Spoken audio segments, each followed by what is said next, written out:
Alright, I'll get started in... Hey, hello everyone, it's me, Alex, with my main co-host, Tommy, and a very special guest who I'm gonna throw a lot of expectations on, because she's a trained and practiced actress and puppeteer, a longtime friend of mine, and someone Tommy literally had no choice but to know his whole life. His sister, Madison. Hello, Maddie. Welcome, Hello. new party member. Thank you, Alex. What's up? What's up? She's always a nervous wreck. Yeah, now is no different. Now is no different. This is just what she sounds like all the time. But yeah, we're thrusting you into the, basically the finale of the third game in a stream series that has been roughly 100 hours. Wow. So you're ready to go. Fantastic. And not only that, you get to voice the main antagonist. Oh God. Yeah. Great. No, but seriously, I thought about getting you on here at some point, but I'm like, as far as I know, you go to bed at like 6 p.m., which is when I wake up. Yeah, no, I usually go to bed early. So but this is incredibly rare, and I'm curious. I'm curious if you'll survive 30 minutes from now, or if you'll just be passed out like you usually are. I'm feeling good. I'm feeling excited. You're Happy ready? to be here. Okay. I'm ready. Okay. All right. So last time then, we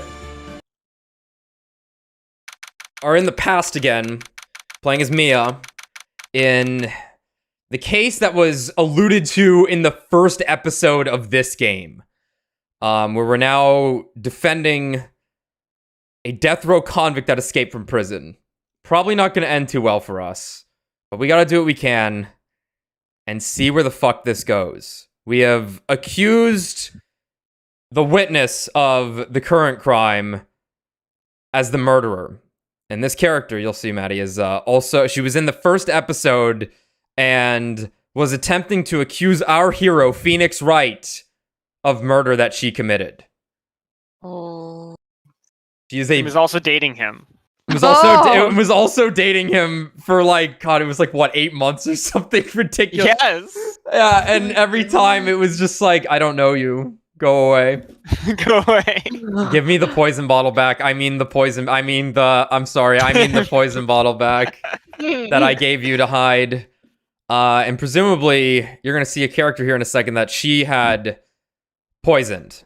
Well, they haven't been explicit about this yet, but it's pretty fucking obvious at this point. Have a feeling. Actually, no, I guess they have laid it out, because I want to say that they named Diego as the character that had gotten poisoned, and now we have met Diego. It's been pretty obvious the whole game, because in the present, most of the cases we've had, the prosecutor we're up against is this like weird robot cyborg guy that you can kind of assume is the guy who had died earlier. Yeah, it's a little complicated. It'll get sorted out, especially as we go along here, because this is really the main event of this game. So, February 16th, 1:14 p.m., District Court, Defendant Lobby number 4. This is who we have to defend. Mr. Fall's like, I'm sorry. I'm sorry. I want to say thanks. You're real good. You really hooked me up. Thanks. We're almost there once I prove that she committed the crime. Yeah, but there's one more big obstacle we've got to get past. This is Diego. Hi, Diego. Obstacle? Yeah, motive. Why would Melissa Foster kill the policewoman anyway? Motive, huh? Anyway, we're still badly in need of information. Information. Right. So this is, we're playing as Mia here. She is Phoenix Wright's mentor. He worked for her until she was killed in the second case of the first game. So this is her in the past during her first case, which is pretty intense. That said, she hasn't been absent from the game because her sister Maya is Phoenix Wright's main assistant, and she can channel the dead. So Mia just shows up all the time, just in the body of Maya. Oh, wow. Yeah, so it lessens the blow pretty significantly, but still. Gone, but but not. Yeah, but not really at all. Her body even is the same shape and the same face and stuff. It's weird. Alright, information. Right. What we need the most is info about this Melissa Foster herself. All we know is that she's a student studying literature. And one more thing. What is it? Well, the incident that happened 5 years ago, of course. I'm gonna try and mimic Ryan's incredible Spanish accent. It isn't, yeah. It was impeccable. Yeah, you're doing really well so far, I think. The kidnapping murder case that Zebra Boy is on death row for. I didn't do nothing. I didn't kill nobody. I never lie. Mr. False, in that case, tell us more about it. About what happened 5 years ago. Right, so 5 years ago, he was convicted accused of murder. Accused of murder, convicted of murder, put on death row. 2 days ago, he escaped from prison and presumably killed the woman that had the decisive testimony.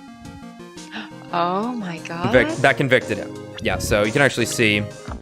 This is the woman that gave the testimony, police officer and the victim of this case, the key witness in the case against Falls 5 years ago. This is who you're going to be voicing. Oh. And we already know, as the viewer, that that is not her name. Her name is Dalia Hawthorne, but she's going by Melissa Foster for whatever reason, and she's the witness in this case. However, she knows things that she shouldn't know.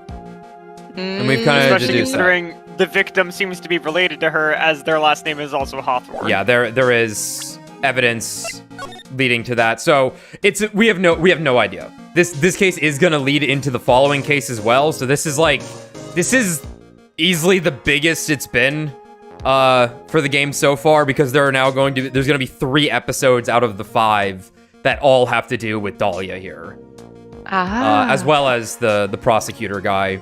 And presumably Mia. So Tommy, I'm curious if Misty's gonna end up in this somehow. Like, I'm thinking of ways that this could all come together, and like Dalia's even pointing at Mia for some reason, like she knows her, despite this being her first trial. So we'll see though. Let's get to it. All right, about what happened 5 years ago. Okay, I trust you. That day 5 years ago, I dream of it every day. Just like Edgeworth. This picture, it reminds me everything. It reminds me everything. Bridge looks same, just like then 5 years ago. Like it could fall apart any minute. So it's been broken like that for at least 5 years? Edgeworth just said that's not the case, though. Well, he said it might not be the case. Edgeworth is bullshitting. That's true. Ha! Sorry, buddy. But you sound like the one that could fall apart at any minute. It's true. I did kidnap her. 5 years ago. I kidnapped my girlfriend, Dalia Hawthorne. What? Wait. Evil. Dalia sure knows how to pick 'em, huh? Oh my god. So this is an ex? Probably not, but he thought that way, because like the thing about Dalia is that everyone is enamored by her. Right. She's a master manipulator. Yeah. Your girlfriend, huh? Hey, hold on there. Did you say Hawthorne? The victim's last name. Dalia Hawthorne. Valerie's little sister. What? Are you serious? The girl, let her go!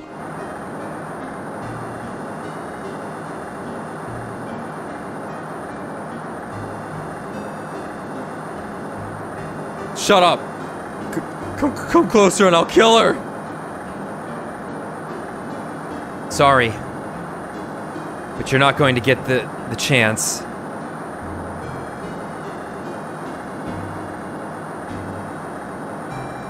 Girlfriend. The girl's like 5 in this. Good God.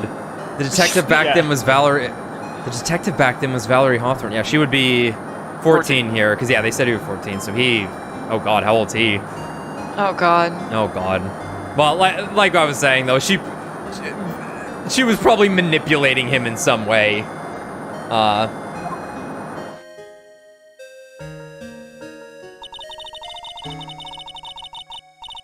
how old's this guy? 25. Okay, yeah, he was 20 then.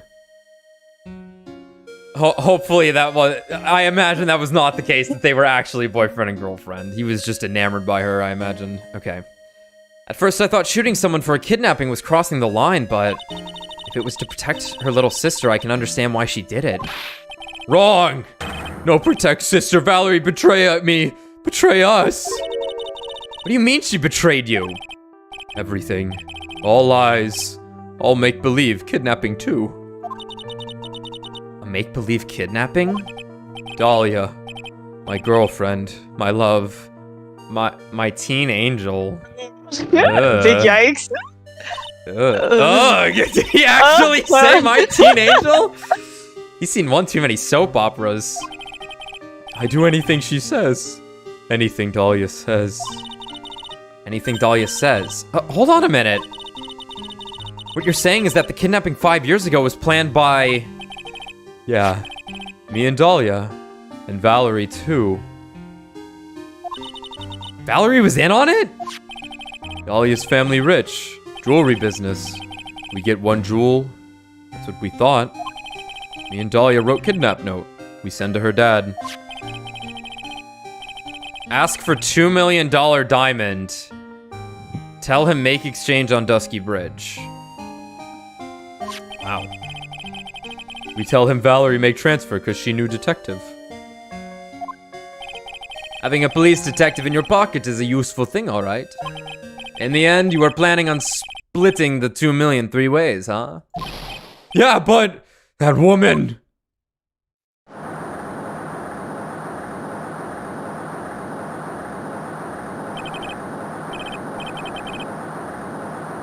But... Dalia was the one that must have fallen off the bridge, right? I think that was, like, for sure confirmed. Yeah, that seems to be the case. Huh. That woman, Valerie, she do it for real. She shoot at me for real, me and Dalia. Bang. Oh! I was shot in arm. Dalia, she jump in river.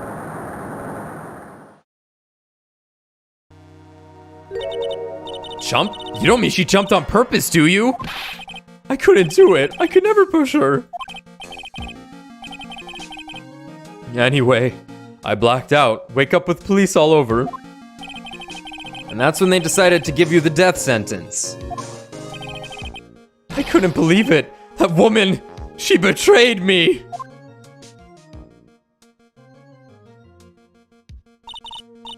That man, Terry Falls. He killed her. He threw her off the bridge. He threw my beloved sister in the roaring river 40 feet below. Seems legit, says the judge. These 5 years. All I wonder is why? Why did she lie? That's all I want to know. So that's why you called her. You wanted to hear the truth from Valley herself. Yes, but I forget what she looked like. So I tell her to wear a scarf. I don't want to hurt her. Just ask why. Why? Why did you lie? Why did you betray me? I just want to hear answer come from her mouth. That's all. So that's why. That's why you made a crazy escape like that. Just one thing, zebra boy. My senses are tingling all over. Tell me, Mr. Falls. Where is it? Huh? Where's what? The diamond. Come on now, kitten. The ransom. The $2 million diamond. Remember that now? Did you give it back to Pops? Did the police take it? I don't know. You don't know? No, really, I don't know. It's gone. With Dalia. With Dalia. That day on the bridge. Dalia put it in backpack.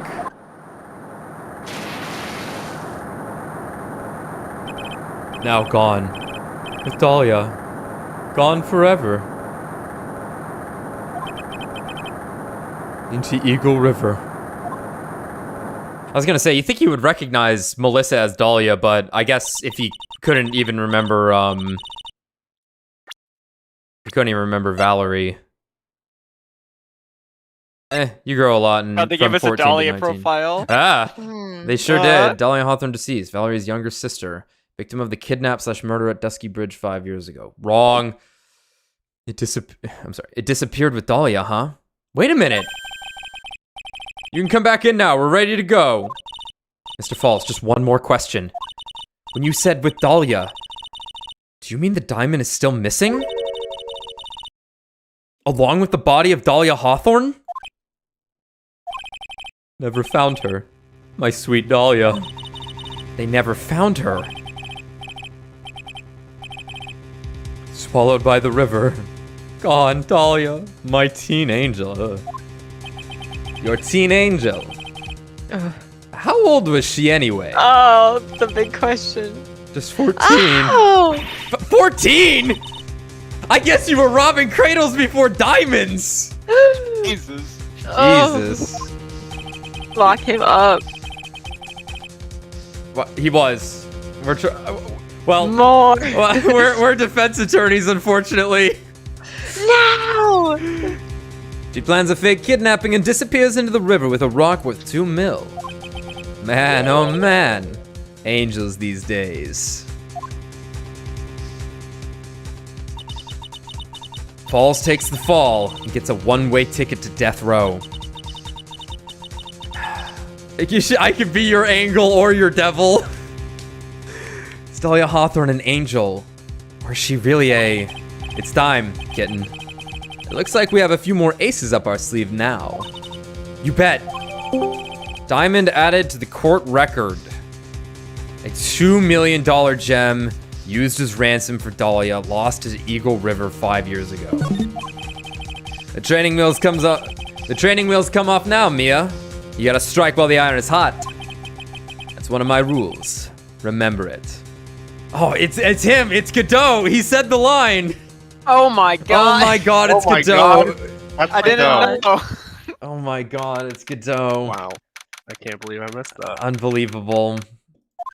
Hi, Brad. Hello. Now then, let's continue with the trial of Mr. Terry Falls. He's worked on his Canadian. It's getting better. Goodness, are you feeling better, eh? Yes, Your Honor. I'll try my best. You're a brave young lady. Not this again. Brad, if you want to continue with Edgeworth. Yeah, sure, I'll hop in. Let's see. What is it? I'll get into it. I can understand the defense lawyer wanting to get her client off the hook. Oh yeah, Maddie, just so you know, in the first game, this is the main prosecutor. Yeah. This is Phoenix Wright's boyfriend. Yes. Their relationship is literally based off of gay manga. Quite literally. It is ridiculously gay. Yeah. Alright, so this is honestly, the boyf. What's up? The boyf. The boyfie. Yeah. This is him when he's 20, because this is 6 years before the current timeline, and 4 years before the beginning of the first game. And he's the best. He's just the best. I think he is the best. I like Godot a lot. Yeah. I think Edgeworth's the best. Edgeworth's the best. Edgeworth's the best. Okay. I'm so curious because, like, obviously I've never played Phoenix, right? But I've seen, like, the characters and stuff before. And, like, based on the characters or, like, what I've seen, I thought this was, like, a bad guy. Like, I was like, oh, so yeah. he's like an anti-hero antagonist kind of guy. He is your main opposition. He is the prosecutor that you're fighting. Yeah, he's the antagonist in the sense that he is the prosecutor and you're the defense attorney. However, a love blooms on the battlefield. He is the right. Yeah. Maddie, the final case, well, the original final case of the first game, he is, how should I, fuck, the word's gone, accused of murder, and you have to defend him. You have to fix him. Oh. And God do you. Yeah, Wow. and there's a moment where the trial is about to end, essentially. Phoenix is like, fuck, I can't do anything. And like, it's this long period of silence as the judge is about to give his verdict. And he just chimes in with like he was like, objection. It's like, what's the objection? He's like, I don't have anything. I was stalling for time. Oh, yeah. I was hoping I have to save him. Yeah. Yeah, I and was then... hoping to think of something in the time that I said that. Yeah, like, Edgeworth is built up in one as, like, he's perfect. He's a genius. He's only 20 years old right here, and this is his first case. He learned from the best. And Phoenix Wright 1 is nothing but the clowning of Edgeworth. Yes. It is the destruction of this guy who has it all together. And he still puts up a fight. But, like, it's just him being flustered and ridiculous and gay the whole time. Yeah, the scene where he's in Poor the baby. holding cell and Poor Wright's baby. like, let me defend you. It's like, oh, No, right. anybody but you. Anyone but you. I didn't want you to get wouldn't- involved. But anyway, though, but like their whole relationship is that when they were in 3rd grade, Edgeworth like saved Phoenix from being accused of being a thief, and so like Phoenix always wanted to repay him, but like he moved away, never saw him again. So he decided to become a lawyer in hopes of one day running into this guy again. Oh my god. God, did they they. got the red string of fate. Exactly. Exactly. It's so gay, it's not even funny. And then they fucking tag team society in the 5th case of the first game. They defeat corruption together. And then everyone goes, the world will be safe with you two here. Yeah. They are the defenders of the planet. The gay dads of planet Earth. Yeah. Along with the other gay characters, like Gumshoe. Everyone in this game is gay. I'm I'm sorry. Like, It's true. Phoenix and Maya are Except literally Godot. just good friends. Godot and That's Mia, they're the only straight ones. it. Godot and Mia are absolutely very straight, yeah. Yes. Okay. Okay, I can understand a defense lawyer wanting to get her client off the hook. However, to try to pin the crime on an innocent student is... What are you talking about? My witness is not the person on trial. She's an innocent bystander who witnessed a violent crime. That's all. What possible reason would a girl like this have for murdering a policewoman? Money. Oh, it's certainly hard to imagine this moment as a murderer, hey? Her motive, huh? I figured that's what I had to establish next. Oh, Miss Faye, do you have any evidence of a motive, eh? Money. Money. Yes, of course, I think. Ha! You're still acting as tame as a kitten. Mr. Armando, listen. A lawyer is someone who smiles no matter— No fucking way it came from him! Oh my god. No fucking way it came from him! Oh my god. Oh my god. I'm Phoenix gonna is ju- fucking cry. Phoenix is just Oh Armando my 2.0. god. He's our You granddad. guys like this guy? Right, because, well, this is the thing Mia always tells Phoenix, that Phoenix recites to himself when Some- things are getting bad. A lawyer is someone who smiles no matter how bad it gets. And this is Mia hearing that for the first time from Diego. That's amazing. Oh my god. Heart feel good. Heart feel very good. Huh? Smiling on the outside while your guts are twisted in knots is the mark of a pro.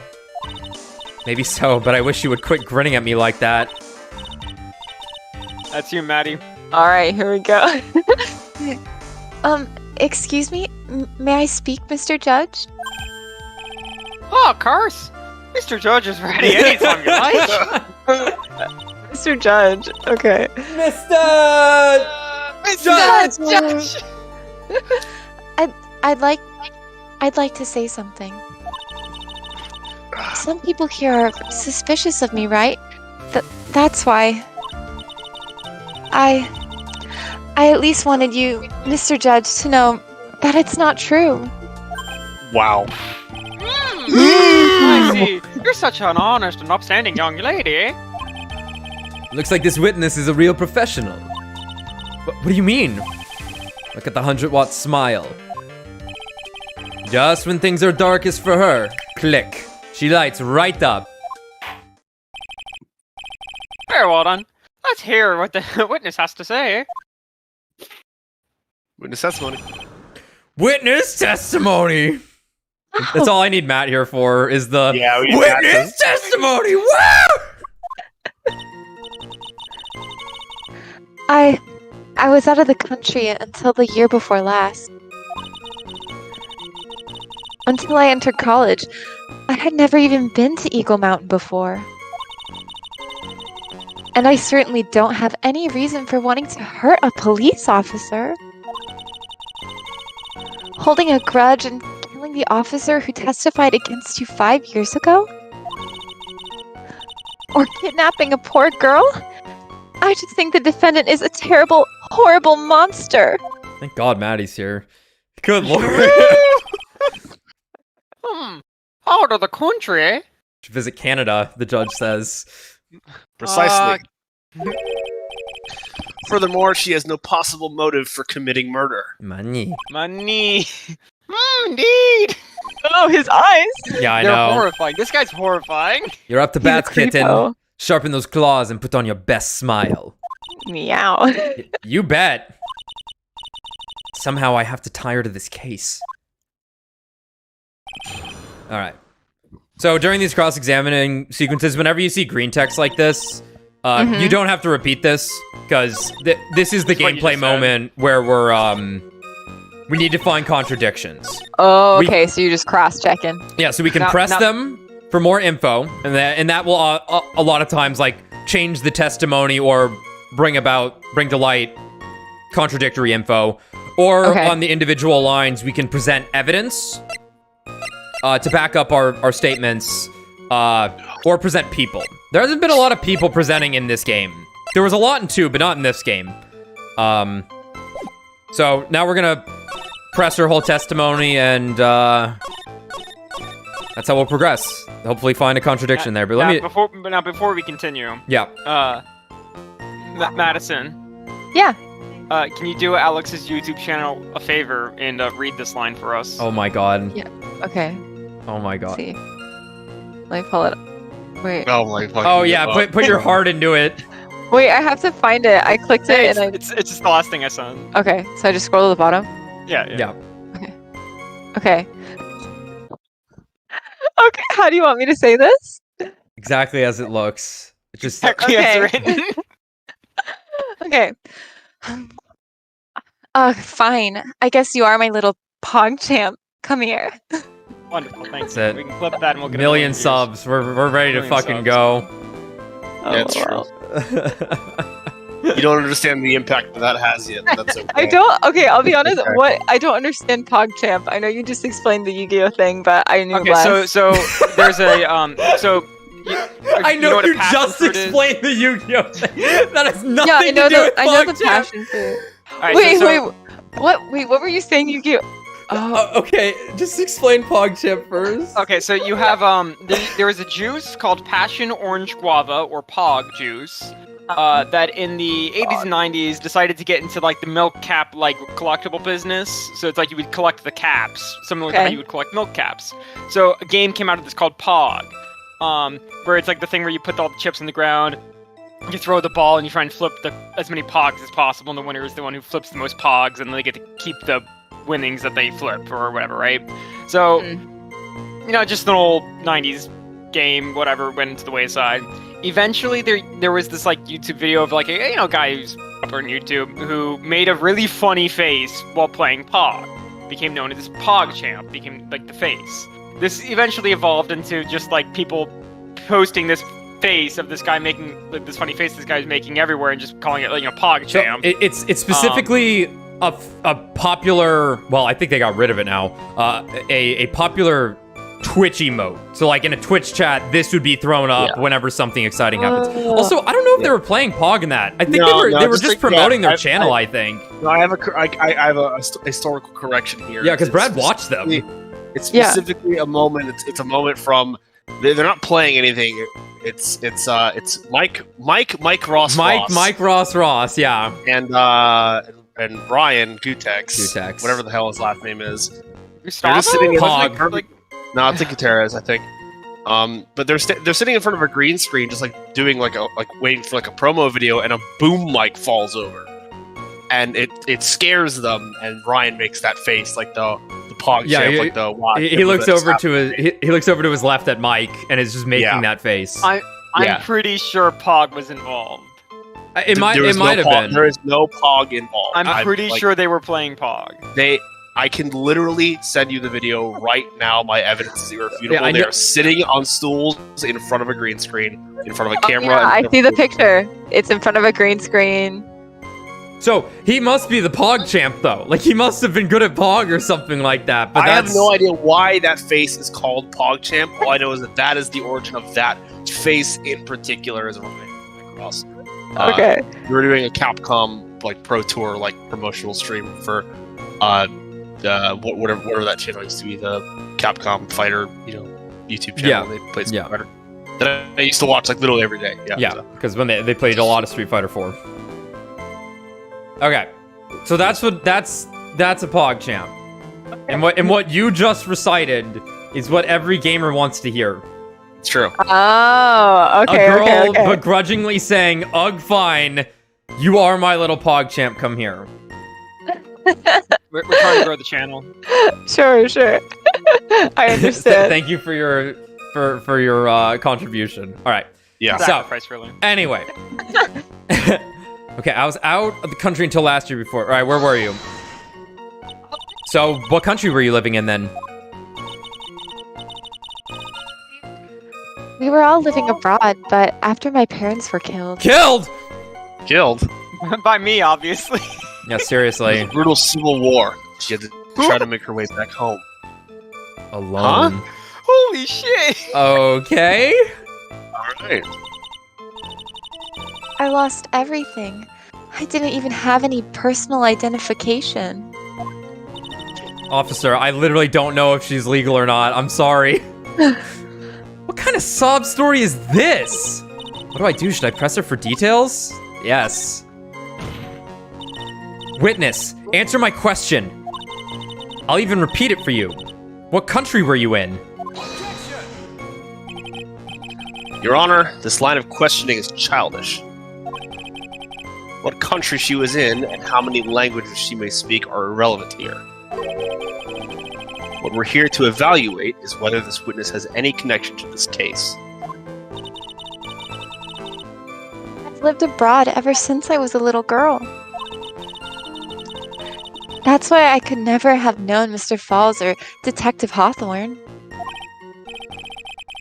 Yes, I think we've established that point. Oh yeah, indeed. Well then, shall we add what you've just said to the official testimony? Yes, please, Mr. Judge. Mr. Okay. Yep. Actually, I didn't know either the victim or the defendant. You didn't know either person? Are you certain of that? Yes, I'm afraid I'm rather shy around people. Oh well, that can't be helped. Why is he just agreeing with everything that comes out of her mouth? First time you saw either of them was when they were on the bridge, yeah? Sorry. Yes, it really was a coincidence. Until I entered college, I had never even been to Eagle Mountain before. So what made you decide to go to Eagle Mountain anyway? I just love being outdoors. Picnics, hiking, that sort of thing. You don't look like much of a hiker to me, but you do look like a digger of sorts. Ooh. Phoenix Wright is a series, if nothing else, but sick burns. Yeah. But Eagle Mountain is a 2-hour drive from here, and no trains run through there. There are plenty of mountains that are closer and easier to get to. Well, I went there once with the college hiking club. I fell in love with its stark, desolate beauty and its cold, yet romantic gloominess. Didn't know you were such a goth. By the way, what's the name of your college? The prosecution objects to any questions that involve the witness's private life. All that matters is that she's material witness to a crime. The witness doesn't need to respond to questions that are clearly malicious in intent. Thank you. She's really gone too far. Miss Faye, you're treading on thin ice here.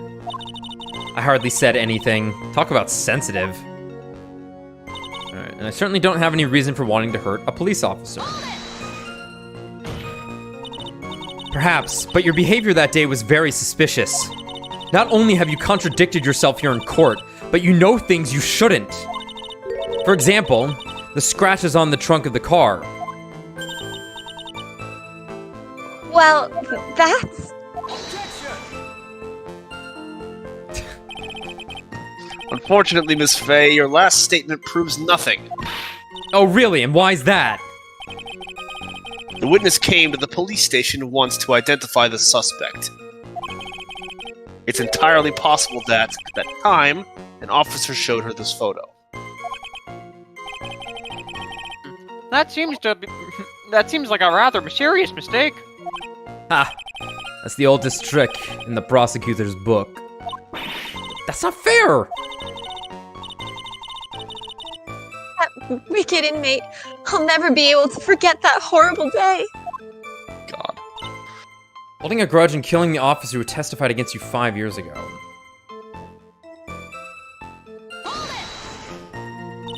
A grudge.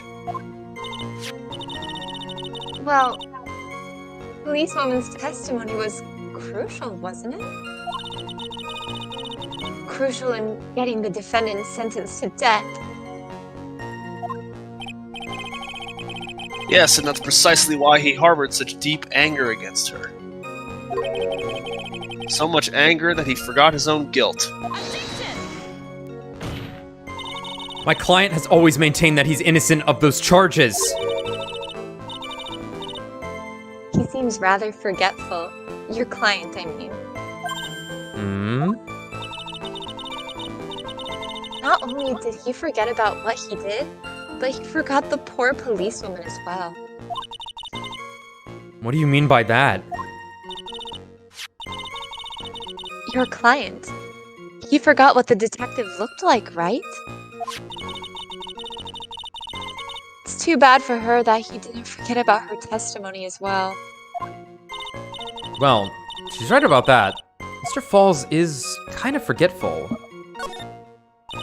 You said he forgot what the detective looked like. What do you mean by that?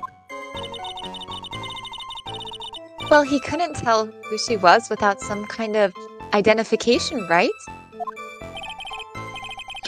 Quite right. That's why the victim was wearing a scarf as identification. Why, if I had been wearing a white scarf that day, then he probably would have tried to kill me. Wow. That's true. He's clearly a better man, eh? This is bad. Mr. Falls' reputation just keeps getting worse and worse. Sometimes it's best not to poke too deep. What should I do with that last statement? Fuck it. I think we have it at... Yeah, because if she says white scarf and we say, yo, it's blue. Ooh, yeah. Your Honor. It's like, why do you know it's supposed to be white? Yeah, I'm trying to think what she might have already known, though. Yeah. What might have been established. It's hard to remember. Yeah, but I think that's how we continue forward. I think you're right. Your Honor, what the witness just said now was tremendously important. I'd like it added to the official testimony. The prosecution has no objection. After all, the defendant is a killer and a mentally unbalanced one at that. That testimony only helps to further prove that point.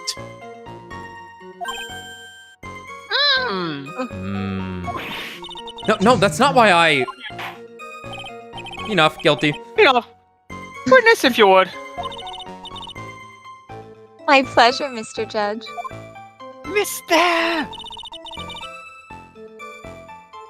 Yeah, I think we, Yeah, I think we're gonna have to press on that. Yeah. Here, let's just hit the last one up and then... We're kidnapping a poor girl. I just think the defendant is a terrible, horrible monster. You knew about that incident? Weren't you out of the country until the year before last? Well, I saw a report about the escaped convict on the news. They had an in-depth report about his whole history. So, you were still living abroad 5 years ago. Is that right, eh? Yes. I can't let her get away with these lies. Listen to me. She's neck deep in this whole thing. Somehow, you're just going to have to get her to show the court her true self. Okay. Yeah. Yeah. Yeah. Shit, go on.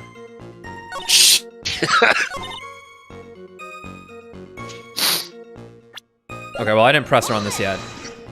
This might, like, swap her testimony like last time, though, which is weird. What do you mean by lucky? Well, it's February now. Everyone is wearing scarves. If I had accidentally worn a white scarf like he said, Then you yourself might have been killed. Oh, that would have been a terrible loss for this world, eh? Ah, looks like you pressed too hard this time, kitten. Mr. Armando, keep looking around. Keep looking around you and you're going to lose sight of the finish line. Justice is blind, but she's not deaf. Sometimes you have to know when not to talk. I love him. Nice. Love that man. I love him. In his yaoi proportions. God, I know. Witness, I want you to look at this photo you took. I presented a scarf. It's hard to see in the photo, but look at the scarf the victim wore as identification. Oh, you're talking about this scarf right here, eh? that's it. The scarf the policewoman was wearing. I've got her now. Just don't mess up. But that's strange. In your testimony, you stated the following. I guess I'm lucky I wasn't wearing a white scarf. White? This is the scarf you identified as belonging to the victim. But it clearly doesn't look white to me!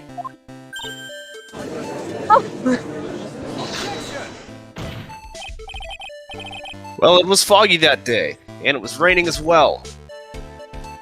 Edgeworth would have gotten killed if he went out there. No, Yeah, Yeah, look at that boy. you His know, cravat is really, giving him away. we're talking about Godot a lot. But what's a guy got to do to look like Edgeworth? I don't know, man. Yeah, That hair's all men- impossible. Why don't all men dress like this? I know. What's your Then what happened? What's your excuse? I Drip like levels unattainable. prosecutor, Men fleet who are admiral, who fucking knows? Yeah, it doesn't matter. Dress for the job you want. Yeah. Yeah, Yeah, that's how it works in this world, that's for fucking sure. that's for fucking Everyone's sure, a goddamn caricature. These are the most normal looking humans in the game so far. Well, I guess I guess the inmate dude looks pretty, like a fucking inmate. Yeah. Everyone else is relatively normal though. Well, I don't know about the scarf he's got on there, the bib, but whatever. I think it's called a cravat. Cravat, Yeah. okay. It wasn't foggy that day and it was raining as well. Well, it was foggy that day. It's not surprising that she mistook it for white. Shut up. Sorry, but not this time. The witness just confirmed that this was the victim's scarf. Yeah, but what's the significance? It's true that the scarf don't look white, but There's only one explanation for this mix-up. Ooh, more fighting game jokes we can make. The reason why the witness thought this scarf was white is... yeah. Oh, there's a significance boy. note. Oh, yes. Witness, have you ever seen this note? No, never. It's top secret evidence. There would have to be a reason for that, would you? Reasons that you would have. Wow. I wonder about that. Take a shot every time I get the line correct before it even comes out. You will die. Well, what do you mean? This note shows Mr. Falls' instructions to the victim regarding their meeting. It says, wear white scarf for identification. White scarf? Oh, it could have been me. Witness, you knew what this note said. And it's because you knew that you slipped up and mistakenly said white scarf. Yeah.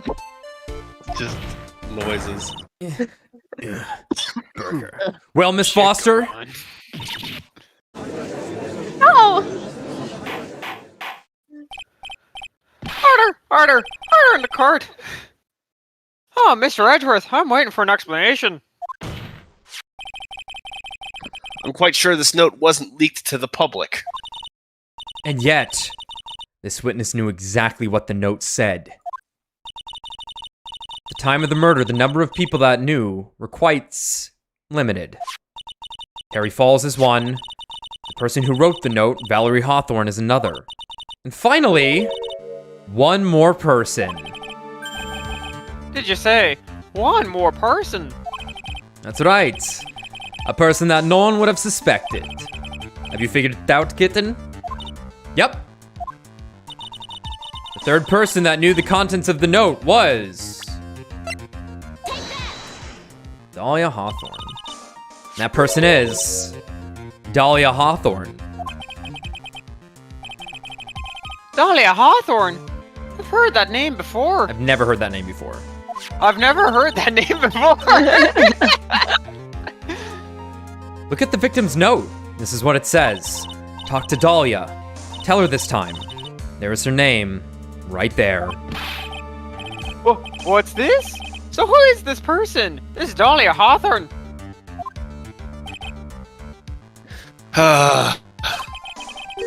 Miss Faye must be desperate if she's trying to bring the dead back to life.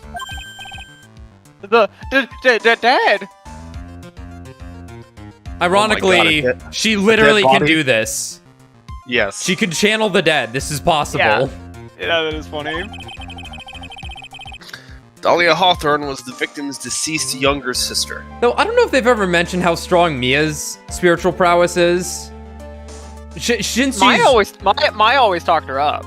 I imagine she was pretty strong, but I know that she can easily connect to the living still as a spirit, but I don't know if she was like really good at channeling or whatever. I mean, Maya always talked her up. Like, she was the head of the family, technically. Yeah, I guess so. I She guess just left to become a lawyer because of her situation. Yeah, because of the Her mother. mom, yeah. Okay. Dalia Hawthorne was the victim's deceased younger sister. The victim's deceased younger sister. She was killed in a crime 5 years ago. Killed in a crime? You don't mean... I like how Edgeworth had to say a crime to keep it vague when he could have just said The Yeah. crime. the crime that the guy was initially convicted for. Yes, she was kidnapped and killed by Terry Falls. It was for dramatic effect. Yeah, They teach you this shit, and yeah. you gotta impress the jury. Your job is to weave a story. Yup. Like, that's what you're doing. It's all as a lawyer. theatrics. Yeah. You said she was killed, but was she really? What are you implying? She's alive, dumbass. Of course, people thought she had died 5 years ago, when she fell off the dusky bridge and was lost in the Eagle River. However, her corpse was never found. She was declared legally dead 5 years ago. As far as the law is concerned, Dalia Hawthorne is officially dead. But the fact remains that her body was never recovered. Dalia Hawthorne was 14 years old 5 years ago. If she were still alive, she would be 19 now. Melissa Foster. I believe that's the same age you are. Die, 19-year-olds. All of you. Get them in here. Even you couldn't. Miss Faye, you're not saying. Oh, I am. Oh, I am. But I am. Precisely what I'm saying. This witness before us is the girl that was kidnapped and killed 5 years ago. This girl is in fact Miss Dalia Hawthorne. What? Nani? Nice work. I was like tossing a grenade into a 3-alarm fire. Real on fire. Doing what? Wait. That was like Metaphor is tossing a lost on grenade into a 3-alarm fire. What? Whatever he named it, it's certainly calling a shit show. But unless you can tie all the loose ends together, you're nothing but a hit-and-run arsonist. I understand. If I can expose her true nature, I can turn this whole case on its head. Now's my chance to make Mr. Edgeworth squirm.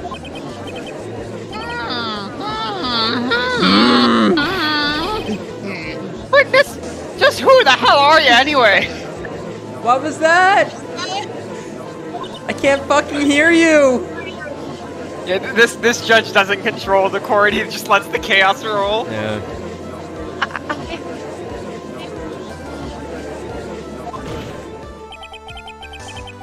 I didn't think it'd come to this. Auto That's stroller. enough. You don't have to say any more, witness. Yes. I understand. Wow. What? Mr. Edgeworth, explain yourself. Your Honor, I have an admission to make. I honestly never thought the defense would pursue the matter this far. You don't mean? Yes, the prosecutor's office isn't filled with fools, you know. Naturally, we conduct full background checks on all of our witnesses. What did he say? He did his job? No. Ah, it looks like the kid knew. He knew her true identity from the get-go. No way, but then why? You hadn't revealed her secret. He wasn't going to say anything about it. All he wanted was her testimony. So he made a little trade. Let me introduce you to the victim's younger sister, Miss Dalia Hawthorne. What? I thought she died 5 years ago. We thought so as well. But, well, as you can see, Why? Why did she hide her identity for 5 years? that has nothing to do with the current case. I don't know about that one, bud. I don't know what that one is. Doesn't it? She was merely an accidental witness to a crime. Accidental? I don't believe that for a minute. For the last 5 years, she's been playing the role of victim. And now we find her acting suspiciously at the scene of another murder.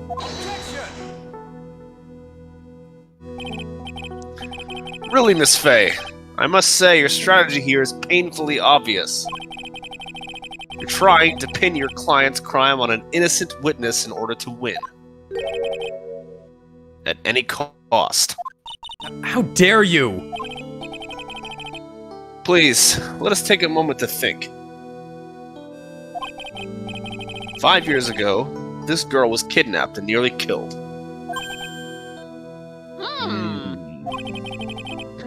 But even worse than that, 5 years later,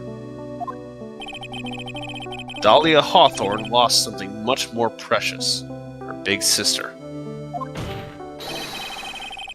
Miss Fay must be insane to even suggest that she murdered her. What? Damn, kitten, we're fucked. Yeah, it's a good point. I'm inclined to agree with the prosecutor's logic. Miss Fay, do you have any evidence to back up your assertion? Assertion. Assertion. Jesus. It's hard being Canadian, I know. Actually, I wouldn't know. Yeah, I really don't know how they do it. How do they do it? What possible reason would this witness have for killing her beloved sister? Money? Money. Well, you see, I thought I was winning, but somehow he's turned it around on me. Ha! Yep. I think you need a little push in the right direction, kitten. The defense is prepared to present evidence supporting our claim.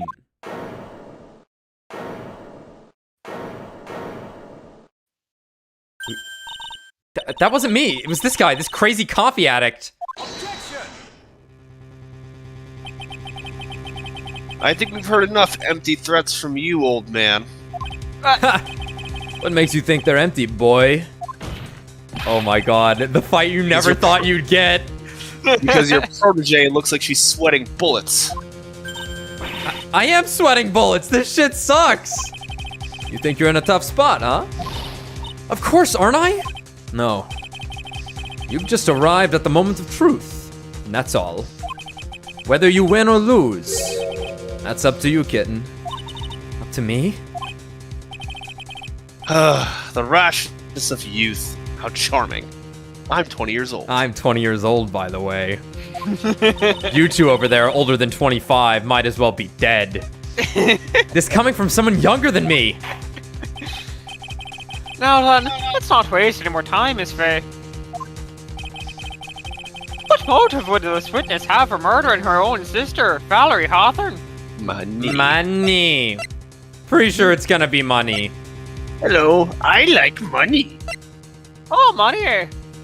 Let me just check the profiles, just in case. Yeah. No. It's money.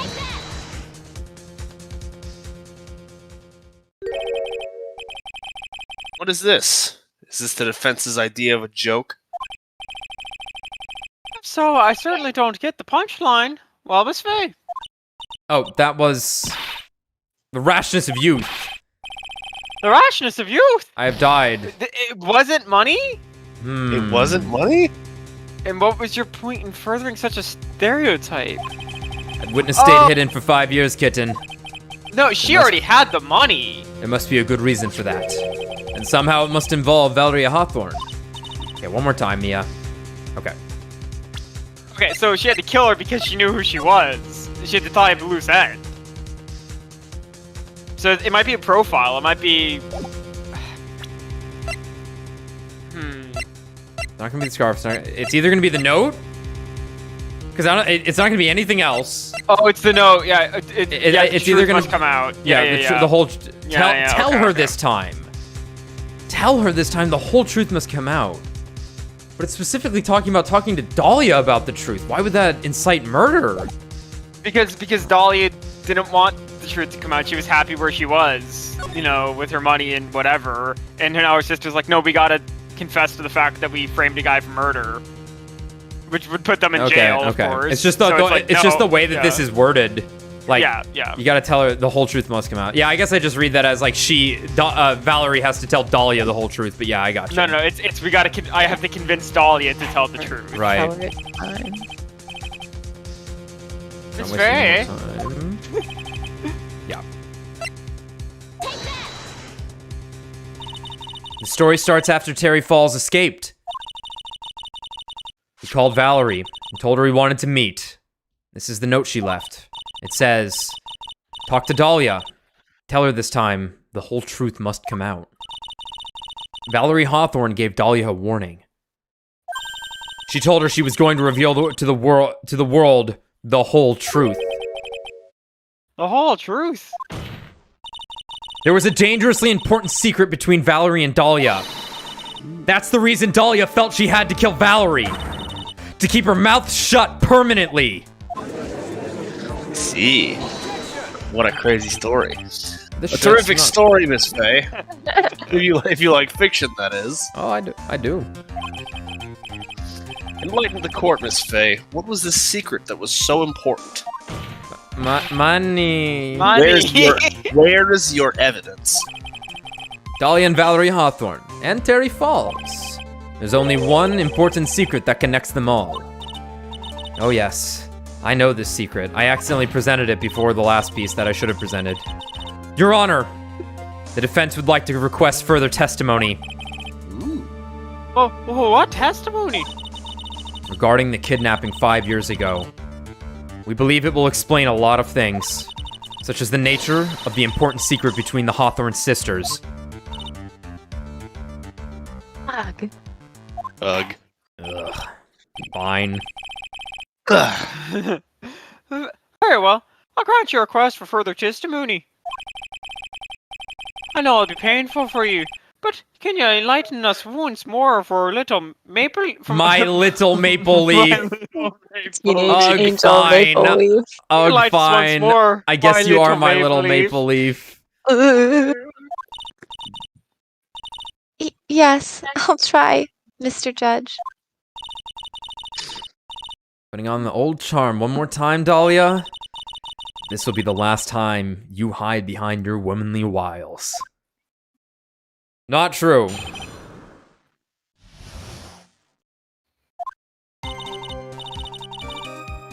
"5 years ago, I was kidnapped by Mr. Falls.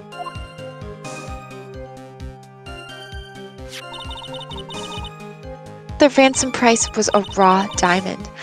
My sister Valerie brought it to the bridge. After she Bang. made the exchange, she shot Mr. Falls in the arm.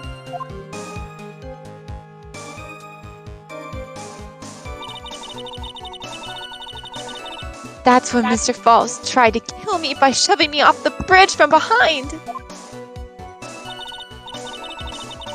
I survived, but I was afraid I might be kidnapped again for my family's money. So, I decided to change my identity and start a new life. Holy shit. Hmm.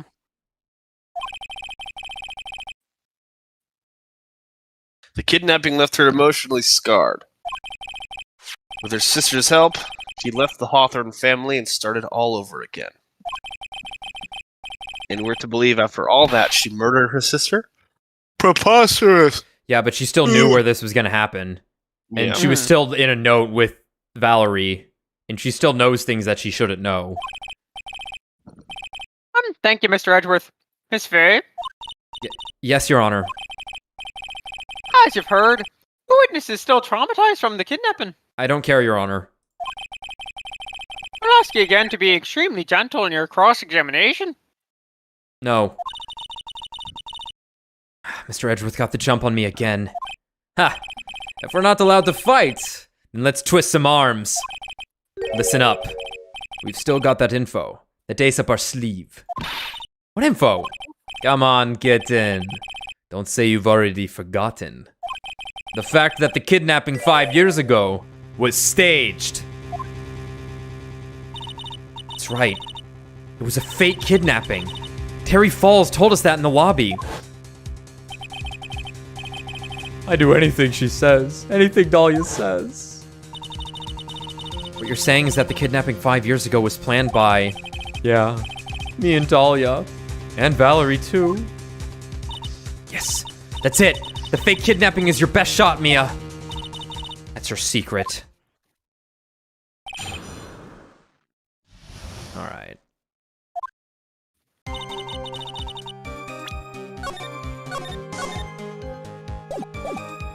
"5 years ago, I was kidnapped by Mr. Falls. Did you and Mr. Falls have a relationship?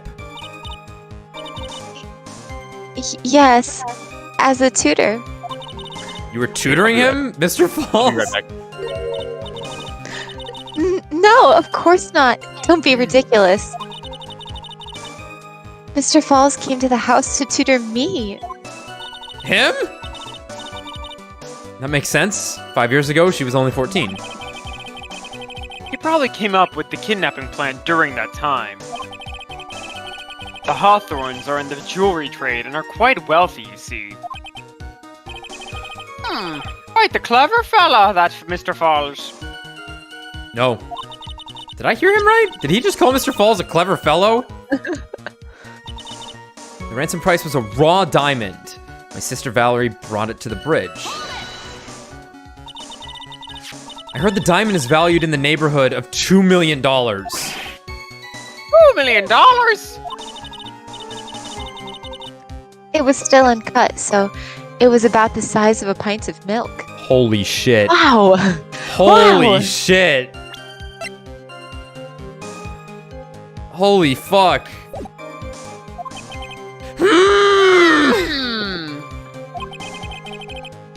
A $2 million pint of milk? I don't know what to think about that. The defendant demanded that her sister Valerie make the exchange. Not as a detective, of course, but as an individual. By the way, I want to ask you, Mr. Edgeworth, why do you think he wanted to make the exchange up there on the mountain? If he ever got surrounded, it would be hard to escape. There's one thing a kidnapper wants to prevent, and that's police involvement. In a place like that, it would be easy to tell if he was being followed. With only one entrance, the mountain was... With only one entrance to the mountain, he was ensuring his safety. What a wickedly clever man that Mr. Falls is. Yeah, right. It was all your plan. Anyway, Valerie brought the diamond to the mountain and... After she made the exchange, she shot Mr. Falls in the arm.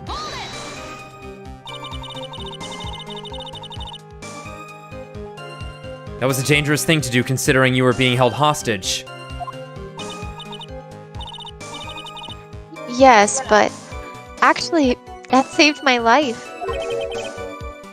What do you mean? You see, Mr. Falls was holding a knife in his right hand. Somehow, I just knew he was going to use it. I knew he was going to use that knife to kill me. Hmm? That's why my sister shot him. It was to save me. That's when Mr. Falls tried to kill me by shoving me off the bridge from behind. I'd like to hear more about what happened right at that moment.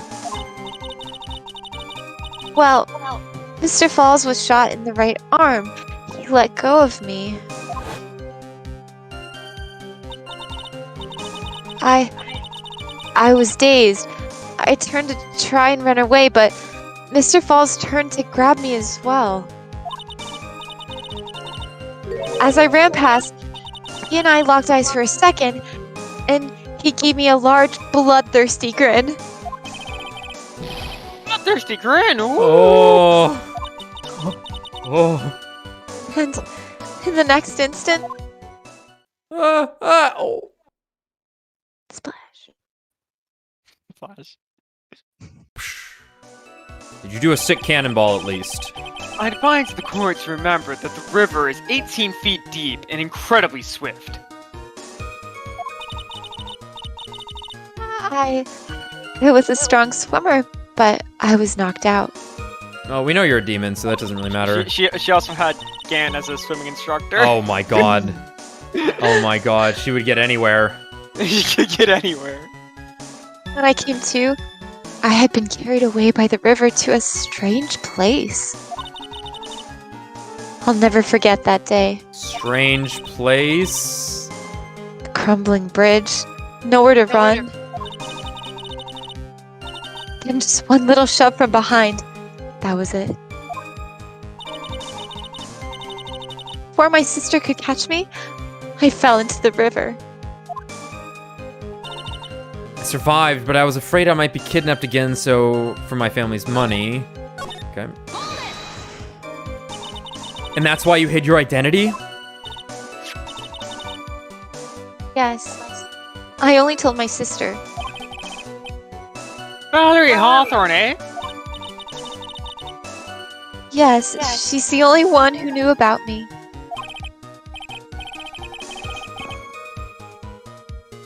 Meanwhile, legally, this witness had been deceased for 5 years. Let me know when Brad's back and I'll unmute him.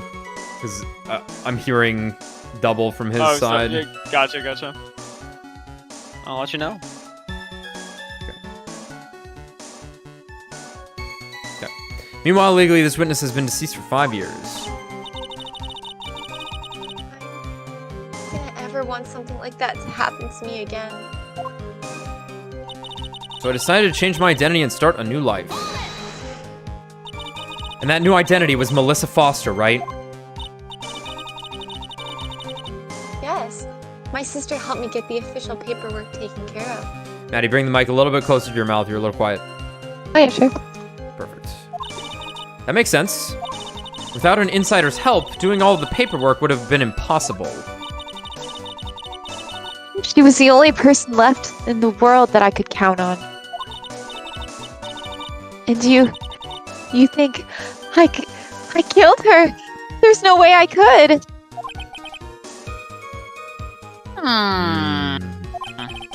It's the moment of truth for this witness, too. Once the truth about this staged kidnapping comes out, everyone in the court will know how much of a Jezebel she really is. I've just got to prove that kidnapping was a hoax. Okay.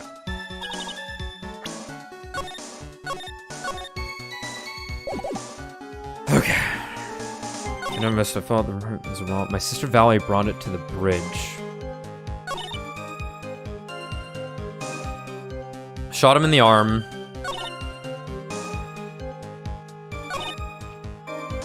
Do we have something decisive?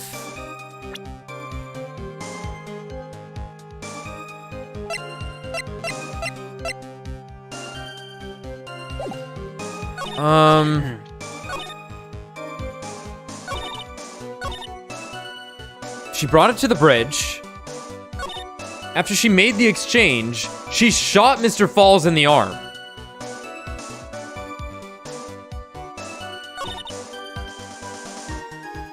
So Mr. Falls tried to kill me by shoving me off the bridge from behind. I survived, but I was afraid I might be kidnapped again for my family's money.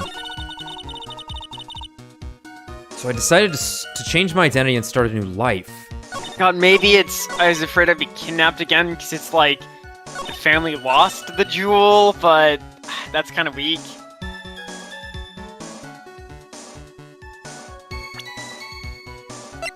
$2 million gem used as ransom for Dalia. Lost to Eagle River 5 years ago. Yup. He should have had it, but it fell with her. Right. Oh, come on.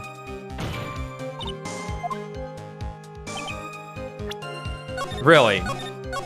Brad is back. Okay. What did you mispresent? I mispresented the diamond, but that makes sense to me because the diamond reads as used as ransom for Dalia. Lost to Eagle River 5 years ago, but that's unaccounted for in the testimony here of what happened to the diamond. So my sister brought it to the bridge. After she made the exchange, she shot Mr. Falls in the arm. That's when Mr. Falls tried to kill me by shoving me off the bridge from behind. But I was afraid I might get kidnapped again for my family's money, so I decided to change my identity and start a new life.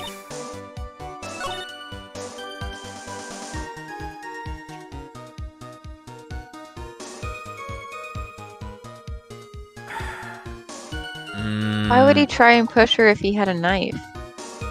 Because he had just gotten shot, I guess, and she had ran away. But also, it's phony, whatever she's saying here, so... Yeah. But we do need... There wasn't... We couldn't press further on any of them, I don't think. They're shoving me off. Oh, here, let me do something real quick. So I'm afraid I might have... reloaded to save before I had pressed anything. Get a relationship. Plus I can just glance through everything. Tutor. Jewelry trade. Okay. So that Well, one... what I definitely want to remember, like, what I remember is that they were saying, yeah, the thing that's going to win us this is the fact that it was staged. So it probably has to be something related to the fact that you can prove that it was a fake kidnapping or a staged kidnapping. No, we do though. We don't have anything. We don't have any evidence that supports that. Right. A bit smug. The diamond is valued in the neighborhood of $2 million. $2 million. It was still uncut, so it was about the size of a pint of milk. Holy shit. Okay, the defendant demanded that her sister Valerie make the exchange. Not as a detective, of course, but as an individual. By the way, I want to ask you, Mr. Edgeworth, why do you think he wanted... Okay, then they just talked about the mountain.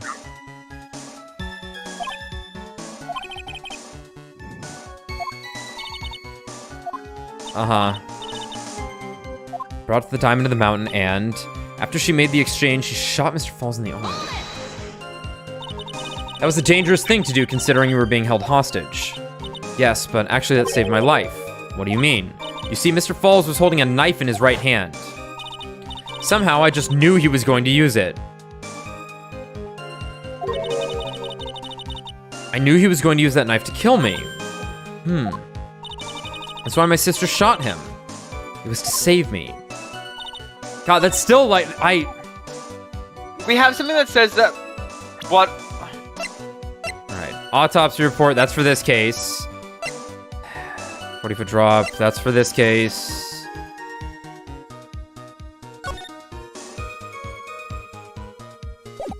Man. Okay, So even if bridge it says, like- unchanged for 5 years. Did this update? Maybe. That might be it then. This might be what we need to present. The bridge was unchanged for 5 years. Okay. Confidential police materials written by the victim. Photo, not that. We don't need that. It's not going to be the camera anymore, and I guess it's not the diamond. I don't think the profiles give us anything. My client sentenced to death 5 years ago. Escaped from custody 2 days ago. Yup. And that just hasn't updated.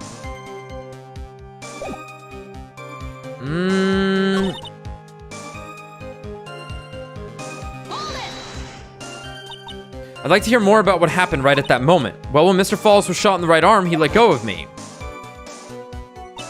I was dazed. I turned to try and run away, but Mr. Falls turned to grab me as well. As I ran past, he and I locked eyes for a second, and he gave me a large bloodthirsty grin. Bloodthirsty grin? Oh. And in the next instant...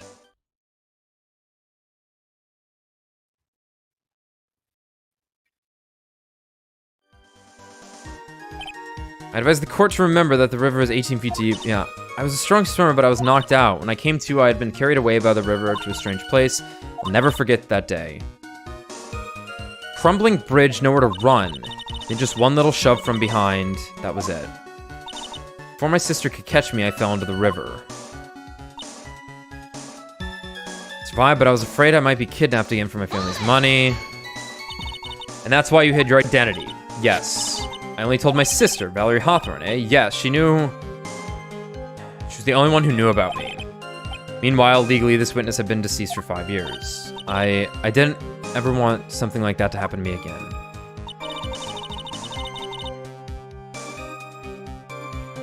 Maybe it is the paper again. Tell her, because, like, we have nothing concrete with this, but... Tell her this time the whole truth must come out.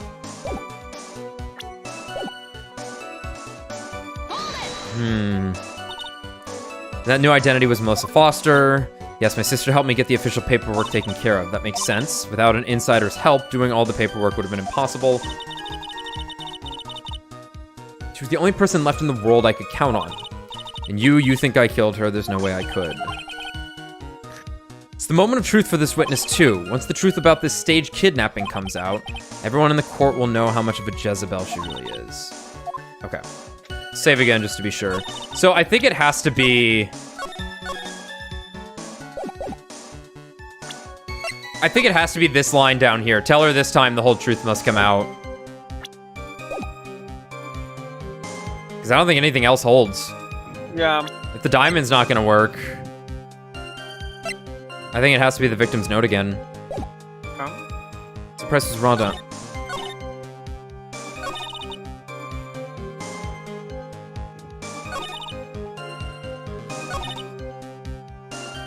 Yeah, but which one do I put that on? She made the exchange. She shot Mr. Falls in the arm. True. As far as we know.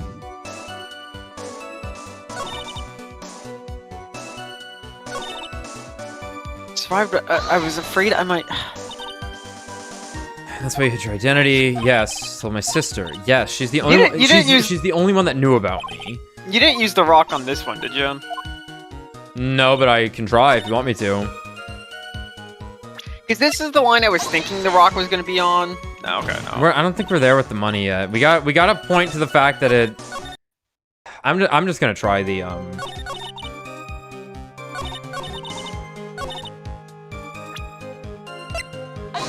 Okay, not this This is a tough one. one. Yeah, this is really unclear. We do have to. We have to make a. Come on, let me load. I don't want to die. It's the picture? Which one? Does it have to do with the With the contradiction bridge in the, picture? the bridge? Bridge Unchained. Yeah. Well, I think the bridge has been broken for all these 5 years. Yeah. I don't think this is.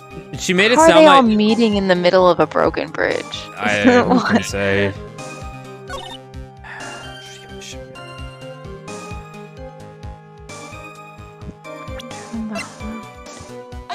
Yeah, no. Don't ask me to confirm your facts. Sorry, this is my first time handling a case. Well, let's make it a memorable occasion with a penalty. That's funny. Here I thought he would go easy on me because I'm new. Huh. Well, I mean, I guess there is like a weird point where it is like, if what ransom price was the diamond, Ransom price was a wait, raw wait. diamond. brought it to the bridge. Brought to the bridge. After she made the exchange, she shot Mr. Falls in the arm. Like, I guess there is a point here where it's like, why would he walk out on the bridge? That's insane.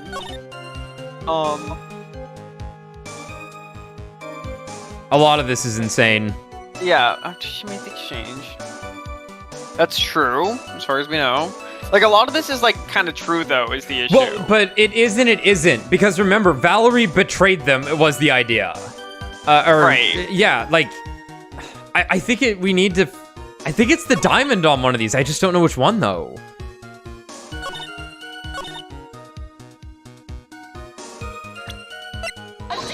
Oh, man.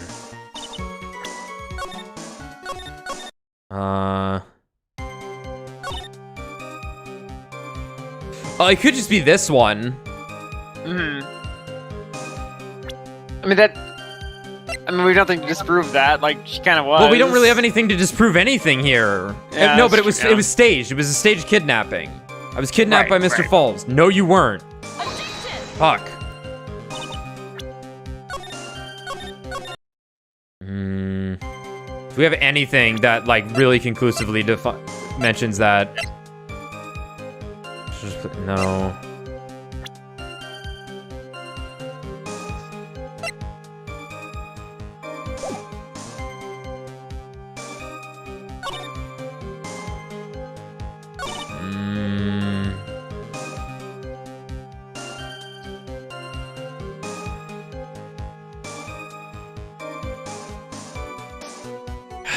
Okay.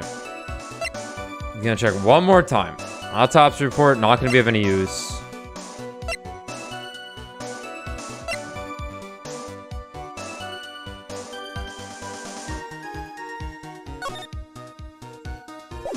Bridge unchanged for 5 years.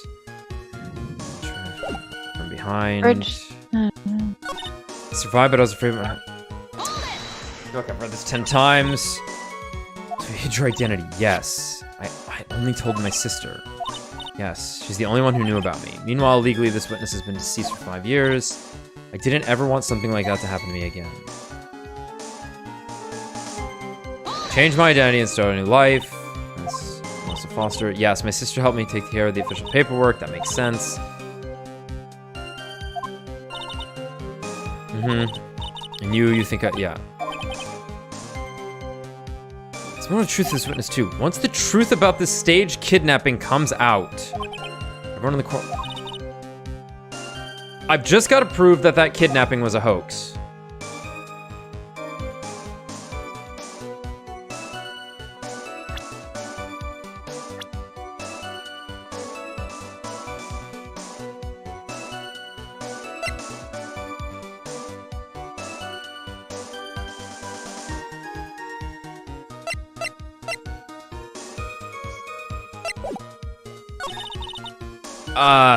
It's got to be the diamond on one of these, right?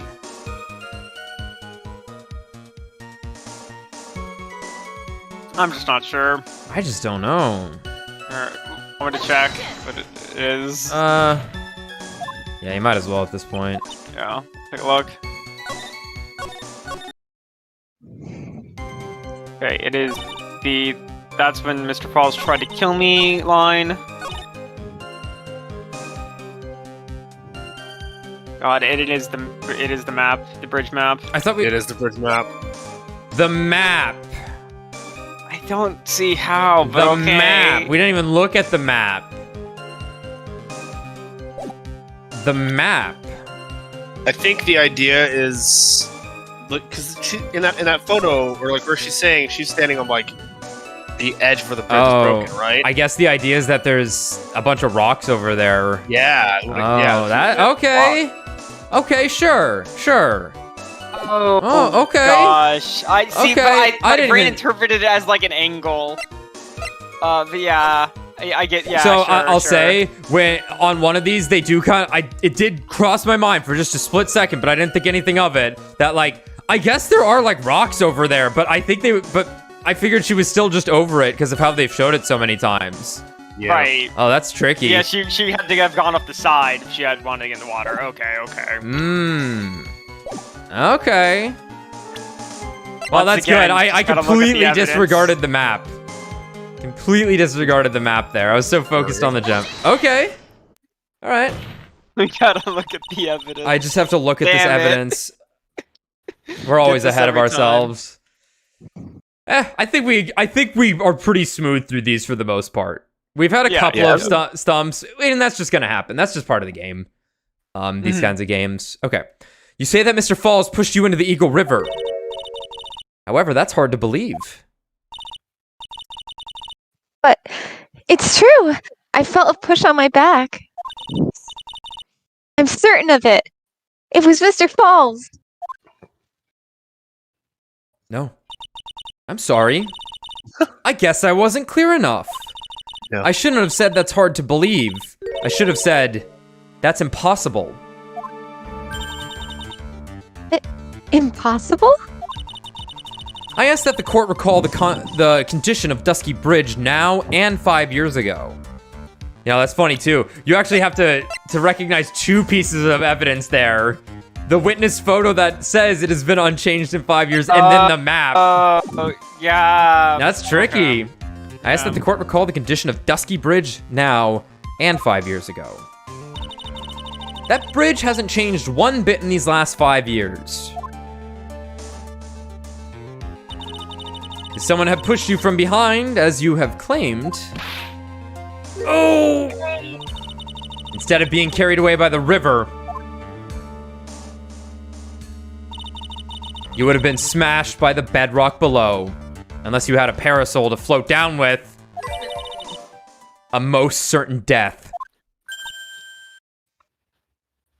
Mhm. Do you understand now, Dalia Hawthorne? The very notion that my client pushed you from behind is impossible.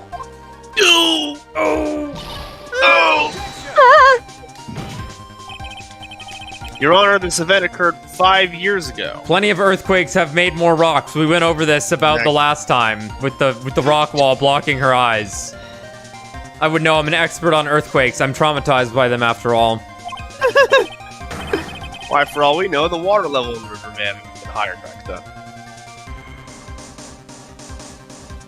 Sorry, But buddy. It would have only gotten higher.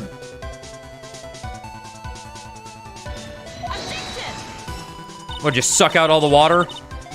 But it's 40 feet from the bridge to the river. Small change in the water level wouldn't have made a difference. Oh, fuck. Wait, that makes sense. Oh, you're right. If the events occurred just as the witnesses testified, then the defendant couldn't have pushed a witness into the river, eh? Gee, dude. Crushed. Young lady, what does it mean in all this? I can fly, and I was never pushed in the river. I also killed my sister. You see, Oh my god, his eyes are even more crazy in this one. Oh my god. Just a moment, Your Honor. It's true that the witness testified that the defendant pushed her into the river. However, She never stated that she fell from the back end of the bridge. I'm literally picking this apart. What? What do you mean? After being shot in the arm, it's plausible that Mr. Falls panicked. It yeeted her off the side of the bridge. Therefore, he could have unwittingly pushed her off the side of the bridge. That would still be pretty tough. That was That'd pretty be hard. pretty tough. That'd be pretty tough to do. There's like... Yeah. Like, she could Yeah. slip through, but also if you had just got shot and a woman has a gun, that would be one hell of a swing to toss her through that shit. Yeah, Plus, she yeah. could just grab something easily. There would be a good chance she could actually grab something in that case. Then again, he is huge. Maybe he just kind of picked her up and just Yeeted her. Exactly. hook shotted her off. Yeet. But we all know that's not true because she's lying. Therefore, he could have unwittingly pushed her off the side of the bridge. Oh! That's true. She would have fallen into the river. Well, Miss Hawthorne, is Mr. Edgeworth's explanation correct? What, you think I'm gonna say no? Of course it is. Now that you mention it, I do remember now when I fell off the bridge. Haha, of course. My skirt got caught on one of the bridge's side wires. Judge is like, Humana. you can't be serious. Harder in the cart. Witness, I demand you explain that in more detail. It seems Miss Faye's assault has finally reached its conclusion. Fuck you. Not now, Mia. This is no time to retreat. Unfortunately for you, this is just the start of Miss Faye's assault. Nani? Nani? I believe your reasoning went something like this, Mr. Edgeworth. After being shot in the arm, it's plausible that Mr. Falls panicked. Therefore, he could have unwittingly pushed her off the side of the bridge. However, once again, I'm forced to say, that's impossible. Ridiculous. What's so impossible about it? Because your flawed logic contradicts the court record. I think it's just the witness photo. Yeah, like, Yeah, you can't just push someone off the bridge that easily.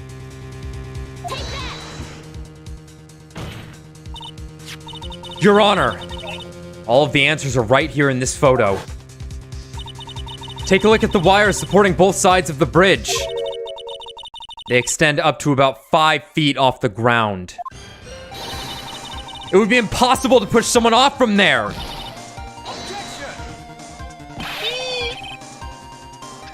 But let's remember the size and strength of the defendant. Here's the hookshot theory. He's a big boy. The Wires hook will boy. be a problem for him. He could have easily picked up a 14-year-old girl and thrown her over. Your Honor, Now with a shot arm, he played basketball, and also he's left-handed. now with a shot fucking arm, He was holding his... listen, he knew he was gonna get shot in the right arm, or he was holding the knife. So in case, as a backup plan, he used his left... he had his left arm safe, so he could hookshot her off the bridge. And then he definitely would not be shot again if this was going to happen. No way. Your Honor, he simply remembered to use his legs. Yeah, guns are not legal in LA here. So she only had one bullet. I rest my case. Goodbye. Ah, fuck. So young and already so forgetful, Mr. Edgeworth. Ooh. Mr. Falls had been shot in the right arm. More importantly, Valerie Hawthorne had her gun trained on him at point-blank range. Crazy. So, Mr. Falls throwing the victim off the bridge? That is clearly impossible.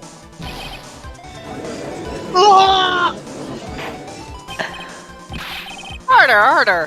What is the meaning of this? Dalia Hawthorne, you jumped into the Eagle River intentionally. What is this? Why did they reuse the tiger sound effect? I don't know. I'm beside myself. He's in the tiger's in the audience, eating Yeah, his shit up. What do you mean by such a ridiculous remark? Now this is some good shit right here. Wow. Yes, it's ridiculous. My sister was there to help me. She had her gun and handcuffs. She could have saved me. Jumping into a raging river like that would have been suicide. And it basically was. But still, that's exactly what you did. You were probably confident that you could handle the swift current. But even more so, the witness had a much more compelling reason for jumping into the river. Money! Oh, then what was it? What was so important that she'd want to jump into the river? Rock. The witness is still alive. This fact alone explains everything. This is why she risked her life by jumping into the rapids of the Eagle River. Money! Money is the only thing that matters in this world. Only thing that fucking matters. 5 years ago, something else disappeared along with Dalia that day. The item that Valerie brought up the mountain with her. The $2 million diamond.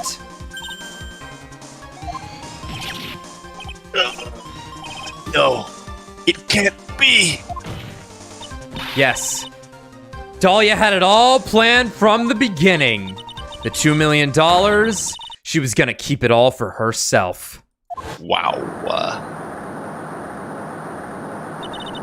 She forced Mr. Falls to help her fake the kidnapping. Bang. Bang. At the last minute, she betrayed him and threw herself into the river, with the ransom tucked away safely in her backpack. Oh yeah, here we go. Why, that's simply ridiculous. Order! Your Honor, 5 years ago, the witness was only 14 years old. Do you really think a 14-year-old is capable of such a demonic plan? Demonic! Yes. She's evil. This woman is a demon! Holy shit. Oh yeah. I hope you're ready to amp up the evilness, Maddie. Sure. And there was one more person who helped make a demon out of her. Her sister. Valerie Hawthorne. I mean, the victim was involved in the kidnapping plot as well. But she was a detective then. You're saying she participated in her sister's kidnapping? Police corruption? Crazy. Money? Crazy. Precisely. I'm sure that it weighed heavily on her conscience for the past 5 years. This is the sole reason behind the victim's murder. What do you mean by that? On the day of the murder, after receiving the phone call from Mr. Falls, Valerie called her sister I almost said Delilah, Dalia. And then she told her what she was planning to do. Planning to do? She was going to tell the whole truth, as she wrote in her note. That is what sealed Valerie Hawthorne's fate. That is when you hatched your demonic plan to kill 2 birds with 1 stone. Wow. She's a repeat offender, I see. Yeah. A plan that would ensure neither of your accomplices to the kidnapping would talk. And that is why you killed your sister, Valerie Hawthorne. Holy shit. Holy shit! Goddamn, kitten. I think that's Thank you. you, Maddie. I think that's you, Maddie. Who is that? Laughing at a time like this? Ooh, smug. Dude, Forgive me, it's just hilarious. Witness? Is that you? my It perfect can't girl. be. It can't be. No! You amuse me, woman. Miss Mia Fey. Hmm? You can certainly weave an exciting tale. Naturally. You have the evidence to back it up, don't you? Evidence? Evidence that I planned the kidnapping, of course. That out of 14, I plotted it with Mr. Falls and my sister. Well, I... And one more thing. What happened to the $2 million diamond? You were out of country. Dead. Pawn shop. If you can't provide evidence to at least show that. Well, Miss Faye. I don't know. What a joke. You, Miss Faye. Are you stupid or something? I'll kill you. How can I prove a fake kidnapping that happened 5 years ago? I don't even have decisive proof of Dalia Hawthorne's murder. It seems that we've come to an end. To be honest, the witness's behavior does raise certain suspicions. However, I'm forced to reject the assertions made by the defense. Of course you are. Of course you are. Is this it? Is it really over? The girl made a fool of me, and there's nothing I can do about it. Phoenix is gonna flash into her mind. Mia, Oh my God. it's me. Who the fuck me, is this? Yeah, so whenever Phoenix gets into in dire straits like this, right? Mia will flash in his mind and talk to ghost him of briefly. Her ghost, because he's spiritually attuned somehow. They haven't explained it, but he is attuned to the dead, specifically Mia. So this would be the time that Mia would flash in Phoenix's mind. So, despite not knowing him yet, Here he comes. hey, it's me, me. Phoenix. It's Phoenix. Who the fuck is this? And why do I want him? Why must I train him? Ha! Without evidence, the trial is over? Who decided that? Mr. Armando! Come on now, kitten. Haven't you figured out that you can make your own rules? For example, even if there's no evidence, there's still testimony. Testimony? On the day in question, Dalia Hawthorne murdered her sister, Valerie Hawthorne. She hid her body in the trunk of Mr. Falls' stolen car, and then went to meet with him. Disguised as her sister, Dalia Hawthorne. That's what you think, right? Yes, that's right. In that case, there's only one answer, right? There is only one person left who can testify about Dalia Hawthorne's murder. Since there's no proof, there's only one thing left to do. Who is the one person who can testify to that demon woman's crimes? This is gonna be rough. Your Honor, the defense wishes to call a new witness. A new witness. Yes, we would like to hear the testimony of Terry Falls. The defendant? They're not allowed to talk. They're not allowed to say anything. There's only one person that can shed any further light on the situation. Only one person that knows what Dalia's role in the kidnapping was. Only one person that can say whether the person in the photo is Dalia Hawthorne. Did I say Valia? Yeah. Whatever. That's funny. Valerie. I'm combining them. Well, in this case, she is posing as Valerie and as Dalia, so... Dalia. Or whether it was in fact her younger sister, Dalia, disguised as her. There's only one person who could solve this riddle once and for all. And that person is... Terry Falls. Oh, Mr. Edgeworth, what's your take on this?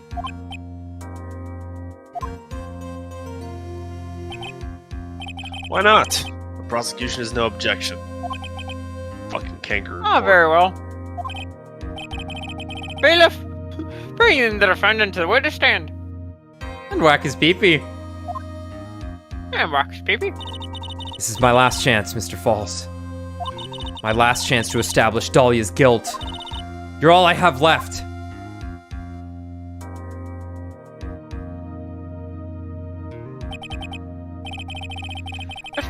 You've heard everything that's been said up to this point, yeah? I don't believe it, no way. Dalia died 5 years ago, Valerie betrayed me!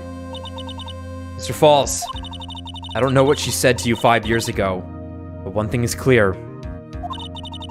Dalia is very much alive, and you were used for $2 million. That's not true! Oh, Mr. Falls, there's only one question I want the answer to. 2 days ago on the Dusky Bridge, who did you meet? Was it Valerie Hawthorne? Was it Dalia Hawthorne? Dalia, did you betray me?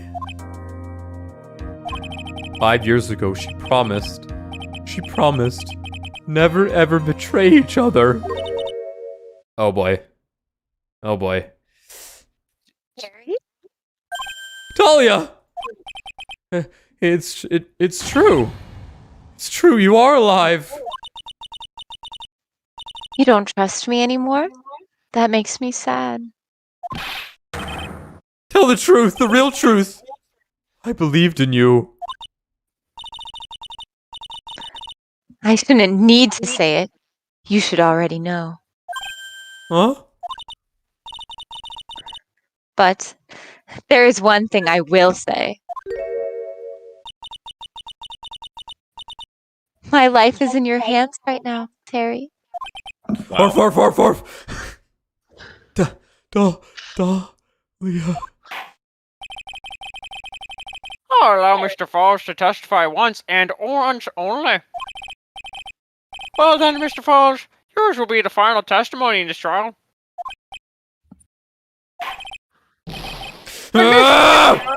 Yeah, I'm sorry, I apologize. Water. Please, water. Huh? Can't talk. Need water. Ha. Oh well. I guess it'll have to be my coffee instead. At least it'll match the way he's probably feeling right now. Dark and bitterer. Bitterer. Darker and bitterer than hell itself. Alright, before we get into this, I'm gonna use the bathroom.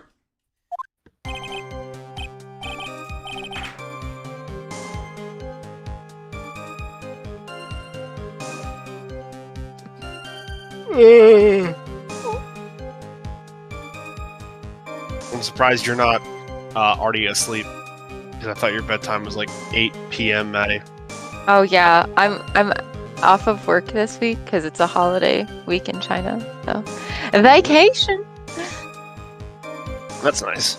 Yeah. Wait, but I thought they shut that whole thing down. It's on the fade out. So like a lot of people thought like October 1st was gonna be the last day.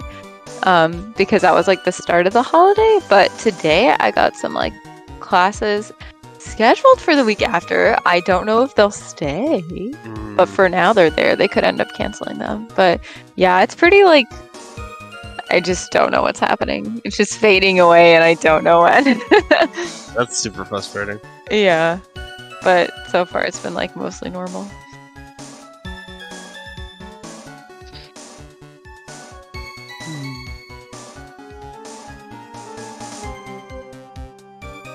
I got an interesting little impromptu time off of work. Really? Well, yeah, because I thought I had. Oh, because you were sick. Yeah, because essentially what happened was that I didn't end up going to work on, I think it was Monday or it was Tuesday. Because I was losing my voice, and so I called them like, hey, I probably shouldn't stress my voice too much, so I'm not going to come in today. Yeah. And they're like, oh, okay, that's all right. You know, I had some sick time to cover it. But as the day kept going, I kept feeling like worse and worse and worse and worse. And I was like, all right, this is a little sus all of a sudden. Yeah. So I called them and I was like, hey, what's the proper protocol in a situation like this where it's like I'm experiencing COVID-like symptoms and I don't, I can't get like an immediate test? And they were like, all right, file an incident report with, we'll file an incident report and we'll essentially have the Apple nursing team get in contact with you to like, talk about further steps. Yeah. So they essentially were like, yeah, just send out a test. Keep us updated on the symptoms and when you get the results. And so I got them back, and I sent them out on Tuesday. I got them back on Friday. And thankfully, they came back negative, but I was still feeling pretty ill. Yeah, you I imagine it was just like the flu or something. All right. Damn. You seem to have recovered pretty quick. Still. I'm sorry. Yeah, it's just my voice is just not fully recovered yet. Yeah, man, he sounded like way worse like 2 days ago. Oh yeah. Damn. Yeah, Because we- right yeah. now, I mean, like you can tell you're like, are you like stuffy or scratchy or? Just raspy, just like a little bit of both, honestly. But like Yeah. I feel okay. But like, yeah, it's Tuesday, Wednesday night, I was like, I could barely even talk. Yeah, when we were doing the second episode of Deltarune, you just like your voice disappeared over the course of that. Yeah. Yeah, it did. But yeah, so as of like I said, as of Friday, I got my negative test results, and this is something I'm very appreciative of. Is that I contacted the nursing team, and they were like, okay, you're vaccinated, you got a negative status, you should be all good to go. But due to some breakthrough cases and there's possibilities and things like that, we do want you to stay out of the office, essentially, or out of work until you have 48 hours of no symptoms. So we'll check back with you Sunday to clear you to come in for work on Monday. So initially I was supposed to be cleared to go back in on Saturday. Yeah. But the nursing team said Monday.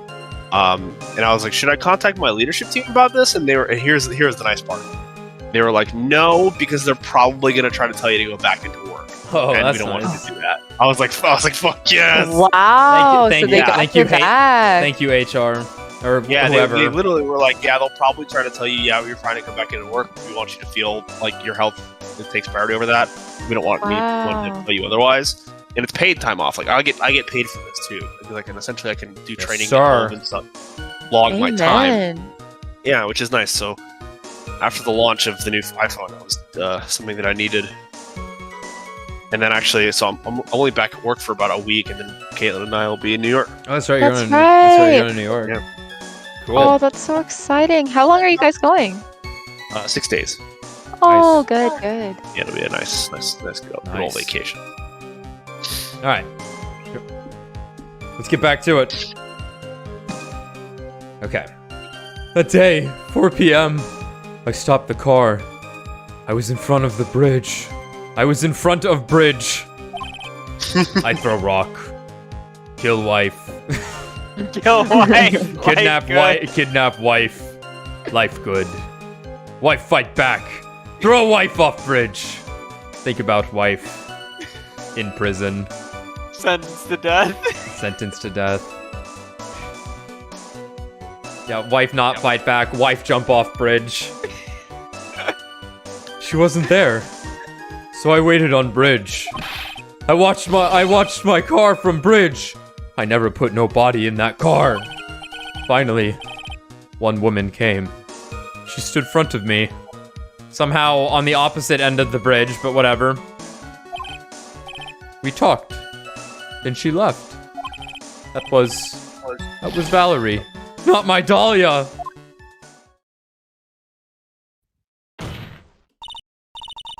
Mr. Falls, you're covering for her. Do you think she would do the same for you? That's enough, Miss Fay.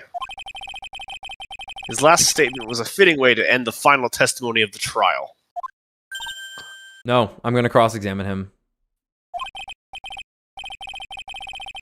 All right, Miss Fay, please proceed with your cross-examination. Is this how you wanted to end, Mr. Falls? Another guilty verdict to go along with your death sentence? There's only one person who can stop it. You, kitten. I think. Also the shit. Who Terry Falls saw. That day, 4 p.m., I stopped the car. I was in front of bridge. Cool. Just check. Yep. I don't exactly remember the time. According to the note, the meeting was supposed to take place at 4:30. You certainly arrived early, didn't you? It was raining. Already dark, too. You waited on the bridge for 30 minutes? Mr. Falls? Eagle Mountain. That spot. Strong, strong memories. Why did he just clam up? Could it be... he's hiding something here? She wasn't there, so I waited on bridge. You were quite early, so you waited on the bridge, correct? Yeah, I like waiting. I'm used to it. Are you sure? I'm sure he is. Zebra Boy waited 5 years to ask a single fucking question. That's crazy. To find out why a woman betrayed him. To him, 30 minutes must have been like a blink of the eye. True. I watched my car from bridge. I never put no body in that car.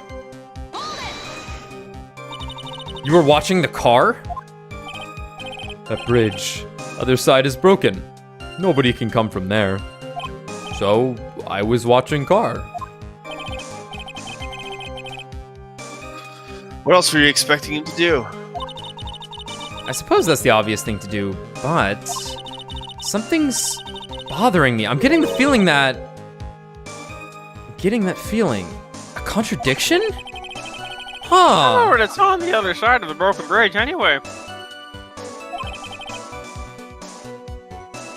No one lives there. There's a small shrine up on the mountain, but that's it. Anyway, nobody came. No car. Nothing.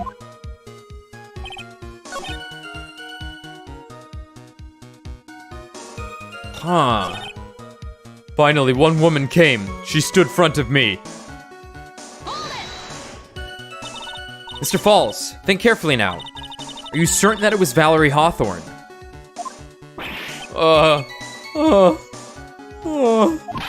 I never lie. It's the truth. It was Valerie. I remembered her face. Wait a minute.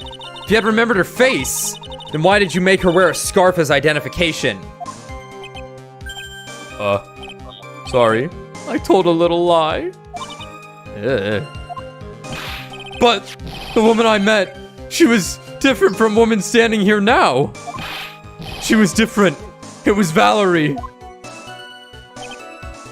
We talked. Then she left. About? What did you talk to her about anyway? Oops. Come on, buddy. Mr. Falls. Valerie told the truth about the kidnapping 5 years ago. She said someone needed to take the blame for it. That was all I could think to do. She said that. That's why she lied. Got me the death penalty.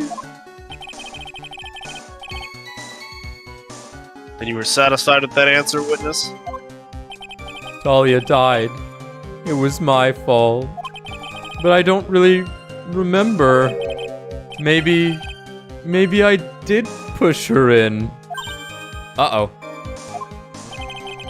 It don't matter no more. Either way, my Dalia, my sweet teen angel, dead. Brother. Get it together. But you just saw that she isn't dead, you fucking Looney Tune. After Valia talked to me on bridge, nothing left to live for. Regret. That was Valerie, not my Dalia! How can you be so sure? It was raining at the time, and sunset that day was at 5 o'clock. It would have already been pretty dark on that mountain at 4:30.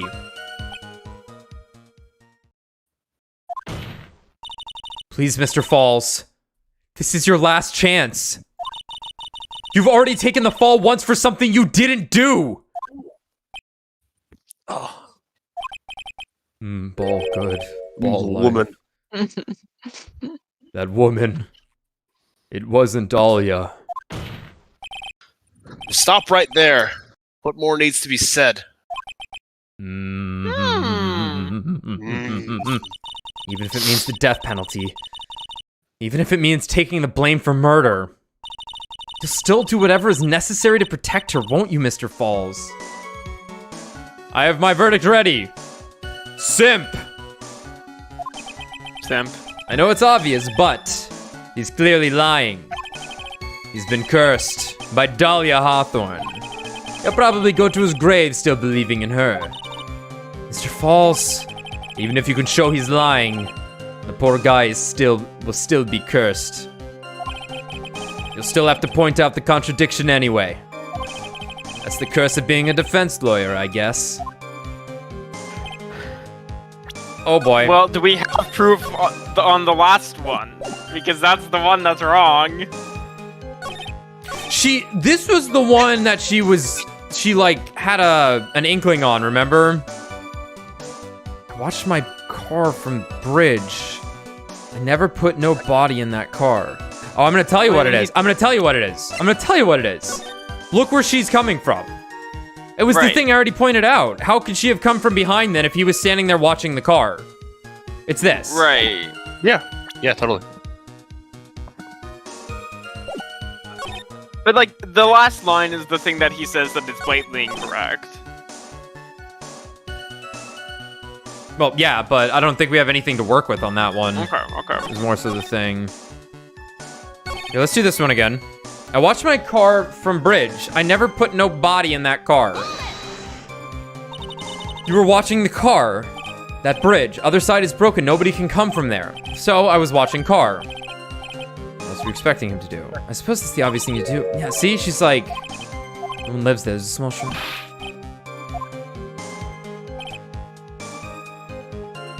She stood in front of me. No, it's one of these two.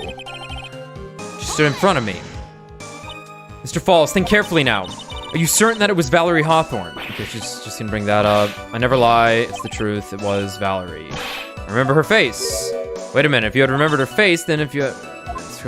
Scarf is identification. She was different. It was Valerie. Okay. Yeah, I think it's... Yeah, I think it's this.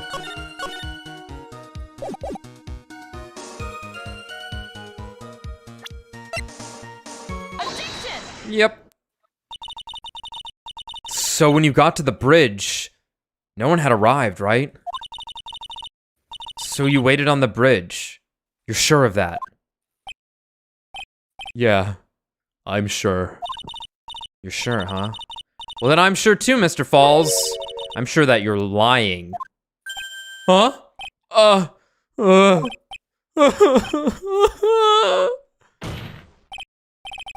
Oh, I would love to hear your rationale on this, Miss Faye. You want to know who arrived at the bridge first? Just look at this photo. It's perfectly clear. Obviously, the person that came first would be the one at the end of the bridge, right? But that's the victim at the end of the bridge. Flip. Precisely my point. In other words, Mr. Falls, you must have arrived at the bridge after she did. Ball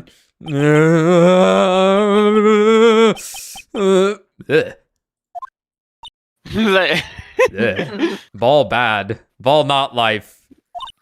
Mr. Falls, please don't get so worked up. We just want the truth. I got there around 4 o'clock. It's true. Come on. I had somewhere to go. A special place. Did you go to the special place before you went to the bridge? Yeah. It's an old temple about 15 minutes from the bridge. 5 years ago, me and Dalia, we promised each other. We swore we wouldn't betray each other. She brought a memento to represent our love. A memento? A meme-toe? 5 years ago, I hid it under the base of a tree there. Oh, of course! Oh my god. Just kill yourself. Oh my god. Wow. So So Maddie, you might be able to surmise. Yeah, I would say now what's this? This was the critical piece of evidence in the first case of this game. The one that will happen after the case right now in the chronological order. The poison that kills Armando is put in this bottle. It is then given to Phoenix Wright to hold on to so that Dalia will not be seen as suspicious for having this. It won't be found on her. Phoenix then would not give it back for 8 months because he's such a fucking idiot. Even though she kept asking for it back, he was like, no, you gave it to me. It's a special present. I can never give it back to you, honey. And then she was like, all right, that's it. I'm pinning a murder on him. and then he ate it. Yeah, like Phoenix, our protagonist, was as caught up in this woman's nonsense as this guy here is. Oh my god. So like literally, like he doesn't believe that she was evil and like had killed people and was framing him for murder. So he like tries to destroy evidence for her. Like she has this effect on people in this game. Yeah. I think it was a big amount of like naivete on Phoenix's part where he is like too pure and stupid. But the whole thing in the first episode, the first case was a guy that made the poison for her that she was dating so that he could make the poison or that she'd have access to the poison, tells Phoenix, hey buddy, you don't want to be near her. You really don't want to be near her. To which Phoenix gets a little angry and shoves him, to which it's assumed the reason he's accused is that that Phoenix had thrown him into a live fallen power line that electrocuted the guy to death. My god. Only to find out that no, Phoenix had just pushed him in anger, walked away. The time didn't match up for the wire falling. And then Dalia finds the guy and just shoves him into it. So in our current timeline, Dalia should be arrested, I want to say. We don't know, though. But we're going to find out pretty soon. I got a feeling she's gonna get away with this one. It's the only way that she's gonna get away with this, right? We already know we already know Mia lost her first trial. Yeah, we already know that this is going to end in failure. Yes, we got damn close, but yeah, especially with Edgeworth there, who I'm pretty sure had a perfect record before Phoenix showed up. He had a perfect record for 4 years before he went against Phoenix. Yep. Okay. It's a special memory for me. This is it. This is what I went to get. Little bottle on a necklace is your memento. It's quite charming. It looks empty. Your Honor, you heard what my client said. He arrived at the scene at 4 o'clock. But then he left his car unattended and walked away. He was gone for approximately 30 minutes. Good. With that much time, Dalia Hawthorne could have easily hidden the body in the trunk of his car. Plus, she had to break it open. He would have had the key. No. Yeah, exactly. Indeed, there certainly was enough time for it. I've still got a chance. Mr. Falls, there's no mistaking it. Huh? Mr. Falls? I'm sure this happens a lot. Oh.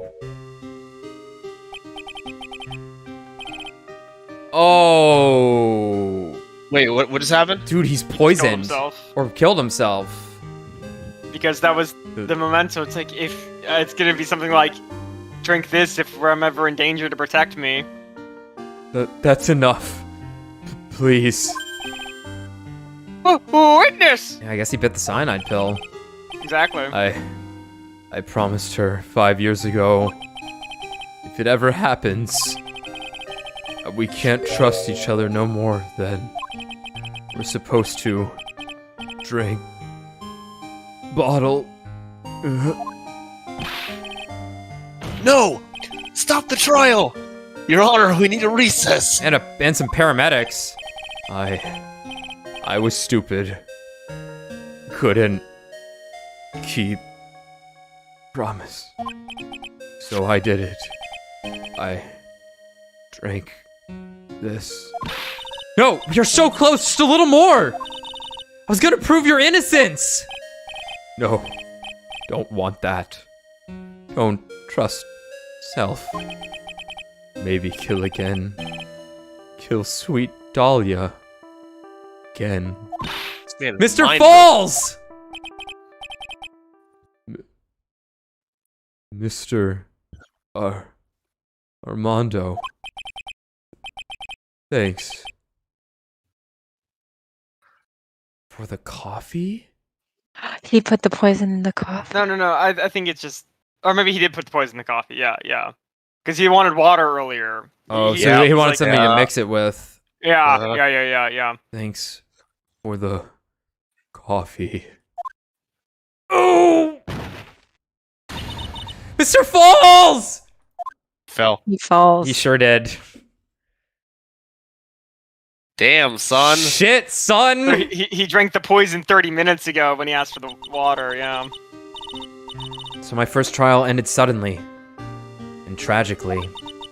It ended with no winners. Only losers. Except Edgeworth, who won. Technically. officially. Yeah. Yeah. Prosecutors get to just fucking do whatever they want, as we all know. I ended up with a wound that cut so deep into my soul I thought it'd never heal. Well, you're dead now. Son. But luckily, Diego's hot dickings helped me. I'm sure it was the same for the young prosecutor as well. Edgeworth can't catch a break. He's all sorts of damaged. Well, that's one way to end the first trial. Shit, son.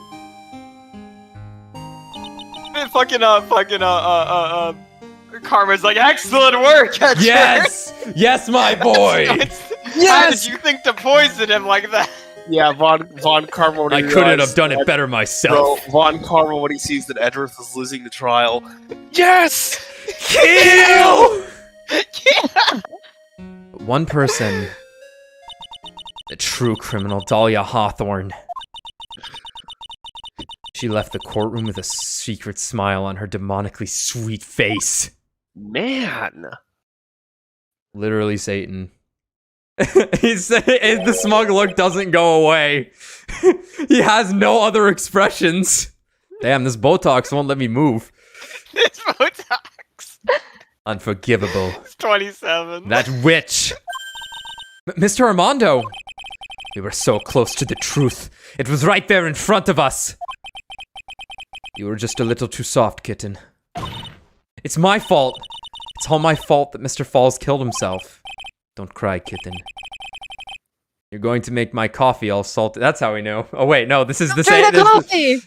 No, it's still poison. Yeah, I know he kills himself on accident by keep drinking. He keeps drinking coffee. Wait, was this the coffee? I knew it. I knew I wasn't cut out for this.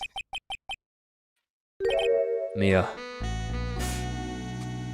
Yeah, this is the time for romance, right now. There's a dead man in the room. Strike when she's at her weakest. We all know that's how it works.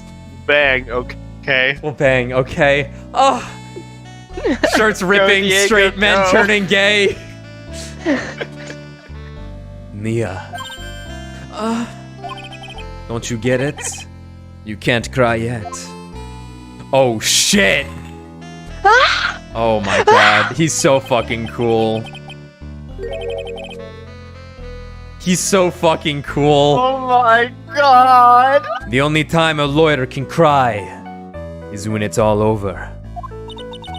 Mr. Armando. Holy fucking shit, I can't not fuck him.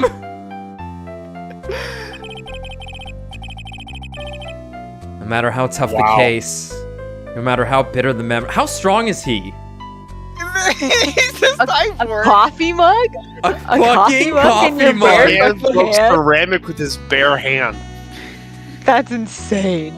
No matter how bitter the memories, even if they weren't so sweet, they always fade over time, and you file them away and eventually forget them. Damn. Not now, Phoenix Wright. What the fuck? Oh, Stop I'm this. ready to cry. I want to cry so badly, in fact. Phoenix Wright's dying. He's in the hospital. 1 year later, in this very same courthouse, I myself got wrapped up in that case. Yeah, this is just showing what happened at the beginning. He's perfect. That's a boy I'd like to defend. Only after that did Dalia Hawthorne get put on trial for her crimes.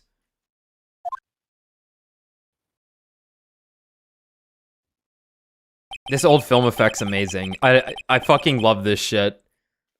Give me the grain. The verdict was ultimately handed down to her. The verdict that was ultimately handed down to her was...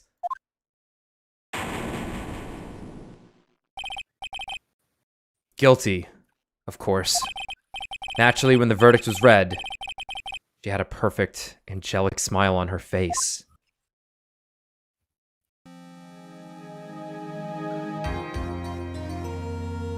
I'm surprised I haven't seen this image as, like, a shitpost for being on the internet. Yeah. Like, me every day on 4chan, like... Well, it's funny, because I remember, like, a month ago when we, like, started this game, you had said, like, oh, damn, like, I saw a spoiler online about, like, Godot getting poisoned or something. Yeah, yeah. And I was like, oh, thank God that's what you saw, and not any of this shit.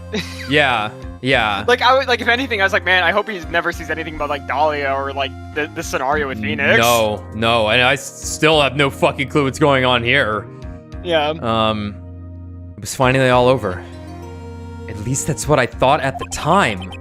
Yep. Unfortunately, I couldn't have been more wrong.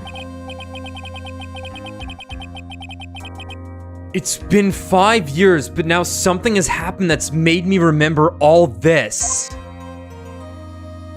What is this? I am at the edge of my fucking seat. You know, there's a bit of a... I almost want to say there's a bit of a dramatic irony here. What's this gonna be? Yeah. Oh my god, a perfect... I was right! Here she is. I was right! I was right! Wait, who? Dude, it's Misty. There she is. Dude, I was gonna this say, last case is gonna have... It's got everything! Misty. It's got everything. It's got everything! Misty's been the fucking Chekhov's gun of this whole fucking series. Dude, at the beginning of episode 4, or not the beginning, when you first see Dalia, she looks at Mia and, like, knows her. Yeah. Yes. So, I'll say one other thing also. She, in the first case, she calls her Madame Faye. Oh, yeah, you're right. So, and I'm thinking it's a translation of whatever the same title or / honorific that Mystic Maya is. Right. Or like Sama, he might just be, right. But she is calling her Madame Faye in the first case. Bridge to the dude, I have no fucking idea. This is so big though. Oh, there's a dead body there. Oh, Tommy, you're funny. You're fucking funny. Spoiling shit without you. No one would bat a fucking eye if they didn't know. Thank you. I bow. Yes. Masterful, my friend. Fucking hell. All right. Here we go.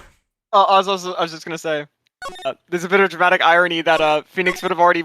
If Phoenix had ever bothered to read Mia's books in her office, he would have had this information already.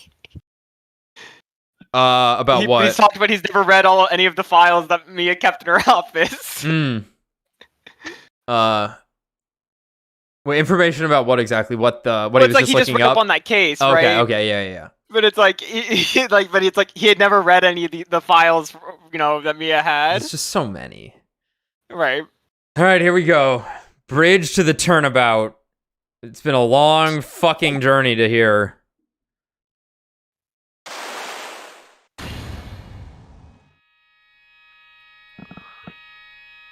Shichishito. The treasured Karain village heirloom, whose name means 7-branch sword.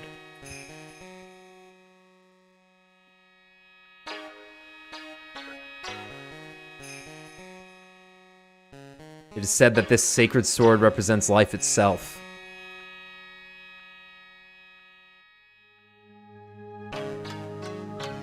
Though the branches may appear to be infinite, the choice is limitless.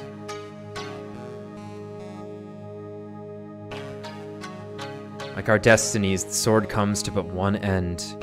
One merciless point.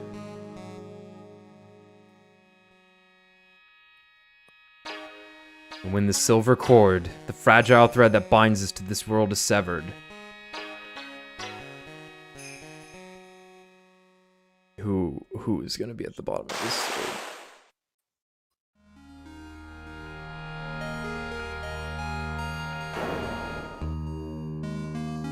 The illusion is revealed and the implacability of fate is finally laid bare.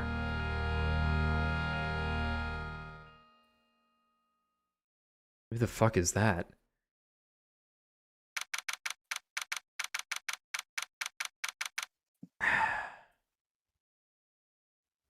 Okay. Okay. Oh, it was it was Misty, wasn't it? Might have been. Might have been.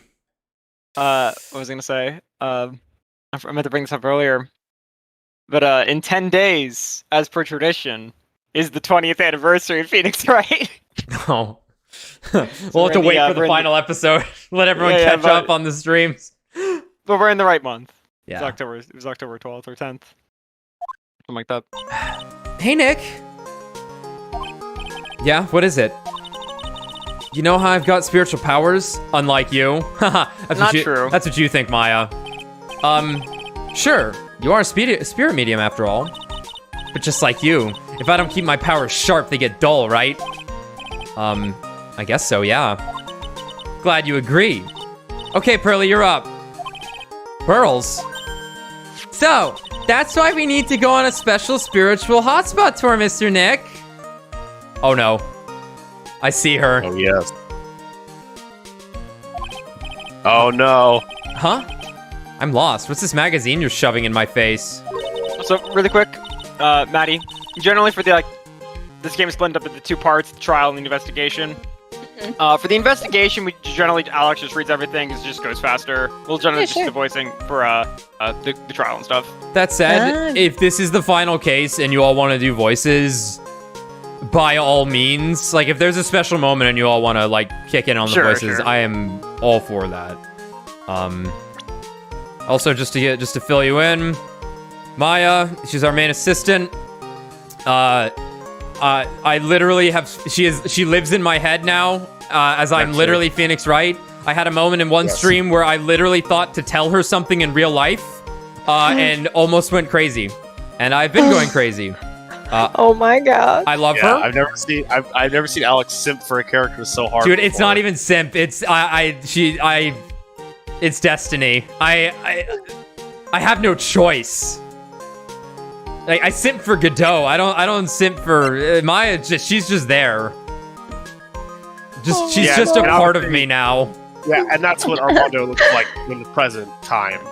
Now, yeah, so he has a fucking Wait. That's Armando. That's Armando. Yeah, he died and came back from hell to seek revenge on Phoenix Wright for some reason. Yeah. On Phoenix? He hates We Phoenix. don't know. We don't know. He's got a bone to pick though. Yeah, so this is what Mia looked like in 1 before she was murdered in the second case of the first game. She's Maya's older sister, and then Pearls here is Maya's cousin. Really strong spiritual abilities. So and physical abilities. She can outrun trains. She can outrun a train. Yeah. Yeah. Kind of nuts. Okay. It's the New Year's issue of Occult! Winter Spiritual Location Special! Oh. Pearls looks so happy. God, does she. Maximize your spiritual powers with 1 night of intensive training. Oh, it sounds too good to be true. I'll say. Sounds more like a scam to me. It's at a spiritual retreat called Hazakura Temple. It's way up in the mountains. And I bet it's nice and cold, just perfect for training. Now I definitely don't want to go. You know, I think I've heard of this temple before. It's a famous channeling dojo. It's hard for even real spirit mediums like us to make reservations up there. Also, the bridge is broken to it. Reservations? For a temple, are you serious? Don't worry, I've already made special reservations just for us. Yeah. And I signed up for the special course. That's nice. And the timing couldn't be better. Since we don't have a case right now anyway, somehow. Despite never losing. Alrighty then, it's settled. Well, come on, don't just stand there. Start packing your stuff. Yeah, Mr. Nick, you better start packing your stuff. Huh? But me? Why do I have to go? Well, we have to be accompanied by someone over 20 years old. Really? You know what? I wouldn't let Maya go alone anyway. Hey, I don't have anything to do with spirit powers. The only thing I can channel is a TV. Nice. So, is there a heated pool at this Hazakura temple? No, but you can stand under a freezing waterfall. Sorry, but I think I'll pass. I hate cold places. What? No way! How can you be so selfish? Come on, Mr. Nick, look at this place. Doesn't it look beautiful? Nope, especially not with Dalia there. Good God. Nope, not up. What the fuck? I'm gonna be nice and toasty at home. What the? What is it, Mr. Nick? Let me see that magazine. I'm glad you and Nick noticed at the same time, because I noticed the first time she showed it. Oh, I noticed it right away. Oh, okay. Yeah, I saw her. Okay. This nun. No, don't put her in a Miko outfit. Don't do this to me. Is she a friend of yours or something, Nick? This girl, it's... My name is Dalia Hawthorne. I just want to say, it's an honor for me to be here in your noble presence. Motherfucker. Honestly, how can any woman ever count on you for anything? You disgust me. Bitch. But it can't be. She was found guilty and should still be in prison. Mr. Nick. I'll go. Huh? Hazakura Temple. I said I'll go. Yay! Isn't that great, Pearly? Yes, oh thank you, Mr. Nick! You do anything for Mystic Maya, right? Even walk over burning coals, right? Yes, but not for the reasons you think. Or maybe the reasons you think, I just don't know.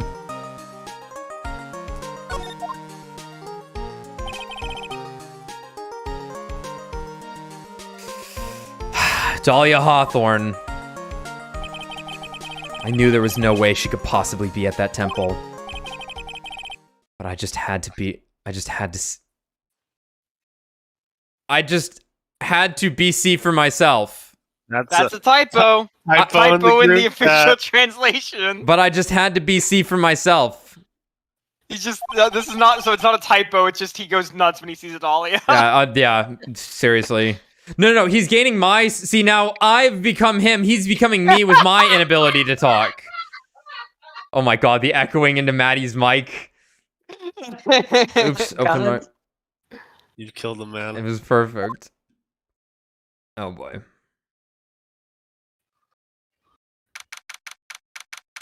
Here we are! Maya, if your toes are cold, I have a place for them to warm them up.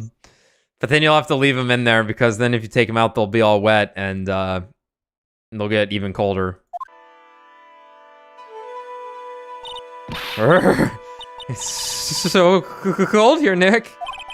Maybe you should put on something warmer for a change. Well, it's supposed to be cold. It's raining. Achoo! Her teeth are chattering so loudly, it's all I can do. It's all I can do to make out what she's saying. Wow, Mystic Maya, so this is the famous Hazakura Temple!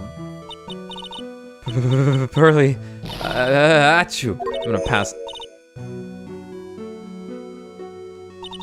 Holy crap, it's Peter Griffin! It's Peter Griffin, what the fuck? Peter. That's the pose he does. What the hell? Holy crap, is that Phoenix Wright? Well. Holy crap, oh, nice Lois. to see you here. Welcome to our temple. I can't do a Peter Griffin impression. Oh, thank you. Achoo. Oh my. Thank you for coming all this way. Come on now. Come now. You must have been cold. What's with these past tenses? We're freezing into human. Oh. Well, we are high up in the mountains after all. In any case, we shouldn't speak here. Please follow me inside. Thank you. I was starting to think out. Oh, yes. I almost forgot to introduce myself. Bikini. I'm the head nun here at the temple. My name is Bikini. Bikini. Bikini? That's right. Actually, that's my temple name. What do you think? It's a tradition to have one, and I wanted something that has a nice image to it. Ugh. So I thought, why not choose a bikini? Besides, it makes me seem younger. Well, the word bikini, it came after an island. It was named after an island in the Pacific that was used for nuclear testing sites. And the clothing people chose the name for the outfit because it quote unquote had an explosive look. Yeah, a bombshell wears it. A bombshell, exactly. Yeah. It says it was an island in the Pacific that was populated, by the way, and everyone had to leave the island because the United States, just started dropping nukes on it. We gotta go. Yeah. Oh, yeah, that's what you better do. Certainly does. Oh, I signed up for your special course. Well, my. Quite brave of you. Quite brave of you, considering how cold it is. Young people can be so reckless with their health. Don't blame me if you become one with those you channel. Damn. Reckless? Wahaha. Maybe you should take it easy tonight, Mystic Maya. We can come back another day. But you went through all that trouble to get reservations. Yes, that's right. You come all this way, so please, enjoy yourselves. There's still time before supper, so why don't you have a look around? Ah, jeez. So what's a channeling dojo anyway? Oh, my. You don't even know that? Forgive him, sister, for he knows not what he is saying. Well, just call me Bikini and forget the sister part. A channeling dojo is basically a spiritual power training ground. We have special holy items prepared here to help people boost their spiritual power. Holy items? You train an entire evening surrounded by these items. It's quite mysterious. The spiritual powers of these items seem to envelop you. Wow, she must have just gotten off the trolley from the land of make-believe. So what exactly is the special course? You must be incredibly devoted to be interested in that at such a young age. It's a training session where you sit on a block of spirit ice and chant a spell. 30,000 times, all while being showered in freezing cold spirit water. Eh? It's February now, right? You have to be careful this time of year. If you don't watch it, you'll catch pneumonia, or maybe even die of hypothermia. So be careful, you hear?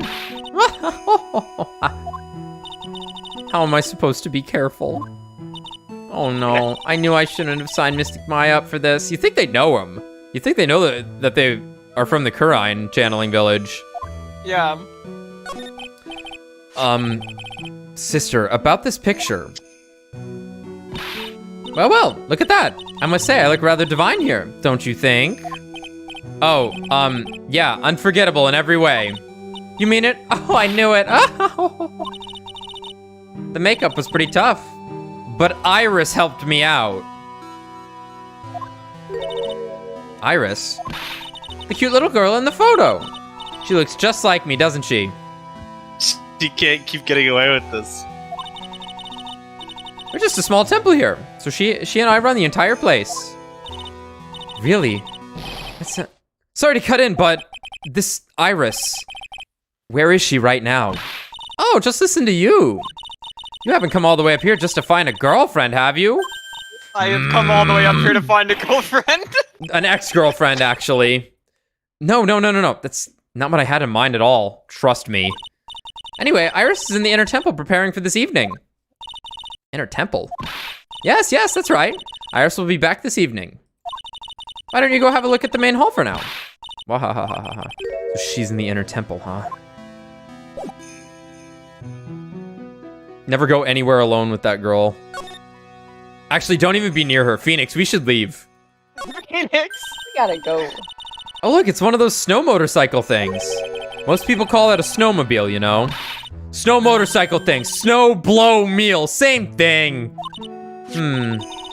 Too bad we didn't invite Desiree. I bet she could race like the wind on this slowmobile. Or maybe she'd give me a ride on this blow snowmobile. I told you it's a snowmobile. I love Maya. I love her so much. This look right here, I would die for this. And I might. I don't know yet. Anything could happen. I would certainly steal something for her. Well, she would just steal it without even... Sure. She wouldn't need an accomplice. She would just do it. What do you think, Nick? Pretty awesome gate, huh? It sure is. Looks pretty well maintained, too. This thing kind of puts your hometown to shame, Maya. No! Yeah, well, a lot of things have happened in Karine Village. True. We used to be a lot richer, back when people hired us to perform channelings. Oh, I see. Now the place looks a bit run down. I guess I was just born in the wrong time. Yeah. In the wrong generation. It's just, I was yeah. born in the- Oh, look, it's a cute little bell tower. I absolutely love the sound of a giant bell. Oh, so which do you like better? That or the sound of money?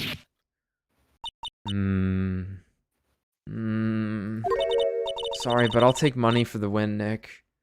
What are you apologizing for? She's poor. They're all poor. That looks like the main hall where we'll be staying tonight. From here, it looks like one of those ice hotels you always hear about. They gotta have a heater or something in there, don't you think? I don't want to die. I'm not worried, I brought my hot water bottle. Did you bring one for me? What are you talking about, Nick? Who carries around 2 hot water bottles? Brr. If the cold doesn't kill me, the ice queen over here will finish the job.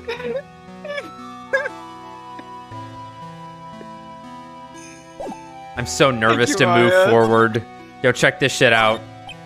I may not look like it, but I can tell you I'm very much in demand. And to be quite honest, I'm finding this a little difficult to say. What is she trying to say, Mr. Nick? I think she's trying to say that she's busy. But seriously, Nick, what's the deal? Nothing has even happened yet, and you're already shoving evidence into people's faces. You need to forget about work and relax a little. Try to have some fun, okay, Mr. Nick? Impossible. Yeah, you're right. Sure. Pin the hypothermia on the lawyer. Pin the hypothermia on the lawyer is great fun. Why is it Peter Griffin? It's uncanny, in fact. Oh, fuck. Oh, God. Oh, jeez. Do I hear three incidents at this bridge? Two in the audience. Do I hear 3? Did anyone have 3 on their bingo card? Well, they fixed it finally. Ah, jeez. Wow, yeah, they put a phone here in case another murder happens. Wow, look at this broken down old bridge, Nick. Yeah, and look at that big canyon below us. Hey, there's a river down there. It looks like it's flowing real fast. What's wrong, Nick? You look like you've seen a ghost. I'm just not very good with heights. Oh, hey, I've got it. Maybe you should try to face your fear and try hurling yourself off the edge. I would do it for that look. Let's go, baby. You know, 1, 2, 3, jump! It might be just what you need to get over your fear of heights. Yeah, death is a real good way to overcome phobias, all right. Anyway, it sure looks like a rickety bridge. Can't argue there. That's probably why it's called Dusty Bridge. Read it again, Maya. It says Dusky Bridge. Well, it's practically the same thing.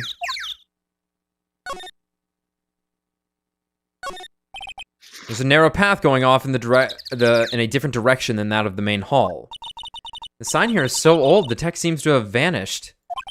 The path leads to a wooden staircase that goes down to the bottom of the canyon. Okay, I'll write wooden staircase on it then. You really think that is necessary? You'd have to be blind not to see the stairs. Well, it can't hurt. Just pass me a pencil, okay? Graffiti is a crime, Maya. Come on, Nick. Why don't we hop across the bridge? It'll be fun. I'm not so sure. It looks like a bunny hopping across the bridge would destroy it. Okay, Nick, then let's try to find a cute, fluffy little bunny and test your theory. Holy hell, Maya. Just kill the bunny! This woman is deranged and unhinged. That right there sums up the fundamental difference between sane and insane. Exactly. Some letters are engraved into a roughly cut boulder. The D-U-S-T-Y bridge, huh? Oh my No. god, she can't Wrong read either. again! It says Dusky Bridge, okay? Come on, Nick, take a look at the bridge and tell me it's not supposed to be dusty. This sign is obviously wrong and I'm gonna fix it. Now give me a pencil, Nick. Do I look like a pencil holder to you? I can't believe there's a gonna public lose phone it. here. Who would ever use it? The people who live here, I guess. I doubt they have any real phones here. Yeah, but it looks like 20 minutes. It took like 20 minutes to walk here from the main hall. It would have been smarter of them to build the main hall here, don't you think? Oh my god, Maya. Maybe you should work on channeling someone who makes logical sense, Maya. Mountain. Looks like it's about 20 yards to that cliff over there. I guess that's where I'll be training tonight. Do you want to train with me, Nick? And do the special course? I think not. It'd be so great if you had spiritual powers too.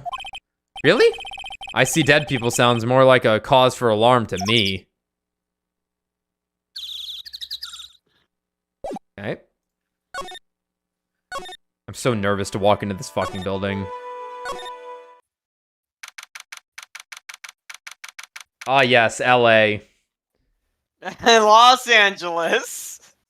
Hazakura Temple, main hall. The main hall. I think it's even colder in here. Achoo. Mr. Nick, do you smell that? It smells like meat and gravy. Yeah, you're right. I guess it's pot roast for tonight. Yum. Weird. I thought they would serve something a little more, well, traditional. What are you talking about, Nick? You think monks and nuns just sit around eating rice gruel all the time? Mystic Maya is right. Oh, I hope there's mashed potatoes too. I love mashed potatoes.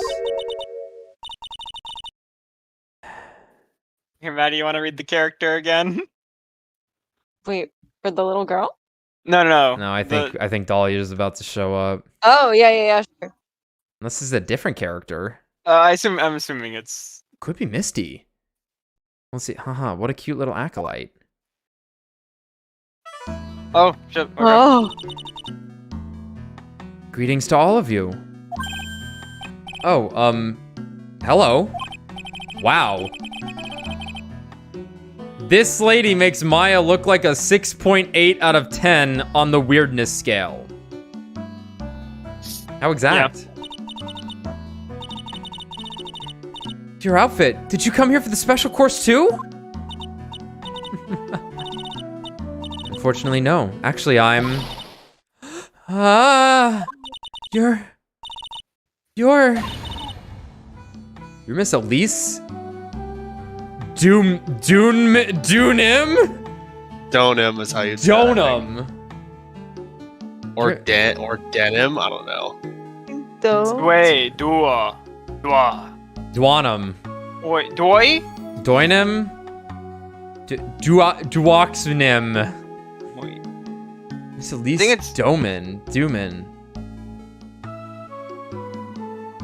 A Doman. Doneman. I'm going with Doinman. I'm going with It's Donum. Donum. Donum.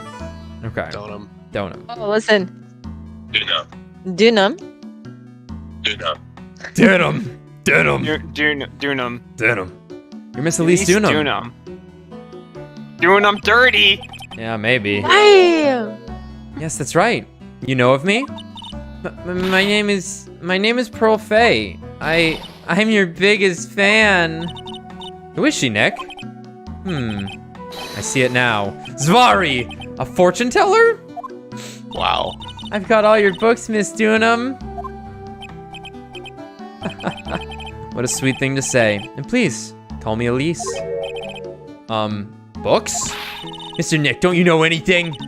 Don't you even know who this is? Well, an author maybe? Yes, and an illustrator of picture books. Picture books, huh? Oh, now I get it. I'm sorry I didn't know who you are. He looks like a Yu-Gi-Oh card. I'll bet. This is one of the Dark Magician variants. Okay. I don't get a lot of chances to really enjoy picture books. It's alright. I take no offense to that. My books are nothing but simple stories for children. And really beautiful pictures too, Miss Elise. Your books always make me feel as if my heart has been purified. It makes me feel very happy to hear you say that. I do have to admit, she certainly seems like a kind, sensitive lady. Miss Elise won an award last year for her book, The Magic Bottle. Oh, fuck. Oh, no. Yes. A friend of mine secretly submitted a story I had written to a publisher. They liked it so much that they asked if it was alright to make it into a book. Wow. It must have been a really great story. Maybe I should try to write a children's book too. You don't even know how to read. If I do, you can secretly send it to a publisher for me, Nick. Yeah. Recently, I've accepted a sort of apprentice, you might say. Oh, God. An apprentice. He calls himself Laurice Stoneham. I believe he's off doing some landscape sketches now. On Laurice's behalf as well, I'd like to thank you for your support. Of course, Miss Elise. Anything for you. Why did you come to the Hazakura temple, Miss Elise? Are you here to do some spiritual training? No, that's not it. I'm actually here to gather materials for a new book I'm working on. Wow! I can't wait to read it! Pearls is completely taken with her. I wanted to do a book with a more Japanese feel to it this time. So is that why you're dressed like you are? The children have a certain image of me in their minds. I don't want to disappoint them. What can I say? She's really a sweet lady. Wow, Miss Elise, you're dressed up like a mountain nun! Yes, the good people here were kind enough to let me borrow this. I'm wearing training clothes underneath my robe as well. I want a staff like that. Uh-oh. She would just hit me with it all day. I mean, Phoenix. Yeah, You like the crystal sphere? It's a real amethyst, you know. Uh-oh. Uh-oh. Get the jewelry away from Dalia. oh, right. Maybe we'll find one like that up there in this mountain. Up here on this mountain. Good luck, Nick. I know you'll find me one. Just ignore her. Well, you'll have to excuse me now. I have to go help with the dinner preparations. Wow, you mean you're cooking dinner tonight? That's right. Would you like to help too, Pearl? Yes, I want to help with whatever I can. Pearls looks like she's just won the lottery. Oh, I'll help too then. No, it's fine. Please don't worry about it. Feel free to relax and explore the area with your friend. Mommy with the hookups. Huh? But... Please, you can gaze at the large pickle behind me. Oh yes, please take this. I think it will be of help to you. It's the funniest heirloom of the Hazakura temple. It's a map of the area. We wouldn't want you to get lost now, would we? Ah, jeez. The pit in my stomach only grows. The inner temple. There it is. On the other side of the bridge.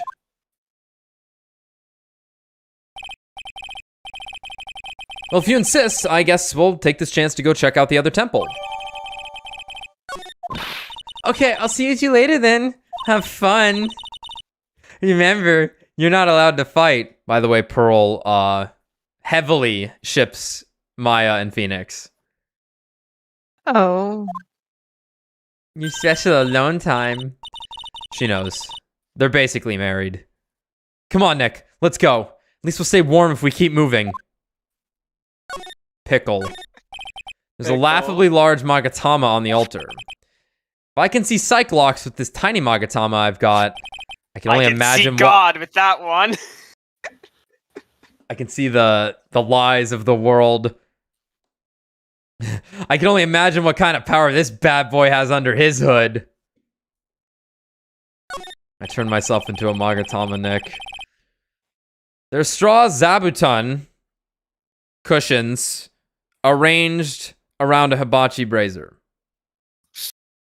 A hibachi brazier. There are straw Zabuton. So you see those spikes? Mm-hmm. They put meat on them, and then they stab them over the fire, and that's how they cook. Okay. Yeah. Okay. I haven't seen a layout like this since I saw this really old Japanese movie on TV. If it wasn't for this hibachi, they'd probably freeze to death. Is that like sand? Yeah, it might be a grill. That it might also just be like sand to move the coal around in. Okay. Yeah. Like, I suppose they could cook on it, I guess, but I bet the writing on these sliding doors are instructions for spirit channeling. Kind of like how we scribbled math formulas on the bathroom walls to remember them. As an American, I can't read these, says Phoenix. Kind of like how we scribbled math formulas. We did what? I can't go in there anymore. Q's in there writing math, dick jokes and math equations. That one's for you, Brad. Yeah, thank you. I appreciate it. Okay. What? It's from the Newsgrounds animation. Can't really add much onto You can laugh. That's what you can fucking do. Sorry. Please laugh. It's from a Newgrounds animation called Third Strike Bar for the Street Fighter animation. And one of them is I can't go into the bathroom because Q's in there writing dick jokes and math equations, and it's like it's like infinity times infinity equals penis is what he writes on the bathroom wall there. Q's in the bathroom writing math equations, dick jokes on the wall. Because that fucker I can't even sleep at night. Because that fucker I can't even sleep at night. Except we couldn't go to the bathroom during tests, and I can't read these walls. They might be dick jokes. You'll just never know. Mirror. It's an altar. It looks a bit old, but someone does a good job taking care of it. Speaking of altars, I remember seeing one like this in Crine Village last year. I guess they really do have something to do with spiritual powers after all. It's a stack of straw Zabuton cushions. Maya told me this type of Zabuton is called Enza. I suppose if I had never come here, Zabuton. Now I gotta remember that. I'd have missed out on all these new things. Gomenasai. Just found out I am about Phoenix Zabutas. Sama. Now there are subtypes of Zabutas. Yeah, Zenzas or whatever. My name is Enza. Phoenix Sama. Huh? Where did Sister Bikini go? I guess she went to the inner temple to go help out that other nun. Oh, right. I think her name is Iris? Yeah. That was it. I want to find out who Iris really is, but I'm scared of what we'll find. Well, she doesn't want the world to see her. Stop. I would have kept going. I literally forgot the rest of the lyrics, and I want to cry that I don't remember the lyrics. I'm so bad at remembering them. Because I don't want the world to see me, because I don't think that they'll understand. Yes. When everything's made to be broken. Broken. I just want you to know who I am. Ooh. All right.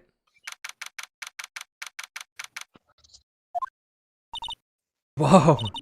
That bridge was shaking like jello in an earthquake. He's gonna die? That would be fun to watch. If I was about to die in an earthquake, I think watching the jello might be kind of fun. Yeah. And at least half of the wood on that rickety bridge was rotting, I bet. Not to mention the last part had like one board left on it.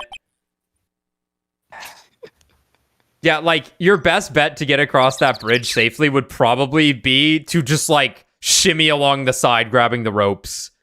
Yeah. I would looks feel more awful. safe doing that than like the wood breaking underneath me. Yeah. Yeah. What's wrong with you? Your face is all green. Can you not pick on me for a second? I'm still trying to get over the shock that we made it safely across that death trap.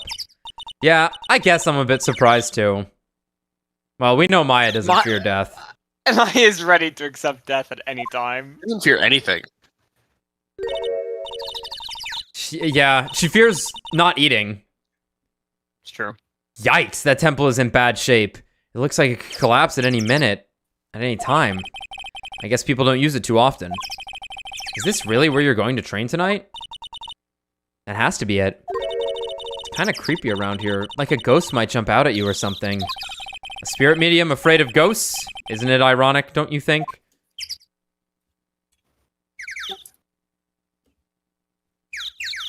They have to listen to me burping every night, Maddie. I mute for the stream. I have a mute button so that they don't hear it, but my friends here, they're constantly subjected to it. It is unending. You do you, boo. It looks like this bridge is suspended by 4 of these wires. They're really thin. Shouldn't they be just a little thicker? Oh, stop it. You're such a worrywart, Nick. If the bridge were really going to collapse, I'm pretty sure the boards would break before these wires ever did. I'm gonna faint. What's wrong? You're turning into an overripe avocado again. Oh wow, look at these neat Buddha statues. Maybe I'll take one home with me. Maya! But there are so many. They wouldn't notice if I just took one. Are you kidding? Of course they'll notice. What are you gonna do with one of those anyway? Put it in the office, of course. We could trade that wooden statue in the office reception area for one of these. You know, come to think of it, where did that wooden statue come from anyway? Not like we get to look at the front of the office anymore. Yeah, I'm not sure what she's talking about.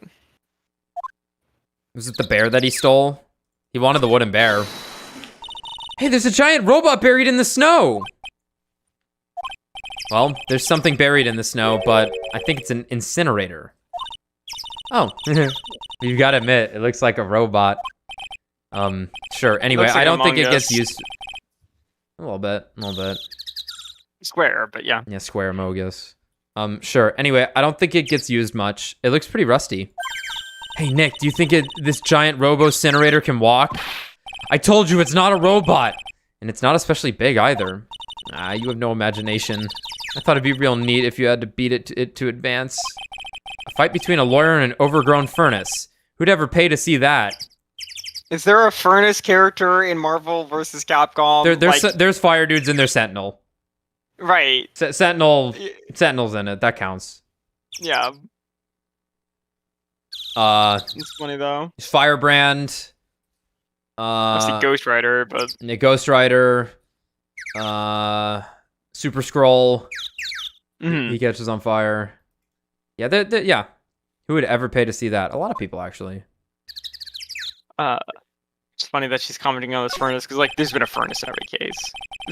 Everyone throws the evidence in the furnace. Yeah. I don't care how much you pay me. I don't want to cross that bridge again. No worries, Nick. No one is offering you any money. That's because no reasonable person would call that pile of popsicle sticks a bridge. The latter half of it was nothing more than a few planks of wood and some string. Hey, if we want to get back, we've got no choice but to cross it again, you know. Maybe I'll just stay. I've always dreamed of living in a little shack in the woods. Wow. You really are scared, aren't you?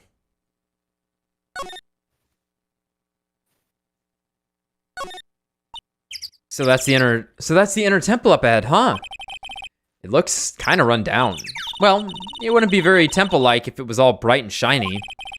So you're training here tonight, huh? Yep. Then everyone will see my spiritual powers. Sounds like your stomach wants to show off its digestive powers instead. I wonder if that roast is ready yet. Looks like there's something written on it. I can't read it, but if I had to take a good guess, I'd say it says Inner Temple. What's the point of a sign if you can't read it? Must be tough for the mailman when he's delivering here. I guess the sign is a good indication of how long this place has been here. Hey, a half-open gate. That's practically a welcome mat. Yeah, except the sign on here says no entry. Nick? Rules are made to be broken, you know. You expect a lawyer to go along with that? Oh, come on. You're such an old lady sometimes. Let's just go. Don't blame it on me when Peter Griffin puts a curse on you. Now you've got me scared. Let's just forget about it, okay?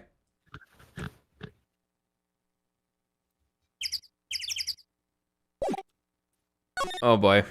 Nothing else to look at. You must go. What the fuck is that? Hell! This is the hell, evilest chaos. room I've ever seen. Oh dear. Welcome to the torture chamber, God. Phoenix.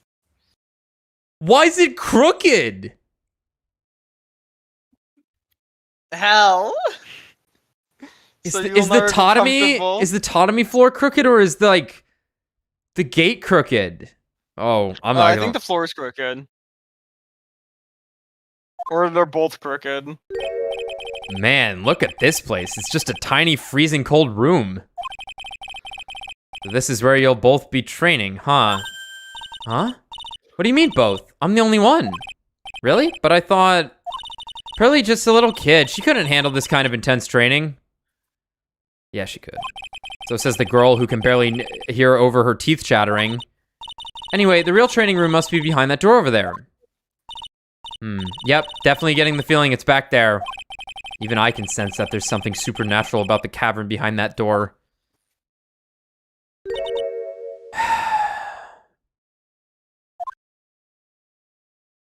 Yeah, Maddie. Her hair's a different color. Oh. Excuse me, but who are you?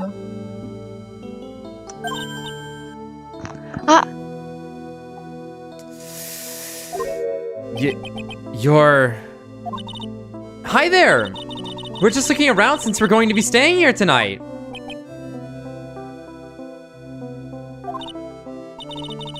Is something wrong?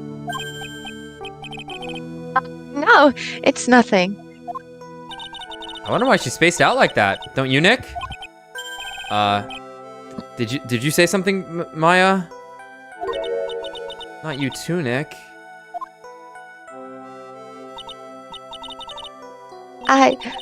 My name is Iris. I'm one of the nuns here at this temple. I'm Maya Fey. It's a pleasure to meet you.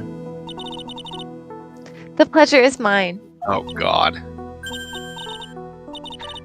Oh, please excuse me. I have some, chores to attend to. Boo! Did we get her profile? Age 25. I'm not at Hazakura Temple. She reminds me so much of her. It is uncomfortably Peter Griffin. 48? She's looking pretty good for 48. No, yeah. Kinda I'd author and illustrator of picture books. Pearls is a huge fan of hers. Oh yeah, Maddie, so we were alluding to the fact that this might be Mia and Maya's mother. Some things happened involved with that final case involving Edgeworth at the end of a past case he was involved with that led into the case that we dealt with in modern time. That involved Mia and Maya's mother channeling the dead to get a testimony out of him. But it failed, quote unquote, it failed. Turns out it actually succeeded to pretty much the best way it could, because the person they called, the victim, who was Edgeworth's father, he could only know so much. And it turns out that like no one involved in the initially known scenario was the killer. It was really intense. It was like a new fake murder that was happening that was pinned on Edgeworth that ended up mattering to a case that had happened 15 years ago or something like that. It was pretty intense. But the whole thing was that after Misty Faye failed, the media got a scoop on the fact that she had failed. And both how scandalous it was that the police had used the spirit medium during an actual investigation. Yes. Sure. And the So guy it was- who would find this information would later kill Mia. Pretty He was like a dirty information broker. pretty fucking intense for the second thing that happens in the first game, but that's how it went down. But those 15 years ago, Misty disappeared. Maya would have only been 2. So they wouldn't know each other. Yeah. Recognize. Yeah, that like and I'll be curious if like Elise is keen on it because, you know, motherly instinct or something. But also I imagine at this point she's like ashamed to potentially show herself to her daughter. Yeah. But like I think it would be pretty easy to deduce, "Hi, I'm Pearl Faye." Oh, That's my name. that's my name. I can only guess. I imagine I'm that's who Faye. I imagine that's who this is gonna be. Yeah, I imagine that's who this is gonna be. I guess when the women get older in the Faye family, they have to have weird hairstyles, huh? Me got out what the getting was good. Funky hairstyle. Morgan Faye in the so the second case of the second game is when you meet Pearl and a murder happens while Maya is channeling someone who should be dead. So the case was about how Maya may have killed somebody while she was channeling this person. They don't go into the specifics of whether or not like it's really killing someone if you're channeling the dead. But she did not do it. And it was staged, as well as the fact that her aunt Pearl's mother was trying to get rid of Maya. And that woman, Morgan Faye Pearl's mother, had the fucking like poofiest hair. It was like, imagine a pompadour in every direction. I can Yeah, try. you can try is also- right. Was Morgan Misty's twin? No, I don't think Did so. they? No, No. Remember. Morgan was the older sister and should have been stronger. Oh, right. But right, Missy okay. was the stronger one, and that's why Gotcha. she was supposed to be the master of the village, next in line to be master. Gotcha. And that's why she wanted to get that's why Morgan wanted to get rid of Maya, because Maya is in line to become master, but her aunt doesn't want that because Pearl's her pride and joy and wants Pearl to become the master instead because Misty's gone. Yeah, that's that whole thing. She sure is beautiful and a bit spacey, I guess. I guess she's just not used to talking with urban sophisticates like us. Really been waiting to use that word, huh, Maya? Nick? What is with this room? It's evil. That girl. It can't be. Yeah, I'm thinking of But- the Hyuga clan. Oh, yeah. Hmm? Oops. The actual training area must be on the other side of this door. I wonder what it's like. Phooey. It's locked. Come on, Nick.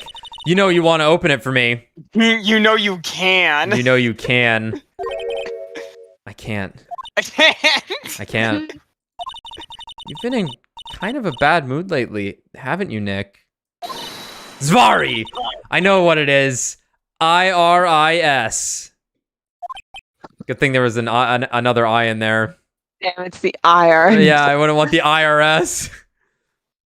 Yeah, the IRS puts me in a bad mood too. Ha ha ha ha ha. Iris and Nick sitting in a tree. KISSING. Tried to poison me, Maya. That's good friends. Maya, she tried to pin a murder that she committed on me. And made me hide evidence for killing Godot. Not that we know that. Please start letting your characters have sex. Please, I beg of you. I fucking beg of you, bro. No. Literally not true. This series is like the greatest example of that. Just fuck already. They're basically married. I mean, like, I'm pretty sure Phoenix is 34 in Dual Destinies or whatever it is. Holy shit. Yeah, he would be... Still doesn't know what sex is. No. No chance. Oh my god. Anytime he thinks of anything sexual, he just broods over Edgeworth. That's where all the energy goes. There are a bunch of musty-looking blankets and bedding sets piled up here. I wonder why they're even here in the first place. It's because all spiritual training is done under the supervision of a nun. I wonder if Sister Bikini is planning to sleep in here while I train. But if they sleep, what's the point of having them here in the first place? Oh, you know, in case they're dying of hypothermia. Look at this antique dresser. I wonder if there's anything valuable inside. Let's have a look. Nothing. Just a bunch of clothes. Hey, Nick. Huh? Oh, sorry. I was just thinking. Oh, about Iris, I bet. Looks like you've been bitten by the love bug, Nick. Maya. You don't understand? You really don't understand. I want to put my face between your boobs, please. Wait, what? What? Don't worry about it. Okay. That's Phoenix's inner monologue every time. She's like, "Oh, I see. You like her, huh?" He's like, "Maya, please." No, he's like, I want to shove my face between Edgeworth's massive cheeks. Yeah, that's true. His huge clappers. Your Honor, I'm trying to intimidate the witness, but my cheeks are so fat. I'm trying not to intimidate the witness, but the clap of my ass is too strong. Ah! Whoa, what is it? Why'd you scream like that? This scroll. It's my mother. What? Mommy. It's Misty Faye, the master of the Crine School of Channeling. Are you sure? Yes. A crest at the top of the scroll. That's the special mark of the master of our tradition. So that's what the mark means.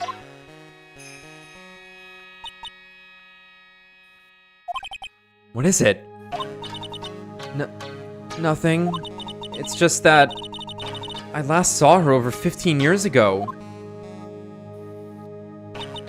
If it wasn't for that crest, I wouldn't have even known it was her.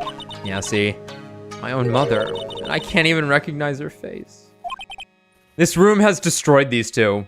I want to leave. Maya. This painful, crooked room of pain and torture. They're not even in the torture chamber yet. No one's even died yet. Hanging scroll. The torture foyer. The torture foyer. The toyer. No. The torture. No. Shows Misty Faye, master of the Crine technique. Alright. It's a hanging wall scroll showing Maya's mother, Misty Faye. It's not that old. That crest at the top is the official mark of the master. I wonder if this temple has some sort of connection to the Faye family. I think it does, actually. Supposedly, it was founded by a branch family member of the Crine School. I'll have to ask Bikini in more details when I get the chance. About Maya. And the Faye family in general. This is crazy that this is all that Dalia is gonna get wrapped up into this somehow. This is fucking absurd. In the best way, of course. I would want nothing less. This is exactly what needs to happen, in fact. Dusky Bridge. Woo! We managed to make it across Dusty Bridge. Nick, you look green. Are you feeling alright? Hey, what's wrong with you? Look, here's a picture of Edgeworth. It'll make you feel better. Oh yeah, that does kind of help. Ever since we met Sister Iris at the training hall, you've been really quiet. Huh? Oh, sorry. I'm just dissociating. Hey, you wait up. Think he's yelling at us? Oh my god! Maddie, you smell that? No. Oh. Okay. Oh, Tommy. There's no fucking way. They're all here. Bring them in. There's no fucking way they're all here. Laris. Laris. He must Oh. be. There's no one else around. What, you smell that? Anyone else smell that? Or is it just me? Eh. Would you mind moving? You're standing right in the way. Holy fuck. All right. This is our best friend. Larry fucking asses. Hey, I know you. You're. Whoa, sorry. Gotta run. See ya. Woo. God. Hey, wait a minute. How is Larry in this? Oh, nice to meet you. I'm Larry's Zoomnim. Liar, you're Larry. Your clothes may change, but you're still the butts. Shut up. I'm Larry. Larry, it's bots. Yeah, just butts. I'm just here to do a sketch of Dusky Bridge. So it really is our Larry. Not that I get why he's pretending to be someone else. He's already got a new job. He already has a new job. He's already appeared once in this game. So this is Larry Butts. He is also a childhood friend of Phoenix and his Edgeworth. lifelong best friend. Yeah, sort of. And he gets into trouble. And honestly, I should have known. Because there's a hot woman involved. And there is no simper. No one is simper No, it is more simple. than the Butts. Yeah, the running, the motto, not motto. Just the expression. You just say Yeah. like a gag. That they that everyone who's known Larry for his whole life has always said, when something smells, it's usually the butts. It's usually the Butts. Oh. So it really is our Larry. Not that I get why he's pretending to be someone else. Yeah, fuck it. Get Lotta in here at this point. I bring them all in. If I see Lotta Hart, I might actually just die. I might I don't actually think Lotta just. shows up. Thank God. I think we get Larry because he's important. He's one of the boys. He's always there for us, and the hero arrives in the 11th hour, in the darkest hour. Yeah, do you see? Oh, that's right. He's literally the first person you're trying to help. He is the defendant in the very first case of the series. He is then relevant at the end of the first game. Also, helps out Edgeworth. Edgy. Yeah, and does not make an appearance in 2, which is very odd. Yeah, but you get 2 of them in this game then as well. Yeah. Lotta and old bag. Trying to show up fuck a in married 2. woman.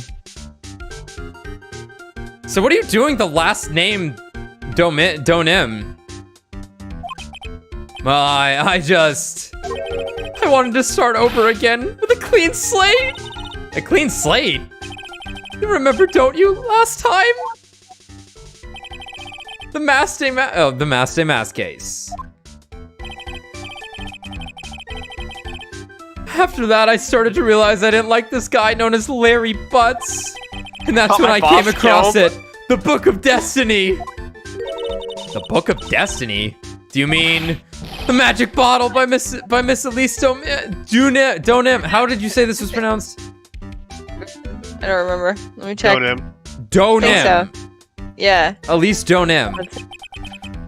So beautiful. Denim. Denim. So beautiful. So moving. So gentle. A lot of French in this game. A lot of unexpected French. Tommy just made a guy French that probably wasn't even supposed to be French. It was great. So beautiful, so moving, so gentle. My heart felt cleansed. I was saved. Maybe I should buy a copy of The Magic Bottle. Wow. Larry would make a great book salesman. I really want to get that book now too. She's the most wonderful person I've ever met. I'm into MILFs now, Phoenix, don't you know? I'd follow her anywhere. Well, she certainly is a very elegant lady. You see? Here's a photo I took of her in secret. Okay. He's looking at the camera. It is a nice photo. Wow, that's a beautiful photo. You want a copy, don't you? It's okay. I just happen to have made extra prints. That'd be $10. Taken by her only pupil, Boris Donim. Still, it's kind of hard to imagine you as a picture book illustrator. So tell the truth. You must have some kind of ulterior motive, right? Larry, What? I was the one What? who went to art school. What are you talking about? I don't trust anyone anymore, especially not women. Whoa, talk about a bad case of denial. Anyway, can you even draw well enough to make a picture book? Art isn't only about technical skill, you know. It's about having a pure heart. And that's why I'm asking, can you draw well enough to make a whole book?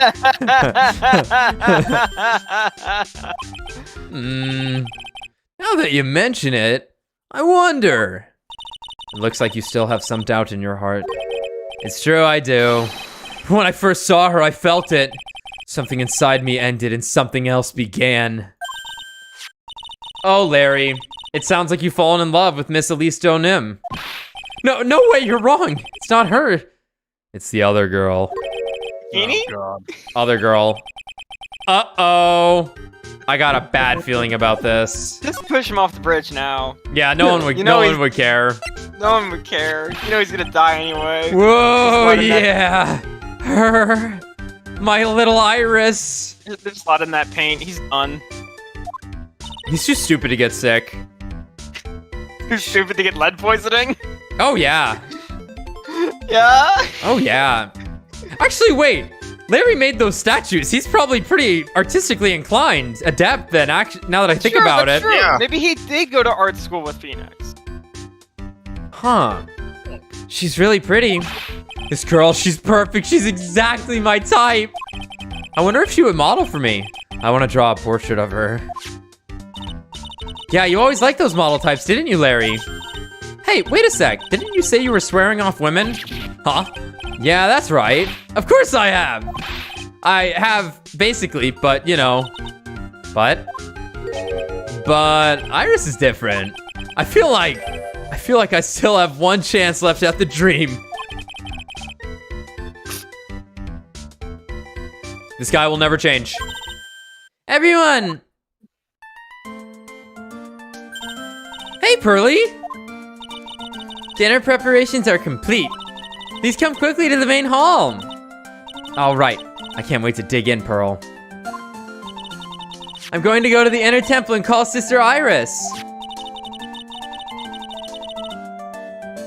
Oh no. Instead. Oh no. Oh no. I just realized who our defendant's gonna be. Who? It's gonna be Larry, isn't it? I don't know. Oh no. There, Oh. Bear. Oh no. I also want to have a look at where Mystic Maya is going to be training. Be careful going across that bridge, Jesus. You can just jump it. Yeah, she could jump it. 7:46 p.m. Boy, am I stuffed. Are you sure it's alright to eat that much before your training? Well, this kind of training is a battle of endurance. Mystic Maya, please don't do anything that might put your health at risk. No pain, no gain, I guess. I'm still worried about you. Well. Let's not dilly-dally, shilly-shally. You must get ready for tonight. Good luck, Maya. All right, here I go. I guess I'll see you all tomorrow, I guess. Iris, please ring the bell at 10 p.m. for lights out, all right? Yes, Sister Bikini. And then after you ring the bell, I want you to come join us at the training hall. I understand, Sister Bikini. Time for murder. Maya and Bikini Time for murder. really seem excited about this training thing tonight. Well, Pearl, what are you going to do tonight? Well, if you'd like, you can come to my room. Perhaps we can read some books together. Really? I'd love to. I'm not very good at reading. Well then, would you like to practice reading with me? I'd love to. Pearls is absolutely smitten with Miss Donim. So, Larry, what are you going to do? Huh? Me? Well, I'm just gonna hang out in my room. I can't stand the cold at all. I totally hear you there, man. Miss Elise, so, for example, how do you read this? It says, gravely. That's kind of a tough word. Oh, okay, and what about this word? That's another tough one. It says, roast. What kind of book is she reading anyway? And why is roast a tough word?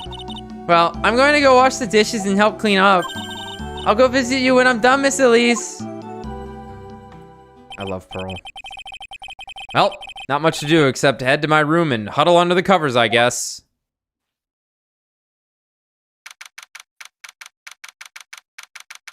9:12 p.m. Ugh. It's a whole different type of cold up here in the mountains. Why couldn't the nearest bathroom be just a little closer to my room? Mr. Wright? Ah!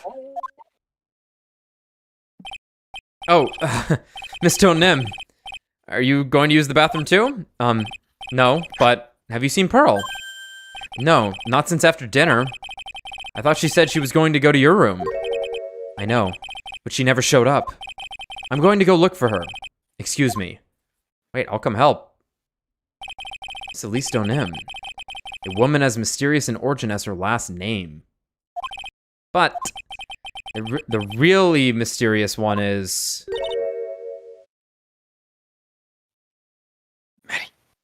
Oh. Sister Iris. Good evening. The really mysterious one is this girl. Are you on your way to the bathroom too, Mr. Wright? I can't let this chance pass by me. I should try to talk with her and maybe get some answers.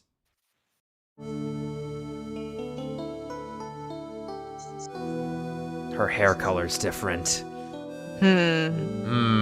Must be different. Possible. I'm kind of digging the brown hair. Your sister Iris, right? Don't let it fool you, Brad. Don't let it fool you. That's a Fine. I guess you are a little fudge.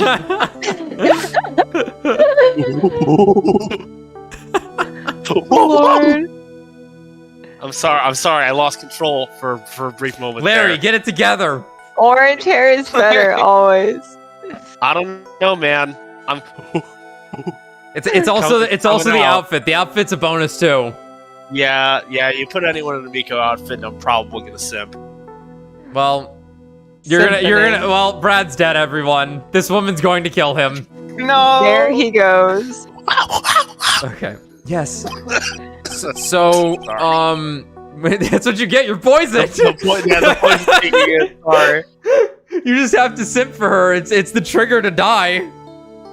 Oh my god. So, when did you come to Hazakura Temple? I don't remember. Ever since I was a small child, the temple has been my home. Liar. Up. So you've never left. Well, I don't have any family left to take care of me. Brew, you killed them. I swear to God, if this bitch is the defendant, I'm gonna lose my mind. I fear for that. Sister Bikini, I've come to think of her as my real mother, as it were. Holy crap. I see, but didn't you go to college? And maybe enroll in the IB University Literature Department? No, I never had an interest in going to a big university like that. My training is all the education I need. That face, bro. I see. But once in a while, when I get the chance, I make a trip to the nearby town. Kill as many men as I can. I use a computer and a cell phone too. Oh my god. Gamer girl spotted. Oh my god. That's not exactly something worth bragging about. I can finish a solitaire match under 45 seconds. Oh, that actually is pretty impressive. But I don't see any Cyclocks. Oh my god, she's trained in spiritual power just to fight me, and she knows. Oh my god, stop it. What is that castle? I was wondering about that too. I was thinking at first I thought, oh, it must just be the temple, but no, that's Hogwarts. This is a wizard. Her hair's brown there. You're right though. This is Her Dark eyes are- Magician Grandma. Dark magician MILF. Gmail. I can't keep getting away with this. Yeah, okay, she's got brown eyes and brown hair there. It might just be a lighting thing.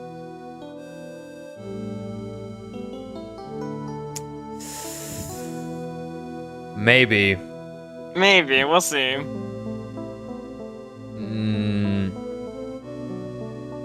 Is she channeling someone? It'd be very odd. That would be fucking weird.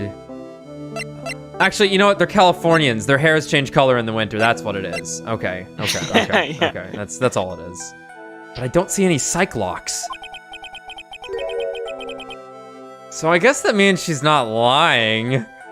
Phoenix. Please don't stare at me like that. Hamanawuga. What kind of place is this anyway? I heard it's for training to increase your spiritual power or something like that. It must seem awfully crazy to normal people like you. Oh, Mia's about to kick in Phoenix's mind. Hey! That bitch crazy! You know that! Look at me, Phoenix. Don't look at her. She's lying! It must seem awfully crazy to normal people like you. Well, I have to admit, it is a whole different world up here. Glad to hear you say that. Huh? Talking with dead people. Who does it help anyway? Wow. We don't have a lot of history of it helping. Actually, that's not true. Mia helped a lot. Never mind. But I guess, like, outside of that, I hate it. I hate it. Damn, she hate it. She hates it. She hates Really? So then why stay in a place like this? Now this face looks nice, I think. That's actually... Ooh, okay. Beauty girl. Is something wrong? Sorry, bro. I can't control myself. I didn't realize it was so late. I have to go and ring the bell for lights out. I guess it's almost 10 now, huh? You need to bring those things that you test on the pool to check the pH levels for every drink they hand you here. Oh god. To check for poison. I think that would be a way to detect it. Maybe, I'm not sure. Who But detects I'm not sure you something? can. Mr. Wright? No, I guess it would only... Unless it was adding hydrogen. I don't By think the it way, actually she would said it was affect the almost 10. Write that down. Write that down. Write that down. Yes? If it's alright with you, I would like you to have this. Oh no. This is your hood. Phoenix, don't take it. Phoenix, don't take it. Phoenix, don't take it. You're gonna be incriminated. You're don't gonna be. take it. You're gonna be incriminated. You're gonna be incriminated. You're gonna be incriminated. Yeah, but the hood, though. It has the power to protect you from evil spirits. And poison. But not demons like you. Come to think of it, Sister Bikini was wearing one of these too. I pray for your safety on this dark, cold night. Don't be fooled. Don't be fooled. Don't be fooled. Don't be fooled. Don't be fooled. Yeah, but it's comfy. A magical hood said to offer protection from evil spirits. We're falling one by one. But it's comfy, That's though. what they want. I'm sorry, but I must bid you goodnight. Phoenix, if your head's cold, I have this hood you can put it in. But, you know, don't take it out, because then you'll be cold again. Wait a minute, Sister Iris. Yes?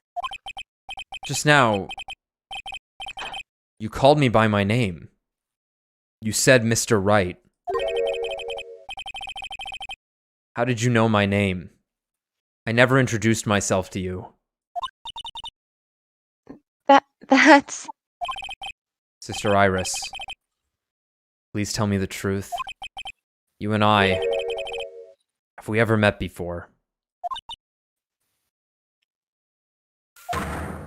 Ah, there we go. Holy hell! Of course. Wow. Yeah, there was 5 at the end of the last game too. Still, the effect's so good. Iris. Shit, my ability chain jail. Oh, it's almost 10 p.m. Time for bed. Perhaps we can speak again tomorrow.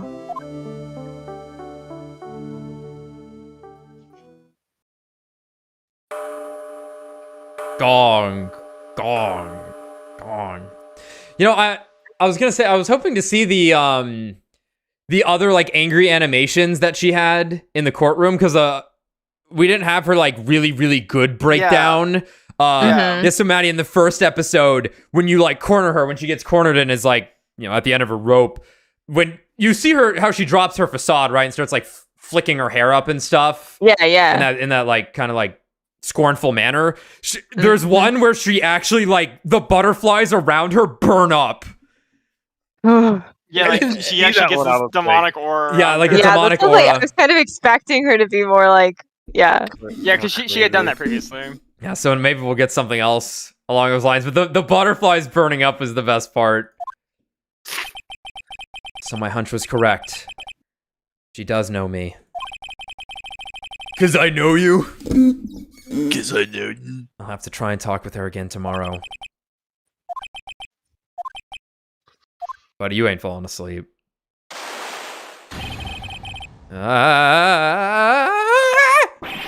What the? The blood-curdling scream came from the courtyard. Run. Yup. The statue fell from the sky. That's crazy.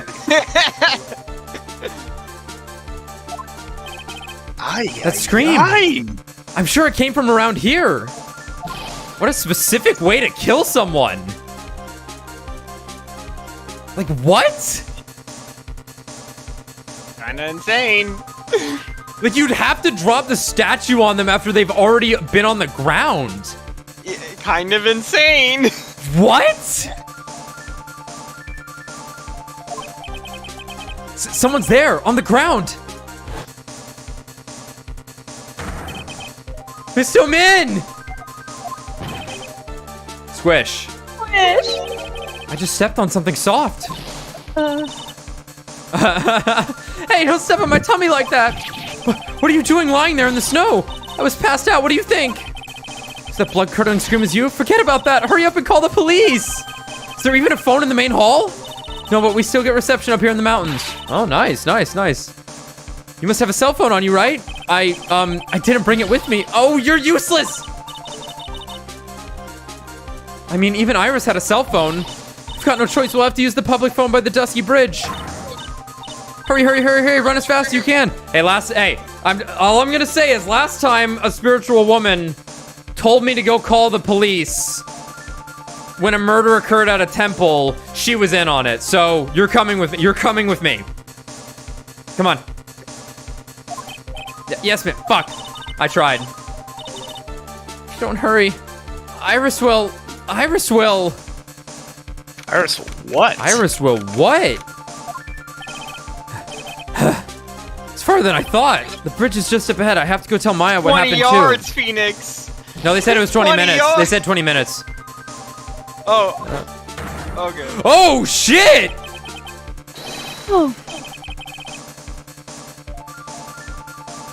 Oh my god. We're trapped like rats. What the fuck is happening? The bridge is burning down. What the heck The happened? bridge is burning down. Oh my god, Larry! What are you doing here? Get the fuck out of here! Hey, oh, do I smell pork chop sandwiches? Oh my god! What are sandwiches? What are you doing here? Ah! Huh? What is it? Is it me? Don't scare me like that, Larry. I almost had a heart attack. My name isn't Larry, it's Larice. But not now. Hurry up and call the police. I'm going to the inner temple. Don't be stupid. The bridge is nothing but a burning wreck right now. Listen to me. There's been a murder here at Hazakura Temple. What? The murderer might have fled across the bridge. I have to make sure Maya is safe. But, please, call the police. I've got to go. Get out of my way, Larry. It's too dangerous, Nick. Wait. I must have been crazy. I knew how dangerous it was, but I still went for it. Holy fuck, dude. Well, now we know why he's in the hospital. Nick! Holy shit. Weakened even more by the fire, the rickety old bridge's plank snapped and gave way. And as I was swallowed by the eternal darkness that surrounded me, a final terrified scream rose up to pierce the frozen air of that harrowing night.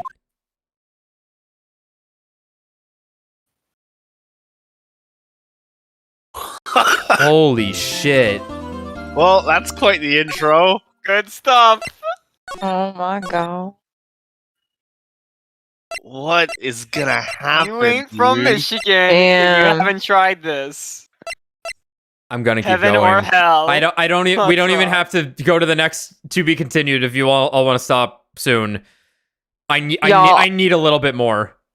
I'll probably tap out Yeah. here. Okay, that's good. That's fine. But I love you guys so much. Maddie, and thank you so much for letting being me here. Do it. Hey, That was so fun. I'm in it. I'm here to stay up. Hey. I'm hanging out with y'all tomorrow anyway, so. anytime. You did great.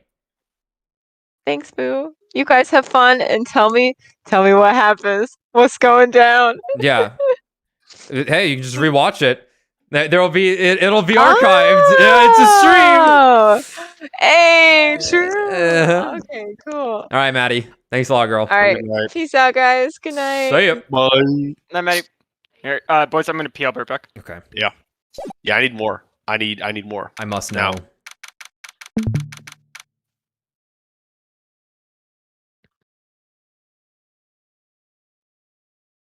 Sorry, I'm skimming through whatever you and Race were talking about in Discord. No, we were talking. Okay. I'll check it. I'll check it later. About there's a. I don't remember how we got to this conversation. We were talking about the limited edition Thousand Suns Gundam GPO-1 Full Burn-In that Linkin Park released because it was Chester's favorite mobile suit. Wow. Yeah. Wow. It's the 30th anniversary Master Grade GPO-1 Full Burn-In. That's a special color scheme they designed. Okay, that's There's really really cool. Yeah, there's some really cool promo art of all of them in like Fetty uniforms and pilot suits. Okay, I'll have to look through that afterwards. That's pretty cool. That's really cool. A mutual of mine, the GPO one is like one of his favorite mobile suits, and he is a collector, so he thought he was able to grab. He paid like $120, which is honestly a pretty good price for what he thought was the limited edition model kit, which he was gonna build too. He wasn't even gonna like keep it in a box. He was like, nah, if I get this, I'm building this shit. Okay. And I'm back. But the seller ended up just sending him the CD and not the model kit. So Oh, what the he fuck? got fucking scammed. Huh. I think he got his money back, but I know he's still on the hunt for it. Okay. Well, best of luck to him. Let's continue. Date. Let's rock. I don't know. Heaven or Time. hell. What could it be? Location. You ain't ready for what happens next. Not at all. Oh, it's time. Get in, my hero. Who could that be at this time of night? Yes. Oh my god. Yeah, baby. Oh my god. Everyone is here. Everyone is here. Everyone here. Edgy, get up! It's an emergency!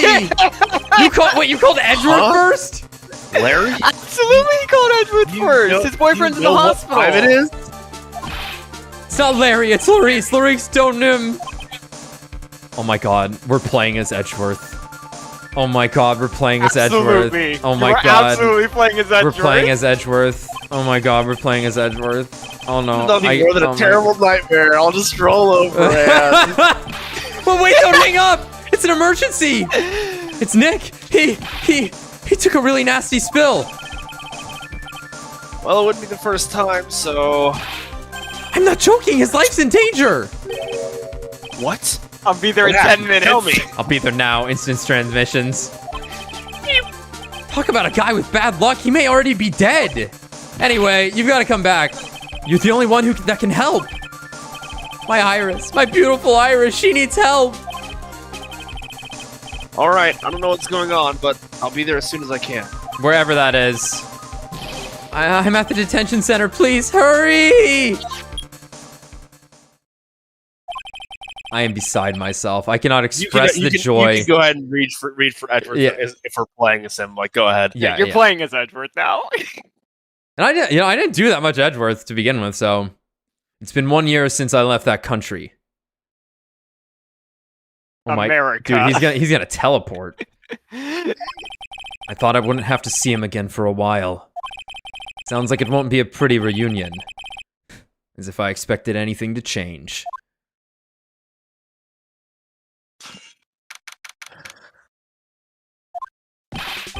You're late, Edgy! What took you so long? I don't want to hear it. I chartered a private jet to come as quickly as I could. Well, you should have chartered a faster one. Anyway, just listen. Something happened to Miss Elise, and Nick's, Maya, and Iris's bikini. Huh? Say something, Edgy! Before I came here, I stopped by the hospital and paid Wright a visit. I believe I have a better understanding of the situation than you at this point. The murder victim was the picture book author, Miss Elise Donim. She was found by Wright in the head nun. The suspect is the temple's younger nun. Yep. Yep. Yep. The twists and turns of fate. Well, luckily this isn't his sword. This isn't his sword to defend. I'm a prosecutor. I don't care if she's guilty. Then later, while Wright was crossing the bridge, it broke and he fell into the river. The hospital says that he'll need at least 2 days of bed rest. Yes, that's right. You got it. But they arrested her, my sweet little Iris. Is Larry my Maya for this case? Oh my god. I mean, and here oh my god. And here I was convinced. He was the one the police had arrested. And here I was convinced he was the one the police had arrested. However, I still don't understand what these 2 items are for. What are you talking about? The things Wright gave to me when I was leaving his room.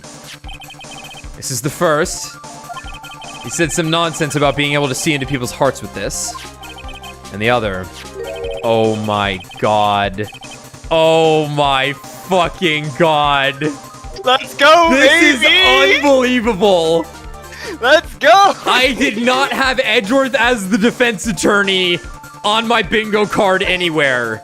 No This is the best possible thing that could happen, bar none. You ain't from Michigan. He couldn't possibly be asking what I think he is, could he? I'm begging you, Iris's trial starts tomorrow! With Nick out of the picture, you're all I've got left. Holy fucking shit. You're the only one that can represent her. What did you just say? You know, represent, defend! What were you expecting? Why do you think I called you anyway? Your Honor, I've never lost a defense case. Your Honor, I've never defended a case. So, yes, but also no. I have colluded with the defense before, countless times, in fact. I'm a prosecutor, Larry. A prosecutor. Do you understand what I'm saying? A prosecutor is a lawyer who... Don't talk to me like a kid. I graduated from junior high, you know. Don't worry about it. I promise I won't tell. But I mean, I heard a paper badge had no problem fooling an entire court before. Oh my god.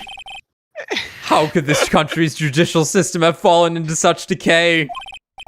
Please, Edward, you Edgy. put Godot in charge and left. At least listen to her. Listen to Iris' side of the story. So Wright wasn't joking when he gave me this badge after all. Now all we need is Franziska. He's gotta kick down the door with the crucial evidence at the last minute again. Thank you for coming. My name is Iris. Edgeworth. Miles Edgeworth. I don't know if I can be of any help, but wait, don't I know you?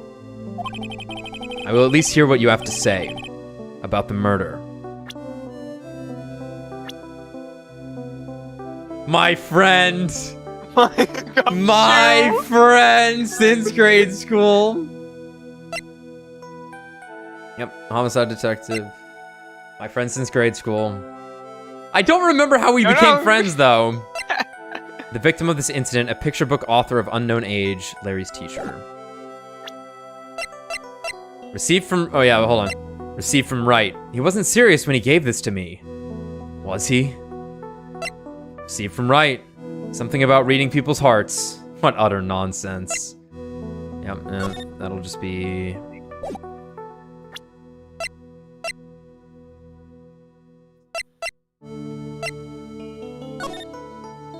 To the castle. What did Wright's profile say again? I didn't read the whole thing. Whose?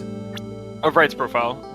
For instance, grade school, fell from Dusky Bridge and is currently hospitalized. I will at least hear what you have to say about the murder.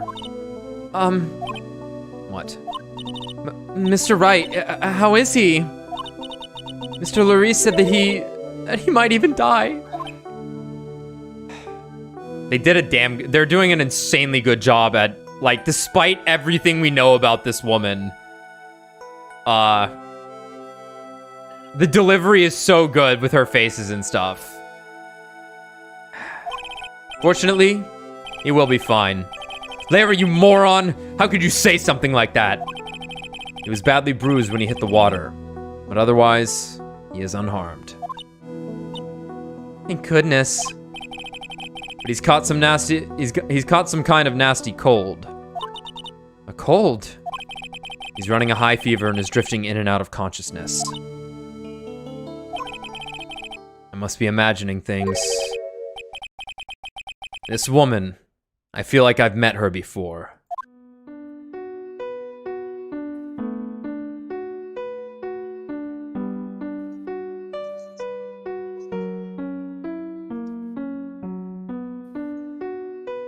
Oh, man.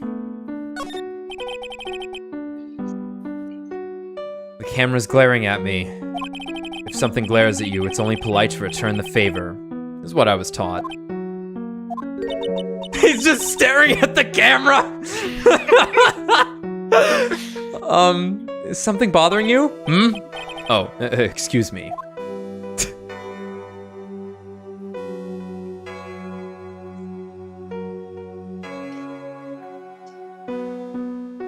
This track's really good. My song. Yeah. The guard is glaring at me. If someone glares at you, it's only polite to return the favor, is what I was taught.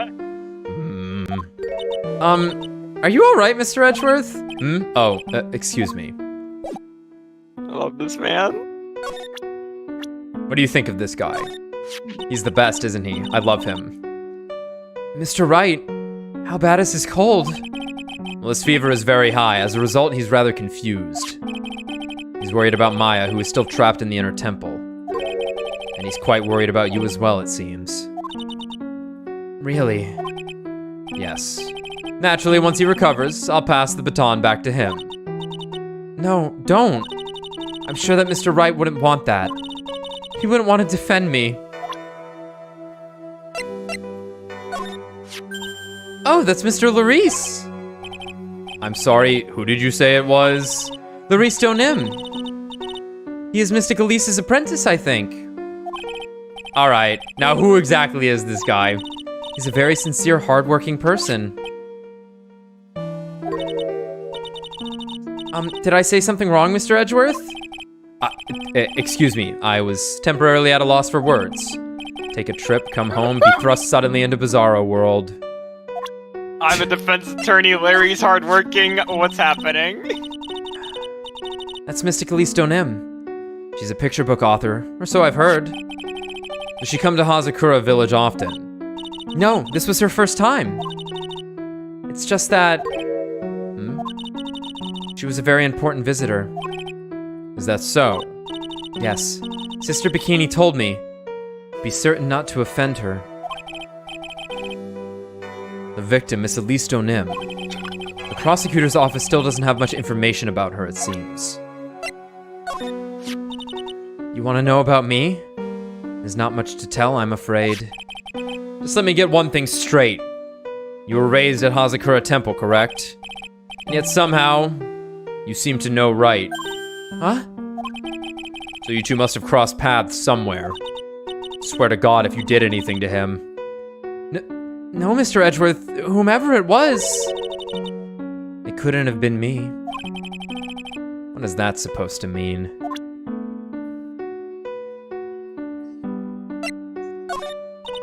I'm sorry, I don't leave the temple grounds very often, so I don't know very much about the outside world. Pardon me, Iris. I would like to ask you something if you don't mind. I have the distinct feeling you and I have met before. It must be your imagination, Mr. Edgeworth. After all, I hardly ever leave Hazakura Temple. Hazakura Temple. What's that? It's a place where those who wish to boost their spiritual power come to train. You need to undergo some very difficult training to release your inner spiritual power. Spiritual power. Did you go to that temple for that reason as well? No, I don't have any spiritual powers. I don't need them. In that case, what are you doing in a temple like that then?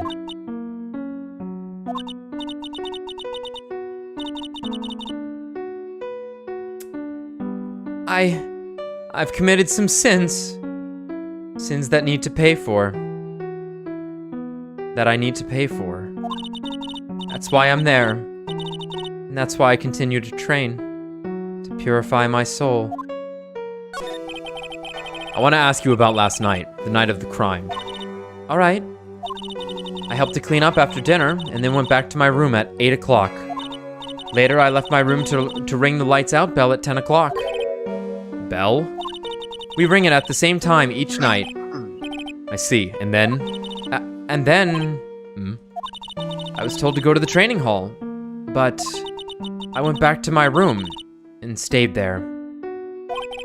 Why didn't you go to the training hall like you were asked to? I was frightened. Frightened? So I just stayed in my room and meditated until the murder happened. There's more to her story. I just know there is. Maybe I should dig a little deeper. You were asked to go to the training hall on the night of the murder. Yes. However, you didn't go. Because you say you were frightened. What exactly were you so frightened of?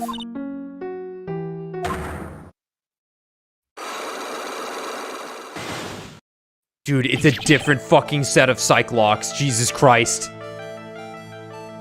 That's 7! 7! Question. We ain't at Phoenix asking if she knows her. This is what scared you. I know. What in the world? Is there something wrong? Oh, yeah, this is the first time. Yeah. I'm sorry. It's nothing. It looks like she's not aware of them herself. Phoenix didn't give you the briefing? He thought it would be funny. Phoenix, what did you do to me? He thought it would be funny. Oh, nice. I like his name for them. These must be what Wright was talking about. The Psycho Locks. Okay. Psycho Locks. Luckily, Wright did give him the rundown. I believe he said that I need to present this Magatama item to do something. We're good. It's Edgeworth. We're good. We know that. Thank you, though.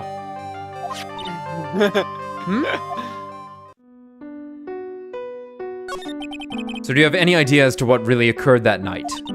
Last night? I think it was the result of the tremendous spiritual power that was released. That was unleashed. Spiritual power? Yes. Spiritual training has been a cause behind many great tragedies. This incident was just another example. Iris, I'm sorry, but I can't accept that. I'm a man of science. I don't believe in spiritual power. I'm a free thinker, you know. Yes, I understand. Most people don't. And I'm certain that the thing that killed the victim was a human. So please, answer me this simple question. Were you the one who killed Elise Donim? No. I'm not the one who took her life. Those Cyclock things aren't appearing. I suppose that means I can believe that she's not lying. Oh, man. What's wrong? I can't believe what I'm thinking. And here I just finished saying that I don't believe in spiritual power. It appears that's about all you can tell me.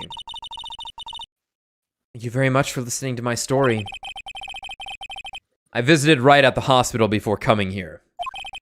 He asked me to take care of you. Damn. Me? Yes. At the trial tomorrow. He asked me to defend you. If Mr. Wright has that much faith in you, Mr. Edgeworth, oh he does, then I will gladly entrust my fate to your capable hands. That's not the only thing he has in me. Haha. His dick. It's his dick. Not that you would know what that was like. No. I don't talk to hoes that don't put out. That's so mean. I've heard all about you. 8 months and you didn't put out? God. Anyway. But before that, I have one question. Yes? Do you know Wright? Why would you ask that? Whenever you came up in our conversation, you would begin to act a little strange. Because I know him. Mr. Edgeworth, what is Mr. Wright to you? He is a very dear and indispensable friend. It was 5 years ago.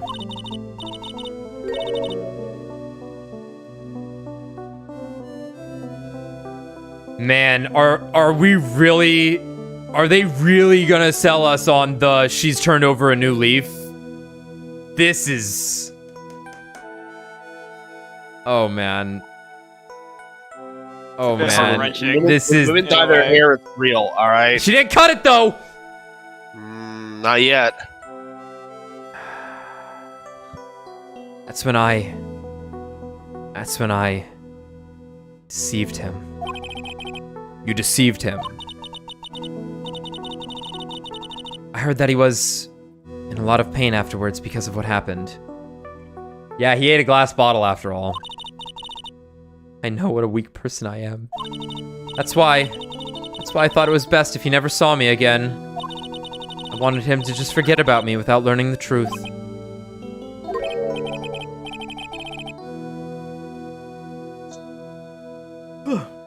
Well, if you ask me, Wright is still suffering. And until he learns the truth, I don't think he'll ever be able to truly recover. Iris, it's not too late. You should go to him. Tell him the truth. No. I'm in prison, Edgeworth. I'll defend you. But only if you agree to that one condition. Shit, man. Alright, Mr. Edgeworth. I promise. Very well. I'll do everything in my power to get you an acquittal.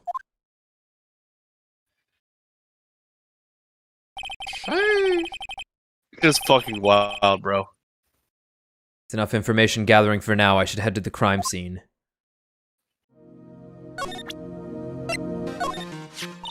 That's called a demon warding hood. Oh shit, new investigation music?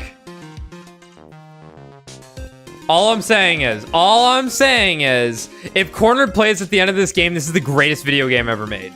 Look, That's all I I'm don't know saying. if it does or not. All I'm saying is that they have one I more thinking job this to earlier? fulfill. Was I thinking this earlier today? Yes. I don't know if it does or not. Let's Are you not get our talking, hopes up. talking OG cornered? Yeah. It only plays in one. It only plays.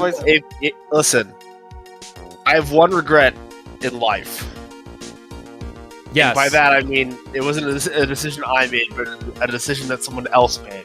Brad worked at Capcom when they decided to not put No, Cornered in 2 and no. 3. No, one of the it's what's the best way to phrase this? A game was so close to Kino, but it failed to reach Kino capacity. Yes. Because of during the final, you know what I'm about to say, Alex. During the final scene of Karo Shoujo 2, they didn't play the Karo Shoujo 1 theme song. Oh, if they played man. the Karo Shoujo 1 theme song, I would have shit and cum in my pants. Yeah, that fucking totally dropped the ball. Complete missed opportunity. I will never forgive them. If it plays in Karo Shoujo 3, I will shit and cum. Oh, what would it even be? It wouldn't. No, they missed the moment though. They missed it. They They totally missed the moment. Totally missed 2 is the moment. Anyway, so if they do it in this game, it's better than Karo Shoujo. I'll tell you that much. Okay. This game has Edgeworth. It's already a league ahead. It's already found its place at number 1. Yeah. I gave that to Mr. Wright last night. He was wearing this when I saw him at the hospital today.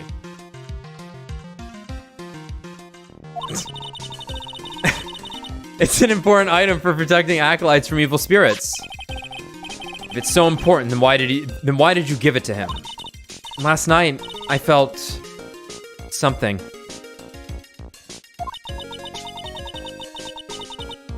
I felt that something terrible was about to happen. You know, this particular outfit she's wearing has Star Wars vibes. Like, big time. I get you. Yeah. Like, obviously Star Wars is heavily inspired by Eastern culture and fashion. You know, Jedis are just samurai. Yeah, like Darth Vader's helmet that's they're just a Oh samurai yeah, helmet. yeah, it really is just a samurai warlord helmet. Yeah, the way it shoots like, out the that's, back. Like specifically, like Yeah. that his helmet is the Eastern thing. Yeah, no, totally. I felt that something terrible was about to happen. I didn't want Mr. Wright to fall into its grip. Well, he wound up falling into something much deeper and colder. I probably shouldn't say that out loud, though. Thank God for inner monologue. Like Phoenix, who is open book to everyone. Clearly. Who is this woman in the hanging scroll? On the hanging scroll. Well, I don't know the details, but I heard she's the master of the Korine channeling technique. Master! Yes, Mystic Misty. Mysticky. Yeah. She was a great spirit medium. That's what I've heard. I also heard that she went missing over 15 years ago. Edgeworth's like, have I got news for you? Spirit mediums. There's no such thing anyway. Mr. Edgeworth! I know all about them. They're nothing but frauds. Didn't we prove that it was actually true, though? He's just Seto Kaiba-ing. Now, speaking of Seto Kaiba, there might be a good reason to play Stranger of Paradise in Japanese, because Jack has Seto Kaiba's Japanese voice. Oh, fuck me. Wait, I'm sorry you have to live with this pain now. Wait, what happened? I missed it. The main character of Stranger of Paradise, his Japanese voice actor is Seto Kaiba in Japanese. Oh. Shit. And Seto Kaiba sounds really fucking good in Japanese. Shit. Like English Yugi, like Yami Yugi and Kaiba, perfect. Japanese Kaiba and Yugi are probably the 2 best voices I've ever heard in my life. It's all good. They're You can't unbelievable. go wrong. They're unbelievably cool sounding. They're so fucking distinct. Shit. Yeah, go watch the Japanese trailer where he says Kaos. Shit. Kaos. Coles. Kaos. Coles. Kaos. Oh, and God, and that's so Yu-Gi-Oh! Too. That's right. Because they just say chaos all the goddamn time in Yu-Gi-Oh! Yep. Fuck. Well, looks like Oh, you I have to your play in answer. Japanese. Yeah. Yeah. Well, Yes. chaos. Block competition. Bullshit. Crawling. That's right. I'll sacrifice God. She doesn't know anything about it, of course. But there was a time 17 years ago when I met the master myself. She was like, "Hey, little boy." Oh, that's interesting. Is this update? This is updated.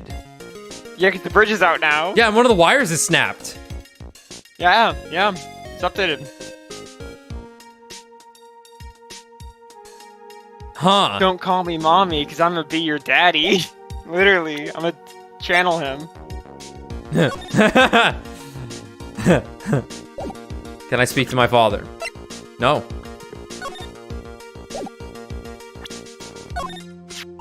That's Mystic Elise Stonem. She's a picture book author, so I've heard. Oh, I think we already got this. No, this was her first time. It's just that she was a very important visitor. Is that so? Yes, Sister Bikini told me. Be certain not to offend her.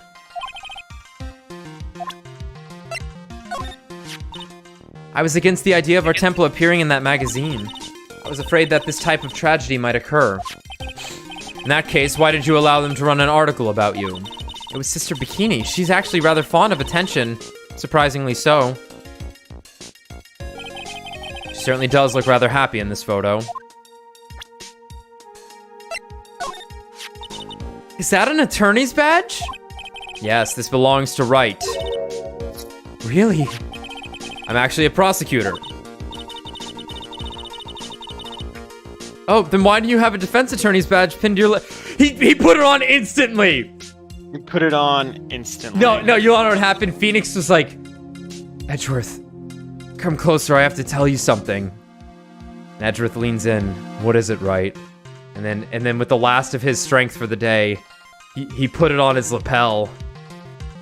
He patted him on his gigantic chest. Nearly broke his hand in the process. And he said, you have to do this for me. And then passed out. And then Edgeworth was like, oh, jeez, oh, jeez. Oh, God. Oh, Jesus. Well, you see, I borrowed it.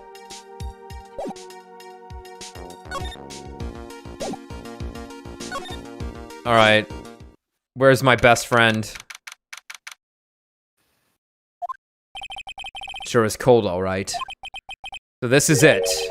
Dusky Bridge. Oh, wow, it's you, Mr. Edgeworth. Detective Gumshoe.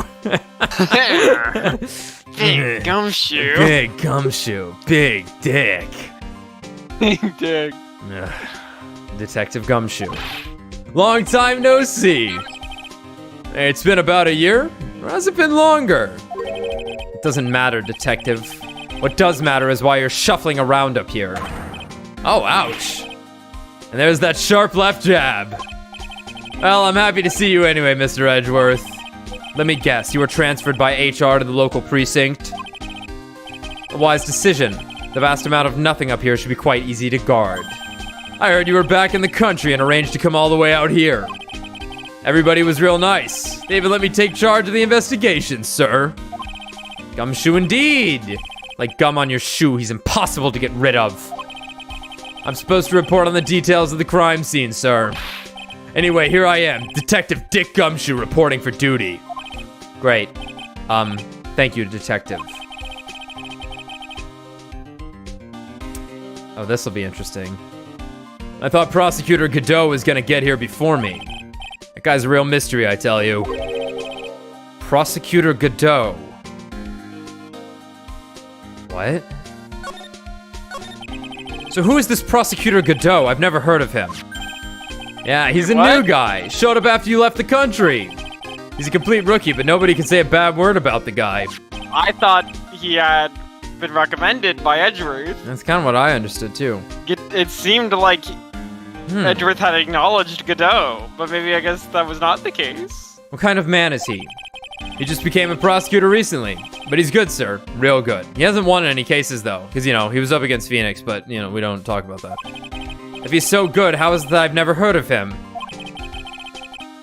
Is he the lead prosecutor on this case? You bet he is. After all, you know who is right in the middle of it. You know who? Phoenix Wright, of course. For some reason, Godot has really got it for Mr. Wright. Got it in for Mr. Wright. Oh? Yeah, he seems to have some kind of grudge.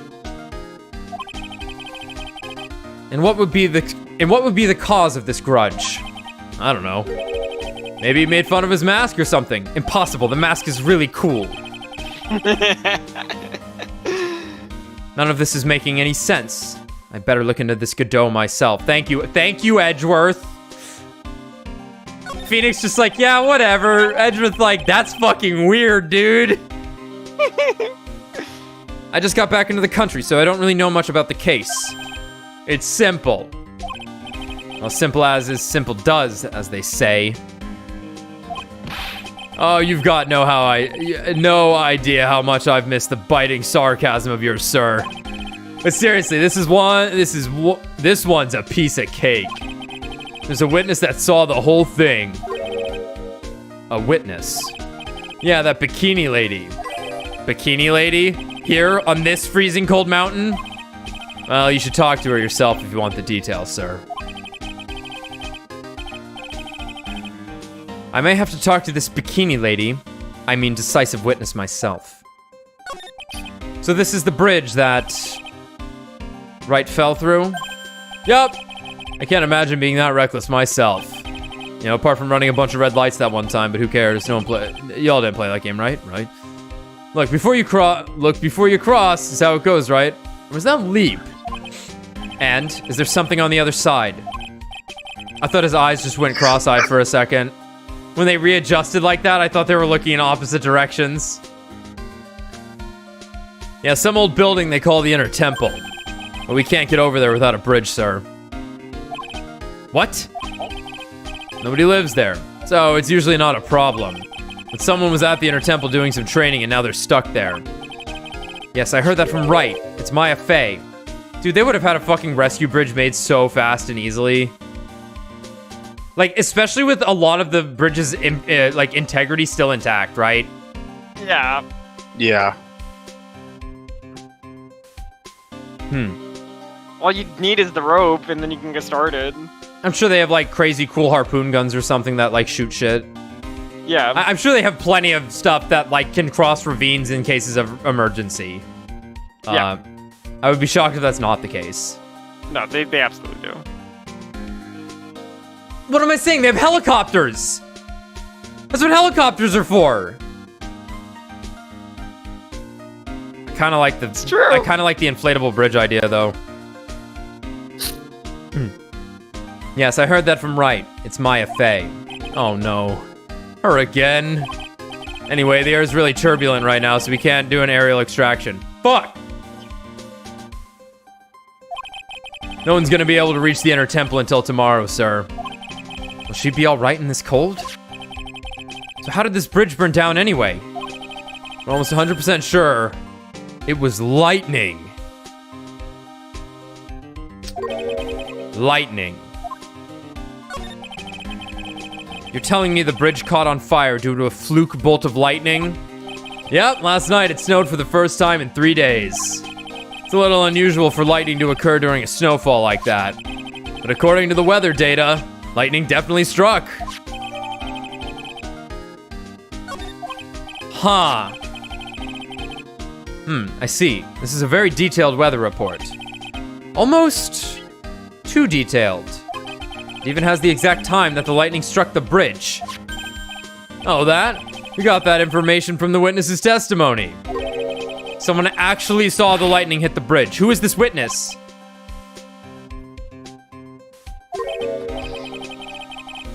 I imagine it's Larry. Sorry. I'll go ask one of the local cops later, sir. I'll kill you.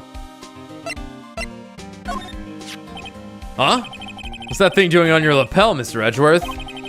Is it really that odd? You bet it is, sir. A prosecutor wearing a defense attorney's badge? That sounds too powerful. That's like a detective with a license to kill. Kind of. Does this little thing hold that ominous of a meaning?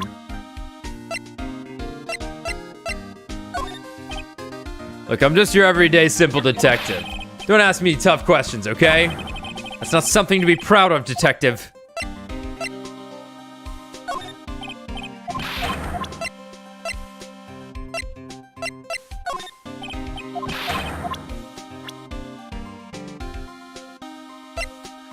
The prosecutor for this case, he apparently holds some sort of grudge against Wright. Whenever something happens, this guy always shows up like he hasn't got a care. In fact, you know what? Every time he shows up, I always wonder the same thing.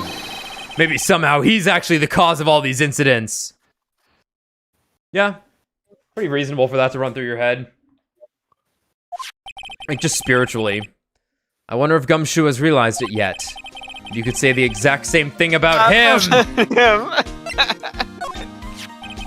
Your face is more drawn out than the last time I saw you over a year ago.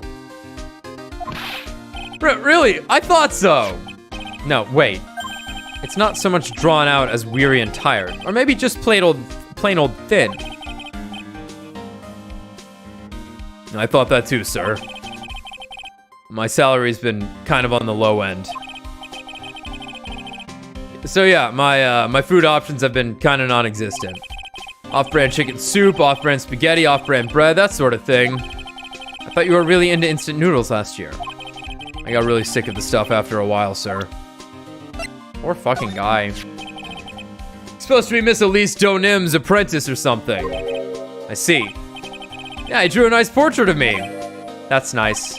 But he made me pay him 50 cents for it. I'm sorry about that. You don't seem very interested in him, Mr. Edgeworth. I really don't want to talk about him. That's why. Incredible. There's a lot we don't know about this victim. We don't know her real name, her background, we don't know anything really. That's rather odd. If she was trying to hide her identity, why would she become an author? I'll bet it was just one of those things. You know, she probably never expected to get so popular. I feel like I've seen this girl somewhere before. She wasn't from a prior case, was she? Nope, can't be. We did a database search with her fingerprints and came up with nothing. Huh. Huh? I see. I just can't shake this nagging feeling. Well, everyone knows that you were quite popular with the ladies, sir. Maybe she's an old girlfriend that you sent to Dumpsville when you were younger. Detective! Where did you hear such nonsense from? I didn't hear it from anyone. It's just sort of how I imagine you to be, sir. Do I really inspire this sort of frothing desire from the female masses? Yes! Buddy. Yes. I usually hear about promising young prosecutor candidates while they're still in school, but I've never seen or heard of this person. Gotta admit, he's puzzling, alright. He just appeared one day, big mug of steaming coffee in his hand. He sounds like an interesting man. Yeah, the whole prosecutor's office is really into double espresso macchiatos lately. So this is the bridge Wright tried to cross. Pretty reckless if you ask me. I'm amazed he survived the fall. Bridge to turn about. Yeah. I'm amazed he survived the fall from up here. Yeah, he's one lucky guy, sir. No, I see how he manages to win his cases in court. Blind luck. I think dumb luck suits Wright just a bit better. That was the blind fucker. There's a little shack down the way called Heavenly Hall. A shack. It's like a rundown doghouse for losers that can't bear the freezing drafts of wind. Kinda reminds me of my apartment, sir. The name Heavenly Hall makes it sound like a palace. Giving a hovel a great name is a crime itself. I'd call it false advertising. By the way, the name of my apartment complex is Compton Castles. That's not such a great name, if you ask me. Well, it's not such a great apartment either, sir. Poor guy. I seem to be able to examine specifically that cliff. And this, no, okay. Well, I think it's just the cliffside. Yeah. Looks like a pretty good distance to that far cliff. Yeah. It's gotta be around 100 yards or so. Detective. That's not even close to 100 yards. Well, I gotta admit, I'm not very good at judging distances. It's about 20 yards or so, and impossible to cross without a bridge, it seems. Hard to do. Some letters are wildly engraved into a roughly cut boulder. Dusky Bridge. It certainly is an appropriate name. You need to get some glasses, Mr. Edgeworth. That sign says Dusty Bridge. You people are blind. I can see how you read it wrong, though, sir. You're the one who needs glasses, detective. Try reading it one more time. Wait a minute. I can't read. Ah, you're right. It says Dusky Bridge after all. Of course I'm right. I guess whoever wrote this made a mistake. Oh my god. Hey, it's a public phone. You don't see a lot of these anymore. That's true. Since we've got one here, why don't we take a photo as a memento? Well, sure, why not? Oh, darn, I don't have a camera with me. I'm gonna go buy a disposable camera. I'll be right back, sir. No, What's so special about public phones? Why is he so fascinated with them? He's gone. He's here. Val. Gone.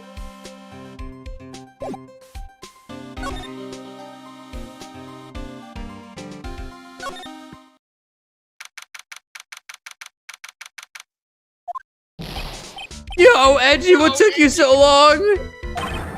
I'm so cold, my brain's turned to sherbet. Which one's that? I know there's like 4. That's just Sherbert. Sherbet, okay. I knew it was a mistake to race back to this country. What do you mean? Wright is going to be fine, and the case itself isn't anything unusual. And I find myself taking a request to defend a woman accused of murder. Hey, wait a sec. Hold it. Objection! What's going on here, Mr. Edgeworth? It's hard to explain, but one thing led to another, and... What kind of lame excuse is that? You call yourself a defense attorney? Prosecutor Edgeworth's a prosecutor, and that's why he's Prosecutor Edgeworth. Prosecutor Edgeworth, defense attorney. Just sounds plain old weird, pal. Right, Prosecutor Edgeworth? I'm not sure what role I'm supposed to be playing anymore. Huh. Dude, Edgy! I don't see you for a couple of years and your heart turns to sherbet. I'd say more like sorbet. It is rather cold here. Iris didn't murder her. Someone else did it. I just know it, okay? So trust me on this one. Was it you? Ever the romantic, aren't you, Larry? Nevertheless, I'll do whatever I can to prove her innocence. At least until I pass the baton on to Wright, that is. Then I'll kill her. I'll be right back. I need water.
Brad, you're really selling me on war with your Gundam gifts, and not, de-selling me on the horrors of war. Alright, sorry. I had to go get it out of the well out back. You know how it goes. Right from the limestone. I just said, like, the GIF you sent, that movie's called Full Burst, and it's just like, Ray sent that. Oh, okay, sorry. I would never do that. Send Gundam content? Yeah, I would never send Gundam content. It's crazy, bro. Apparently the new Japanese Prime Minister is a big fan of Demon Slayer. Nice. And he was like, yeah, I'm going to raise the income for people who work in the anime and manga industry. Good for him. Sick. Improving society? Crazy. God, look at him. He looks terrible. Yeah, it's pretty awful. We didn't point out, but Mr. Monkey's on his shirt from the Steel Samurai case. What is Mr. Monkey? Monkey. This gate looks quite old, strong enough to resist the weight of time. That's the Mr. Edgeworth I know. You got a real flair for words, sir. Now this is the Maya I wanted for this case. I've always appreciated this kind of old timeless elegance. It's exactly how I feel too. Take this coat for example. Like a fine wine, it gets better with age. Even fine wine turns to vinegar and begins to stink at some point. I suggest you wash that atrocious rag you call a coat, detective. We will now bully Gumshoe. A lot. I can see a small bell tower from here. Hey, that just reminded me. There's something I've always wondered about. Something tells me he's going to tell me what's on his mind, whether I like it or not. We call a person who tells a lie a liar, right? So why don't we call a person who rings a bell a beller? Or a truer for a guy who tells the truth? Man, I'm not gonna get any sleep tonight. I had no idea. He was such a deep thinker. I suppose this type of thing is necessary up here in the mountains. Say, this just gave me a great idea. Something tells me he's going to tell me what's on his mind, whether I like it or not. I've got an idea for a brand new invention. It might even make me rich. An invention? Yeah, a car that can travel on snow. I'll call it a snow car. So what'd you think, sir? Would you go for a ride on something like that? After only you take the first 1,000 test rides. Gumshoe, you're so stupid. Gumshoe, you're so fucking stupid. That must be the main hall back there. A brilliant deduction, sir. Man, I get you now, Edgeworth, if he's like this with you constantly. Are you trying to flatter me, Detective Gumshoe? A brilliant use of suspense to build the tension, sir. According to Wright, the head nun has some important information. I can't miss the opportunity to speak with her. Man, I'm telling you, Iris is so cute. Right, Edgy? You think so too, don't you? What's wrong? Why are you so quiet? To put it simply, your comment has me highly concerned. Could it be that the reason you think she's innocent? Come on, a girl that cute can't possibly be a murderer. I was right after all. I should never have come back. No, don't worry. I see things for how they really are this time. Honest. If I had a penny for every time he said that. It's just that, well, Iris is a delicate flower. You can't force things too much, you know what I mean? Huh?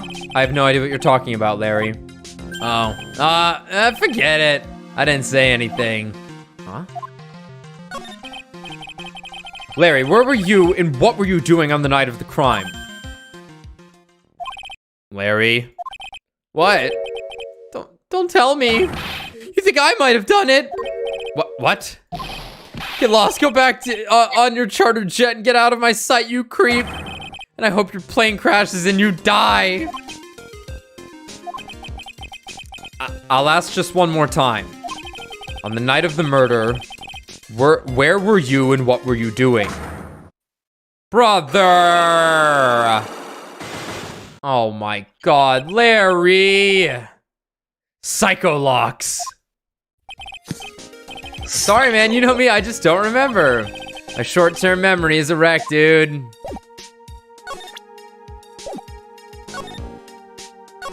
Larry, I'm going to kill you. Paper under the end, Enza. Try it again. What? I don't remember what it. Remember, it's the subset of the the sea- Enzas are the subset of the zebras. The zebras, exactly. What the fuck are you guys talking about? I wish we knew. Holy crap! It's Peter Griffin. Hey, hello there. So how are you feeling? All right, I suppose. Huh? Who's this? My name is Miles Edgeworth. My, a handsome boy such as yourself is always welcome. If circumstances weren't so tragic, I just might... Please don't call me boy. I'm sorry to trouble you, but I'm looking for a woman in a bikini. Well, you have found her. Now, what can I do for you? I'm sorry, but I don't see any bikinis. If you ask nicely, I might give you a peek, big boy. I'm going to throw myself off the bridge now, if you'll excuse me. Mr. Edgeworth. This is the head nun, Sister Bikini. She's the witness. Why didn't you tell me that earlier? This is exactly why your salary keeps getting cut. Ugh. My stomach is already growling in protest. So, what's the latest about my beloved Iris? She also has the stupid serious face. Well, first I want to hear what you know. There are more Enza cushions in the corner of the room. What's that? What's that white piece of paper sticking out from under that stack? Beats me. Would you mind checking that for me, Detective Gumshoe? Yes, sir. Here you are, Mr. Edgeworth. It looks like an old manila envelope. Yeah. What is it, Detective? This could be it. An ultra important clue. A super special clue. I suppose I should read it myself then. Looks like a letter addressed to Sister Iris. Tonight, you.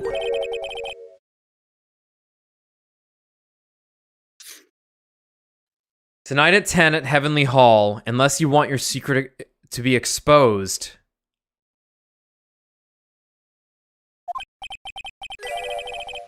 This sounds like a blackmail letter.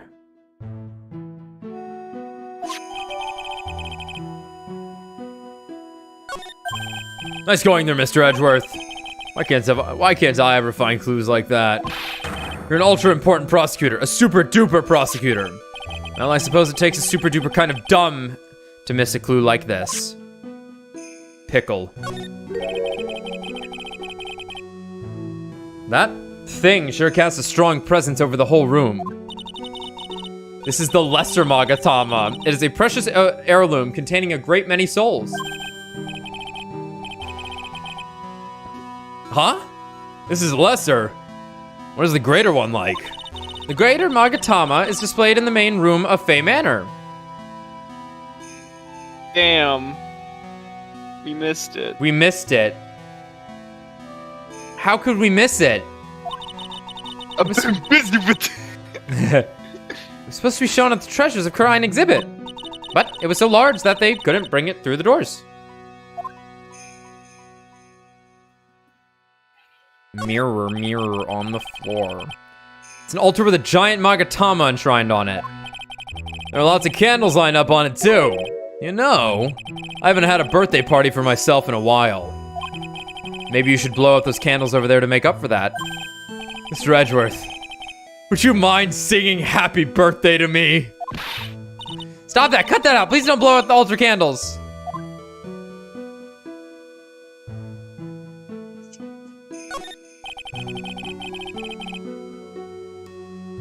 There's flowing script written everywhere on the walls. Man, I bet you'd have awful nightmares if you tried to sleep in here. This is our main hall, so it's protected by a variety of magic spells and charms. They're all designed to prevent evil forces from entering. So if I slept here, the Oogie Woogie Boogie Man wouldn't hunt me down for eternity? Alright. Does this guy think about anything other than eating and sleeping? What else is there to think about? That's all there is. Oh. And Maggie. And Maggie. Oh, it's a warm cat box. Where are all the cats? A warmed cat box. It's called a hibachi. It's for heating the room. Oh, look at all these ancient straw frisbees. Those are a type of zabuton. Cushion's called Zabuton. enza. There it is. Zebras. Zabuton, Enza. Why are you giving me such a hard time, huh, Mr. Edgeworth? Why? Because learning something new might actually be a good thing for you, detective.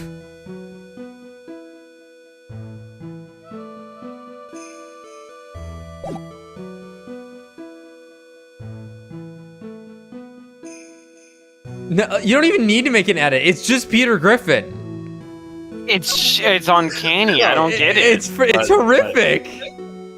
Peter. Peter. First, I'd like to ask you about last night. Well, last night, we had an acolyte here for training. After dinner, the two of us went to the training hall in the inner temple.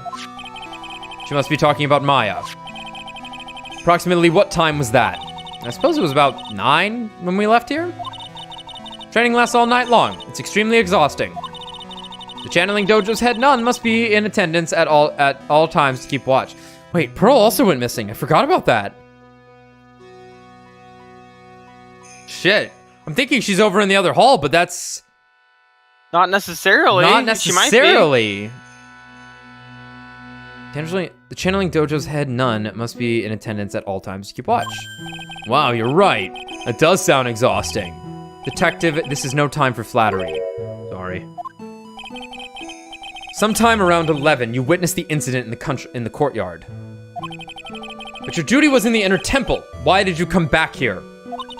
The way you're staring at me, I'm starting to get goosebumps. Haha, ho ho ho.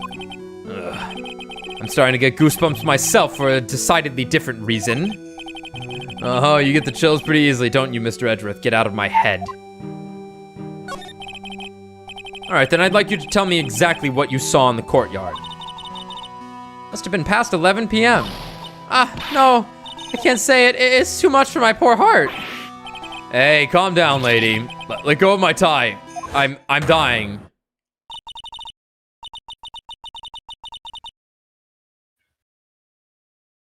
Holy shit. Wow. I saw 2 people. One of them was lying on the ground.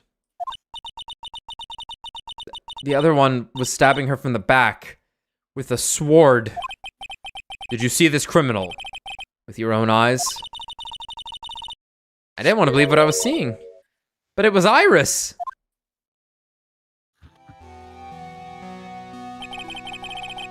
You must have been quite shocked.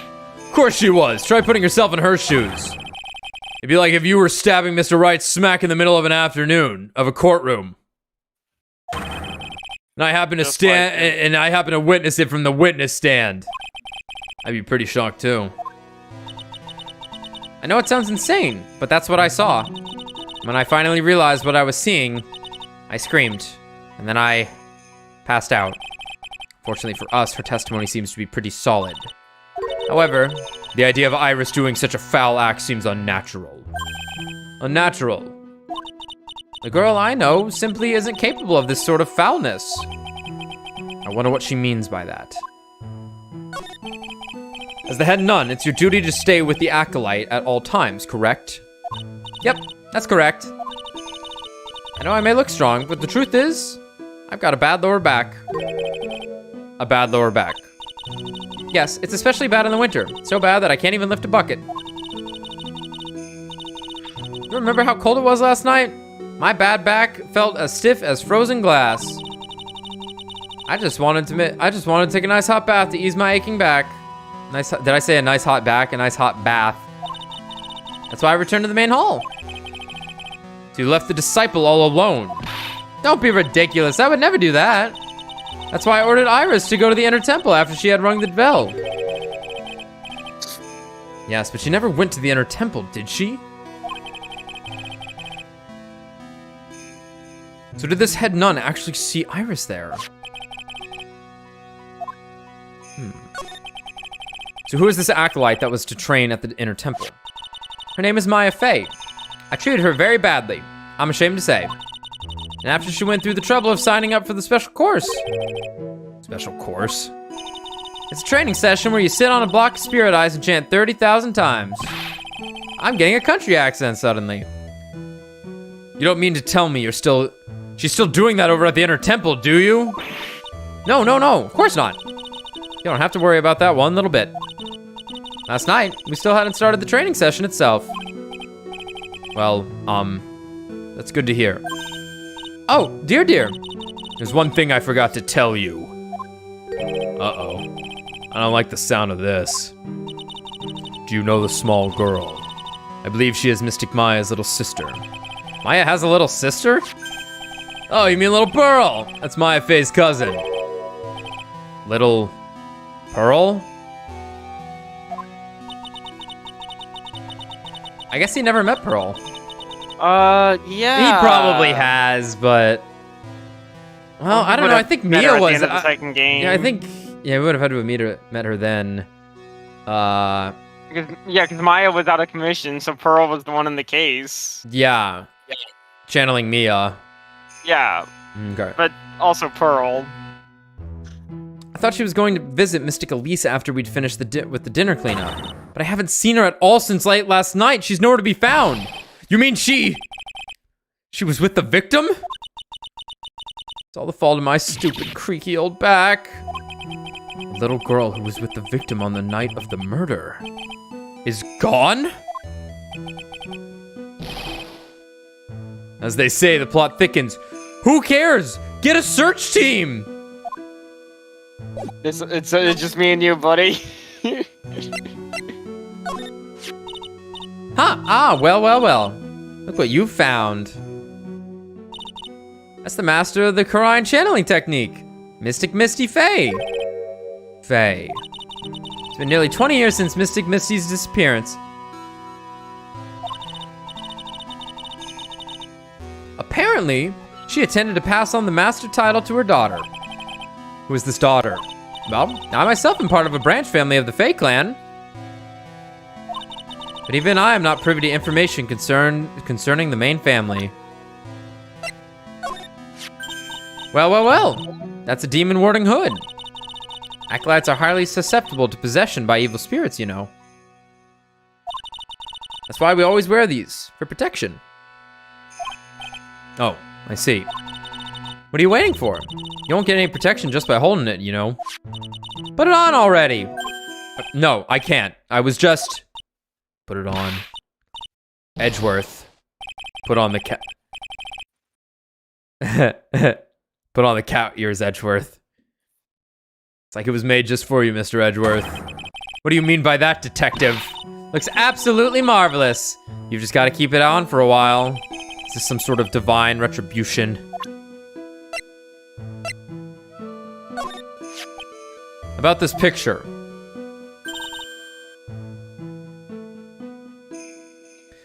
Well, look at that. I look pretty S to the Xy, don't you think? Christ. Yeah, absolutely. Up until recently, we've avoided exposure in such magazines. But this time, we had our reasons. Is that so? For example, well, why deny the world the sight of such a lovely face? I see.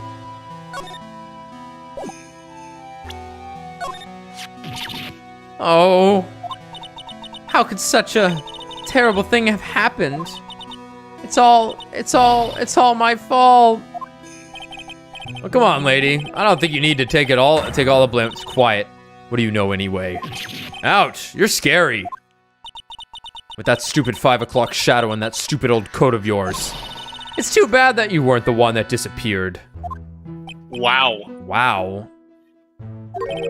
Why does she have to take it out take it all out on me? Her anger does seem a little manufactured. Oh, this here. Let me see. Well, as you may know, in order to see reality for what it truly is, we strive to break our attachments to much of the transient material realm. I guess you could call me an immaterial girl. I guess she lives in an immaterial world, huh, Mr. Edgeworth? Wow. Really on the nose there. You know anything about this old crumpled up letter? Is that addressed to Iris? Yep, it clearly says to Iris on it. I can't believe it. That girl doesn't have any have any secrets from me. Ah, so Sister Bikini didn't know anything about it.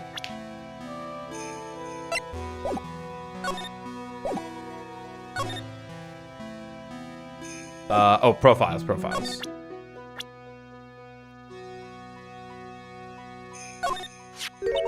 This man. His face betrays a life of suffering and great weariness of the world. Holy hell. Fuck. Sure. But Sure. even so, I can't believe this guy actually jumped into the river. Think of all the fun things he might have enjoyed if he had just lived. Relentless spiritual training alone is no way to lead no way to lead a complete life, huh? It sounds like she got some major regret she's dealing with. Perhaps I should let Gumshoe explain Wright's situation to her for me. Hey, don't look at me like that. Do your own dirty work, sir. This is Mystic Elise's apprentice, is it not? I think he might have a bit of a crush on me. Sweet boy at any rate. Oh, I don't blame him. Sister Bikini understands the temptations of young men. Sure. But I'm afraid it wouldn't be proper to abuse my position. I am head nun after all. But in return, I did allow him to draw a portrait of me. I pray it was a pose that maintained your modesty, for everyone's sake. Oh, okay. Quiet.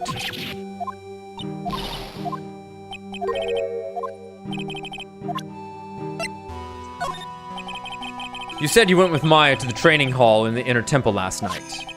Did you happen to see Iris while you were there? Of course I saw her. I told her to meet us after ringing the 10 p.m. bell for lights out. So you're saying Iris came to the inner temple then? Of course she did. Iris has always been a good, obedient girl. After that, I had Iris help Mystic Maya begin her training. But that doesn't fit with Iris's story at all. Yeah, she went back to her room. She said that she never went to the inner temple. As they say, the plot thickens. Yes, you said that, Gumshoe. It's all my fault. Me and my stupid back. Mystic Elise has been murdered, an important acolyte is trapped, and the little girl has been lost. You know, you really shouldn't be so negative. It creates bad karma. Quite right. I need to do some more training myself, I think. She's a very important visitor, you know. An honored acolyte. Honored? How so? The Fae name is synonymous with the Quran channeling technique. Therefore, she must be a spirit medium of great power indeed. Now that you mention it, 1 year ago, there was a case that was about the master of the Quran, channeling technique. Detective, I detest talk of supernatural drivel. I suppose now you'll say she has midi-chlorians. Holy fuck. See? Star Wars. Oh. What gives you the creeps, huh, Mr. Edgeworth? It's got nothing to do with it.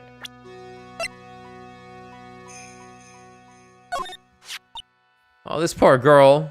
Where could she have gone? Well, we checked out her home and she's not there. She's nowhere in the vicinity of the temple either.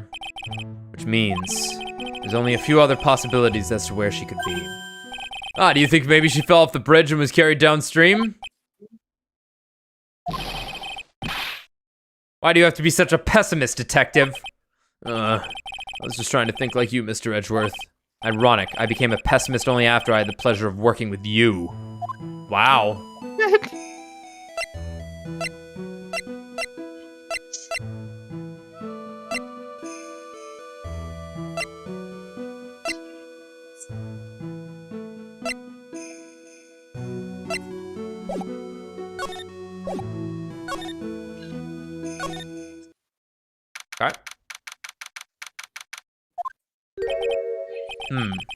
I don't see Larry anywhere. Maybe we scared the poor kid away. His heart was shut tight with a number of psycho locks. I guess I'll have to look for him now. What a thorn in my side.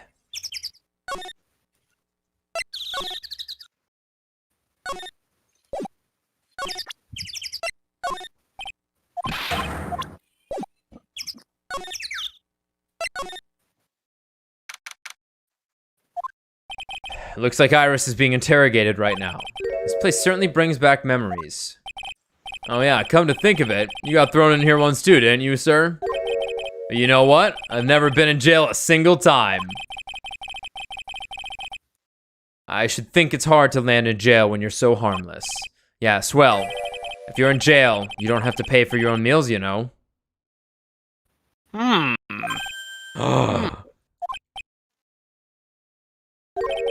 Don't get any funny ideas, detective. Too late, I already did. In any case, I guess I'll have to come back here later.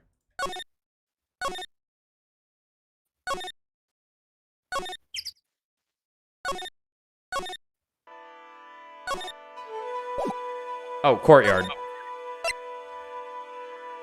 Gonna say, let me get to the crime scene. Oh my god, is that a ladder? Yo. That's a step ladder, Alex. What's the difference? Good God. Also, look at the blood. Yes. Now we get to hear Edgeworth and Gumshoe talk about a ladder. How? Fucking how? This is where the murder took place, sir. Yeah, I can see that. Other than removing the body, we left everything else untouched. Thanks, detective. I'll just have a look around. Looks like the police are still investigating. Oh yeah, by the way, I thought I'd better ask just to be sure. Are you really gonna defend that nun, Iris, at the trial tomorrow? Yes, I will.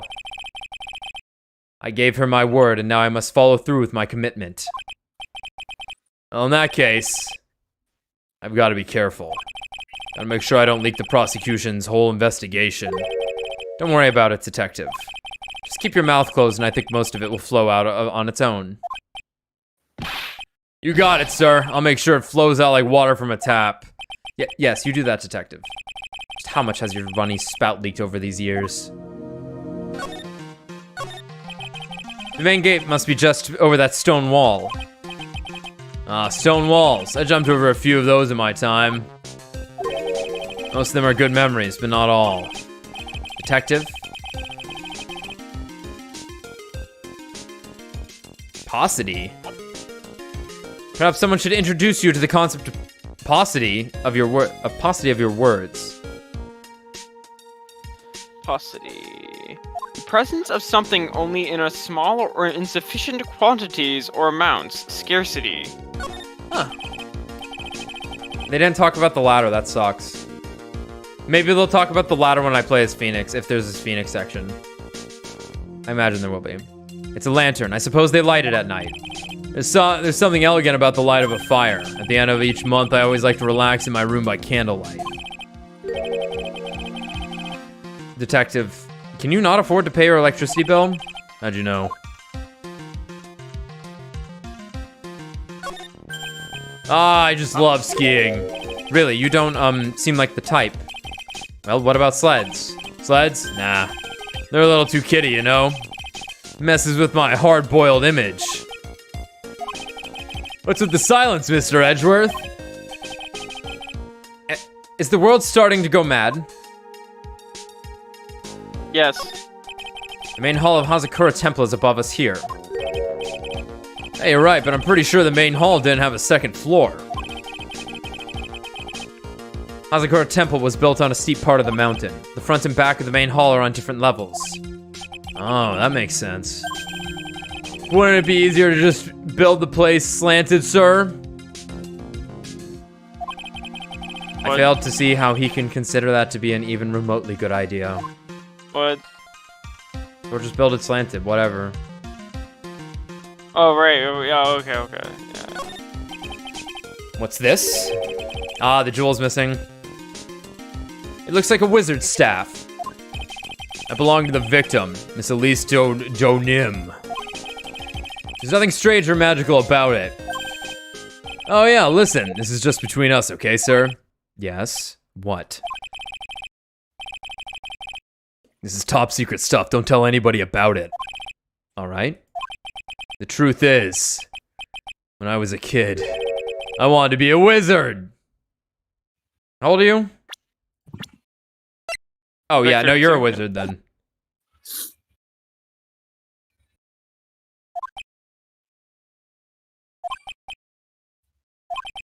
That's it? That's what you wanted to tell me. That's it. The staff was made from a very strong kind of wood. What about fingerprints? Were there any on it? Just the victims.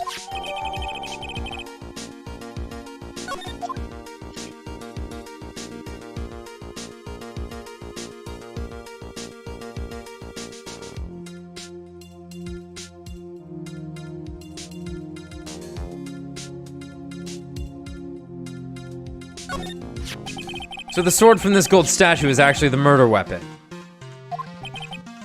Sure is. It's called a Shichi Shito, by the way. Nasty piece of work, sir. There's still blood on it. I suppose this is the victim's blood? Yup, it's all over the blade. And speaking of all over the blade, there are fingerprints all over the hilt of the Shichi Shito, too. Fingerprints. Naturally, they match the prints we got from the younger nun, the defendant. Her fingerprints are on the murder weapon? Fuck me, Dick. What's wrong? You're looking really solemn. Is this how it is for Wright? Is this what it's like to be a defense attorney? Yeah, I figure it doesn't feel really good. To be honest, it feels like it's more detrimental to your health. Okay. Well, shit. All there is to glean. Oh. The victim is the famous picture book author Elise Domnim. Her entire past up until she won that writing award last year is a total mystery. It's hard to believe in this day and age you can still find people like that. The estimated time of death of the victim was between 10 and 11 p.m. on February 7th. The cause of death was blood loss resulting from a stab to the back by the murder weapon. The murder weapon. The victim was found skewered with a giant sword, sir. That's terrible. Yeah, but there's one strange thing. Yes? The victim's entire body was covered with bruises. What?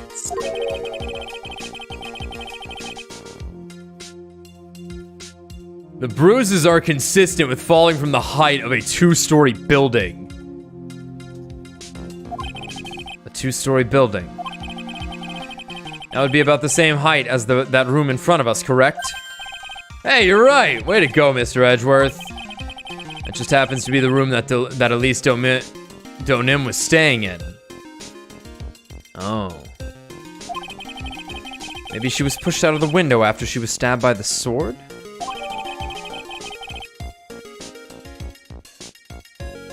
Body fell 10 feet after death. Now then, detective. Let's see if we can summarize what we've learned so far. Okay. Let's take a look at the map. According to the testimony of Sister Bikini, the head nun, right after they'd finished dinner, she and Maya, Faye, headed to the inner temple. Oh yeah, smooth as hell. Great. At 10 p.m. after ringing the bell for lights out, Iris went to the inner temple.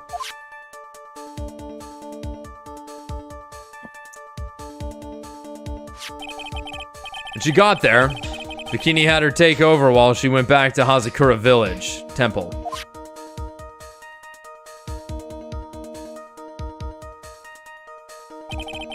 After taking a hot bath to soothe her back,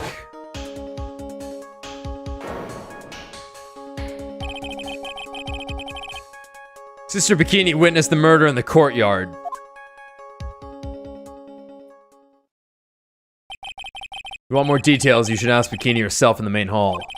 The inner temple, huh? I'd like some more information about that place. What is this inner temple that Maya was supposedly training at? According to Bikini, it's an old building they used for training the acolytes. It's on the other side of Dusky Bridge. The bridge that burned down, huh? Is there anything else on the other side of that bridge besides the inner temple? Nope, not a thing. Nothing. The other side is surrounded by cliffs on all sides. In a way, it's kind of like a little island out there. So the only thing there is the inner temple. I hear it's not the kind of place a person could survive in. Please be alright, Maya. The trial begins tomorrow, but who's the prosecutor? I'm pretty sure it's that Godot guy, but nobody can get a hold of him. So they're looking for a replacement.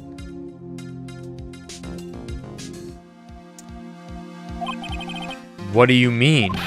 It's really weird. All of a sudden, no one can reach him. I wonder if the rumors are true. Maybe since Mr. Wright caught a cold and won't be defending, he just lost interest. I intend to appear in court in the role of a defense attorney. However, I'd be quite unhappy if it came out that I'm actually a prosecutor.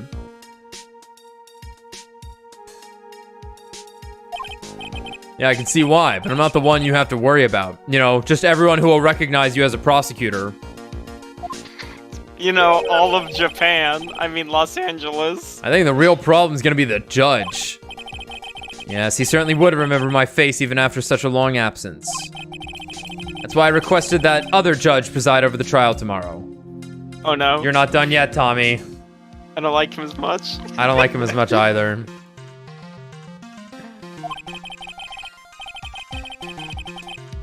We've only met each other once. There's a good chance he won't remember me at all.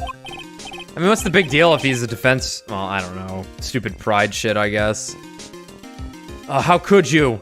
You're a prosecutor. You can't defend the criminals. Yeah, but what about the prosecutor? Everyone in the prosecutor's office must know you. Wouldn't it be a problem if someone there made a big stink, sir? There's no need to worry. I pulled a few strings and arranged for a prosecutor of my own choosing.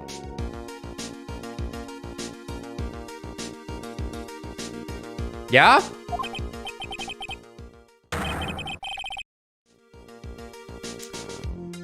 Yeah? It could be one of two people. Yeah. One of two people, and God, I hope it's the one with the whip. No, I don't know. I don't know why Edgeworth would do that to himself. I wouldn't want to go up against Franziska. Winston, though, Mr. Payne. Wow, Mr. Edgeworth, I had no idea you had such a powerful string to pull. Huh.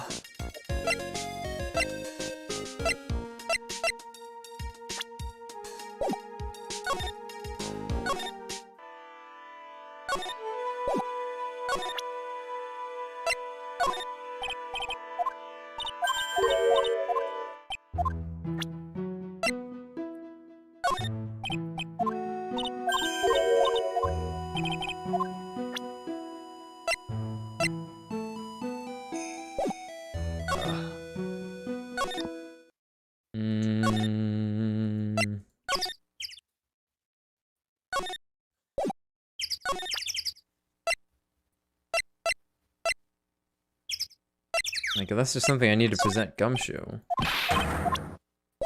Maybe we go back to Detention Center. Okay. Mr. Edgeworth. I came back because I need to ask you a few more questions if you don't mind. But I've already told you everything that Iris, please remember. I'm on your side. You can tell me anything. Yes, thank you.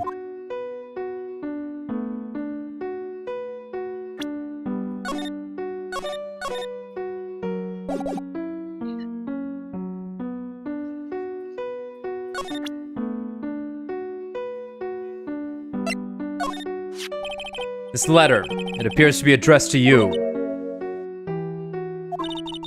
I think it's someone's idea of a joke, Mr. Edgeworth. That's why I threw it away. She's not giving me a straight answer for some reason. I'm going to have to find someone else who can give me more information about this. Check out this stick. Alright, check out this sword.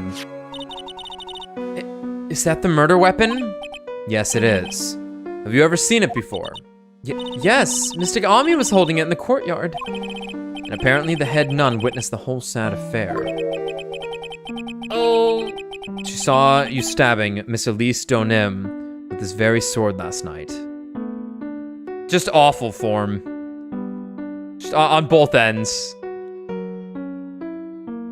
Yeah. Huh?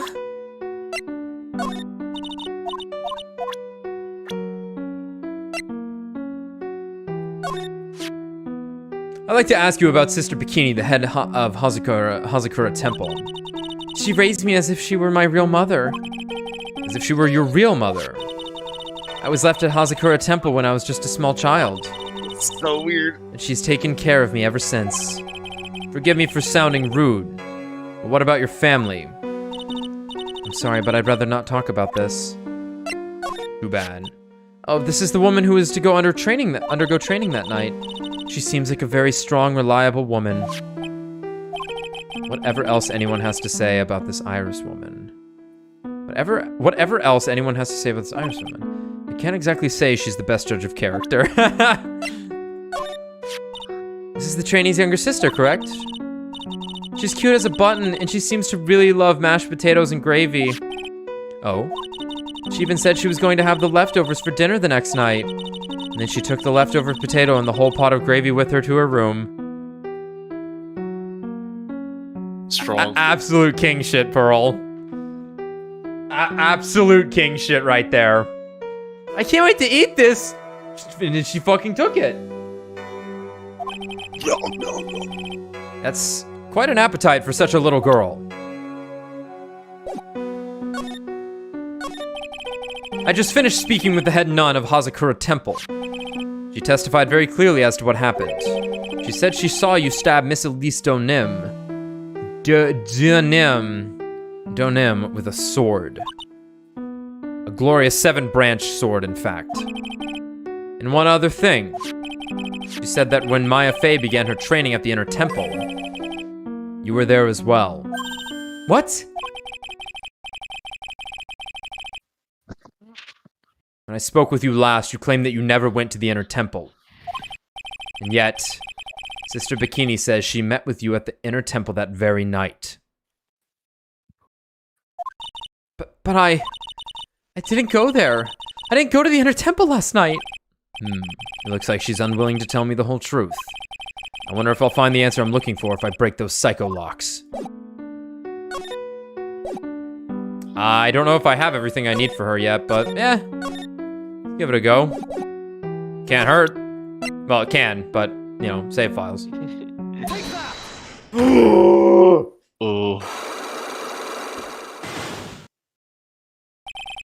Oh, fuck. I've never heard him say take that. He's gonna say hold it too. Oh, shit. Hold these nuts. Hold it and take that. That's the only two things you need. The only two sound bites required. Wow. I'm actually gonna head to bed, y'all. It's All right, man. late. Yeah, we should be reaching the trial here soon, so you're not gonna miss much. All right. Cool. Later. Since I've been handed this case, it is my duty to dig up all the answers. Understand? Yes, sir. The smallest flame can sometimes bathe a case in a whole new light. In my years in court, I've seen it happen over and over again. That's why I'm committed to searching until I have those answers. Now then, is it really true that you didn't go to the inner temple last night? Yes, I swear, I already told you that. Yes, you said you didn't go because you were frightened.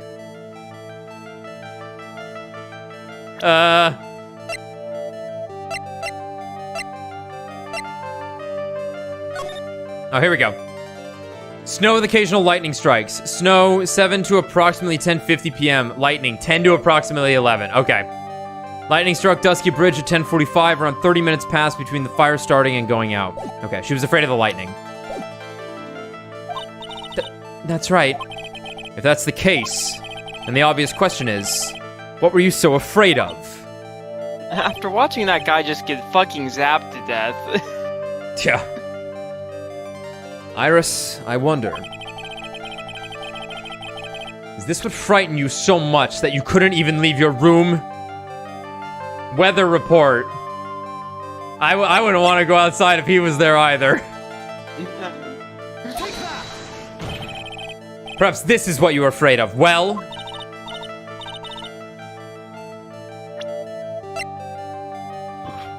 Guess not. What? What do you mean it's not the weather report with the lightning? What? Maybe it's the hat, because she wasn't wearing her hat.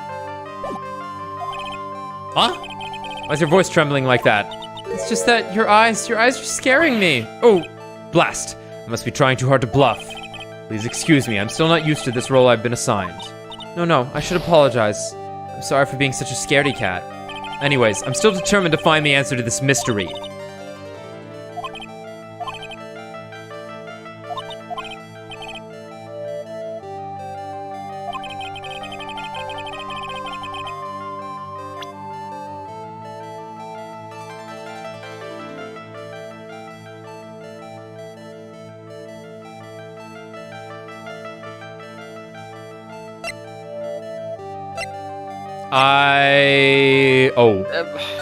Oh, right. Yeah. Oh.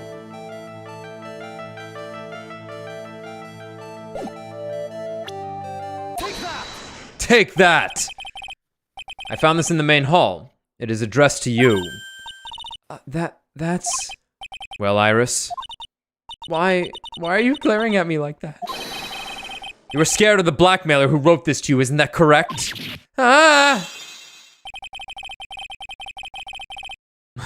Was it the evidence or the power of my glare that broke that lock? Oh well, I don't suppose it matters either way. But Mr. Edgeworth... Yes? I thought that letter was just someone playing a prank on me. A prank. Well, yes. After all, even if I did have a secret, there's no one to tell it to that would cause me any grief. I wonder about that. Sister Bikini is like a mother to me. I would never hide anything from her. No, you may not have anything to hide under normal circumstances. However, last night was different. Fortunately, I don't know the exact nature of your secret yet. However, whatever it is, there is one person you didn't want your secret told to. Nick? Yeah, let's go with Phoenix. Who else? Take that! Phoenix Wright. You mean something to Wright, it seems. And I can tell he holds a special place in your heart as well. That's why you didn't want him, of all people, to know your deep, dark secret. Well, what do you have to say?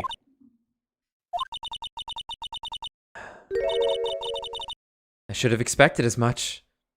Especially from a friend of his. Evil White Woman Defeated, Part 3. 1 out of 10. We've already fought her. After dinner, this letter was waiting for me in my room. As I said, I was frightened by it. What is this heavenly hall the letter mentions? It's a small mountain shack at the base of Dusky Bridge. A small shack, huh? Yeah, we haven't gone there yet. It's more like a broken down shack that no one ever would want to go near. Where is it on this map? Map updated. It's around here. To get there, you must follow a small path down from Dusky Bridge. The reality is, to get to the Inner Temple, I had no choice but to cross that bridge. The thought that such a terrible criminal could be lurking at Heavenly Hall. I was so scared by the whole affair that I didn't even want to think about it. So this is the secret that you locked away in your heart. Yes. It looks as though I may have to visit this Heavenly Hall now. Maybe I'll find some sign of our mystery blackmailer. In any case, you still claim you have never left your room that night. Yes, that's exactly right. Ring lights out bell at 10 p.m. and was then in her room until the murder was discovered. The trial starts tomorrow. I promise you, I will win. I'm going to win so that you and Phoenix Wright can see each other again. And then lose on purpose because I actually want him for myself. Ha ha! But when I do, you must tell me that you will tell him your secret.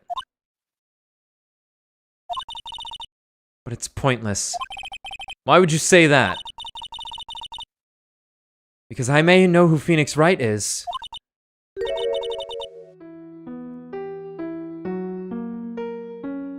What? But he has no idea who I am?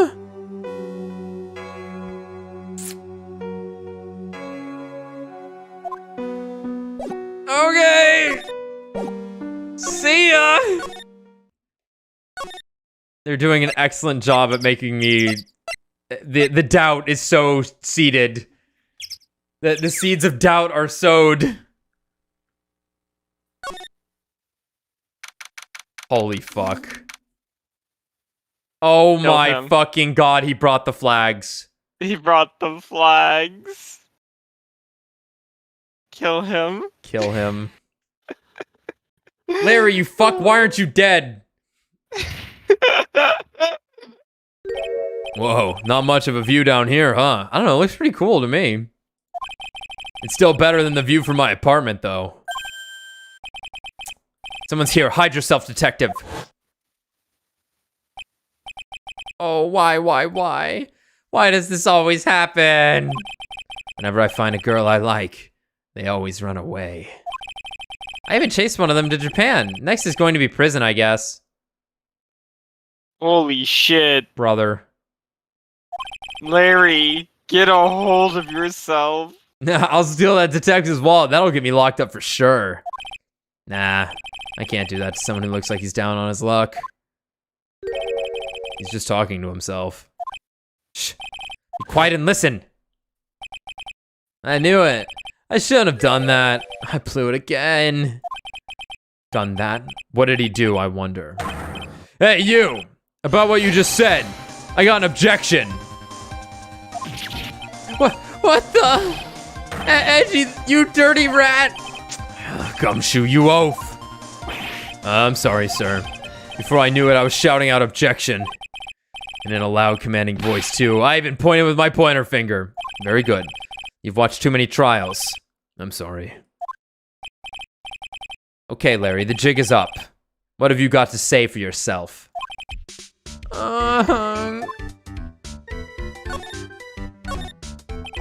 That's a horrible graffiti problem you've got there, pal.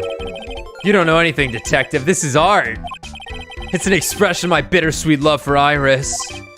Larry, do you know the difference between what graffiti and true art is? What the difference between graffiti and true art is? It's how the artist himself defines it, right? I should have seen that one coming. Well, if that's the case, then all my lunchboxes are masterpieces too, pal. Got him. The straw roof is totally covered with freshly fallen powdery snow. Wow, makes a nice image, doesn't it? I accidentally skipped that. Heavenly Hall. I suppose it's an appropriate name, in some sense. You got that right? Look at that bridge up there. The This place has to be heaven, because that thing is hell. Alright. You would do well to remember, Larry, that this is a sacred place to some people.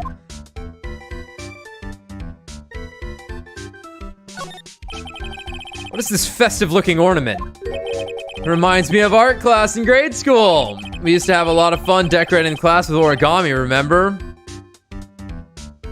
Those are flags. Well, Oh yeah, you were never any good at it! Really? Yeah, this guy was so bad, he couldn't even fold $1, let alone a crane. Everyone tried to comfort him, but he would just sit there sobbing. Really? I would have never- Be quiet already! I'll never forget the shame of that day. Oh my god, he was... You want a crane? I can now make a perfect quarter-inch crane without a single flaw. You know, Edgy. Nothing for nothing, but a quarter-inch crane without a single flaw is not easy. Yeah, it's quite a feat, Prosecutor Edgeworth. That's exactly why I hate childhood friends. It's the Eagle River, sir. It runs pretty fast, so it doesn't ice over, even in the winter. If it had ice over, Wright would have been in some serious trouble. You're right about that. He would have landed on the ice and slid downstream to who knows where. Not exactly what I meant, but alright. Just go all the way to Dusky Bridge. It's pretty long, but easy walk. I fell down 4 times on my way down here, sir. Oh, sorry about that, detective. I ate 4 bananas and tossed their peels on the stairs on the way down here. God. What? So that's what I was slipping on? Be careful on the way back. Those deadly banana peels are still out there. That's a real important piece of information right there, Mr. Edgeworth. Okay. It's a little far, but I have a pretty clear view of Dusky Bridge from here. I still can't believe it. Really? Huh? What is it, Larry? Huh? Or nothing. It's nothing. Sounds pretty suspicious to me. Something about that statement smells, and you know what they say. Something smells. He's even got butt. He's even got the monkey. He's got the uh-oh stinky. What is this little shack anyway? Well, I just discovered it myself yesterday. And Stink butts, how it sings to me. And why were you down here in the first place? Come on, I'm an artist. I was looking for a good place to sketch. It's a great little place. It's artistic. It's quiet. It's cold. It's got no power, and it looks like it's about to collapse. Sounds a lot like my apartment there, pal. Oh my One thing's for sure, no one is likely to show up and disturb you here. So can I get you something to drink? Some hot water, maybe? He's getting all buddy-buddy on us, sir. Listen to me, Edgy. Listen to me, Edgy. You've got to do this. You've got to save Iris. Why are you so sure she's innocent? Because she's cute? Watch your mouth! Anyway, I've made up my mind about it. I'm going to marry that girl. Mr. Edgeworth is pretending he didn't hear you, so I'm gonna ask for him. Have you already asked that girl to marry you? No, not yet. But I can tell how she feels by the look in her eyes. She's got this I really want this man to carry me over the threshold look. I'm sure Nick would be surprised. He never imagined that I could marry such a beautiful girl like that. Something tells me he would be shocked indeed. That's why I didn't want her to do anything dangerous. I mean, what am I gonna do if she gets hurt? What is this guy trying to say? He lost me about a mile back.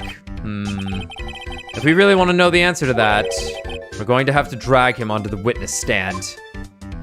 Oh no. Come to think of it, you still haven't answered my question. Where were you and what were you doing last night?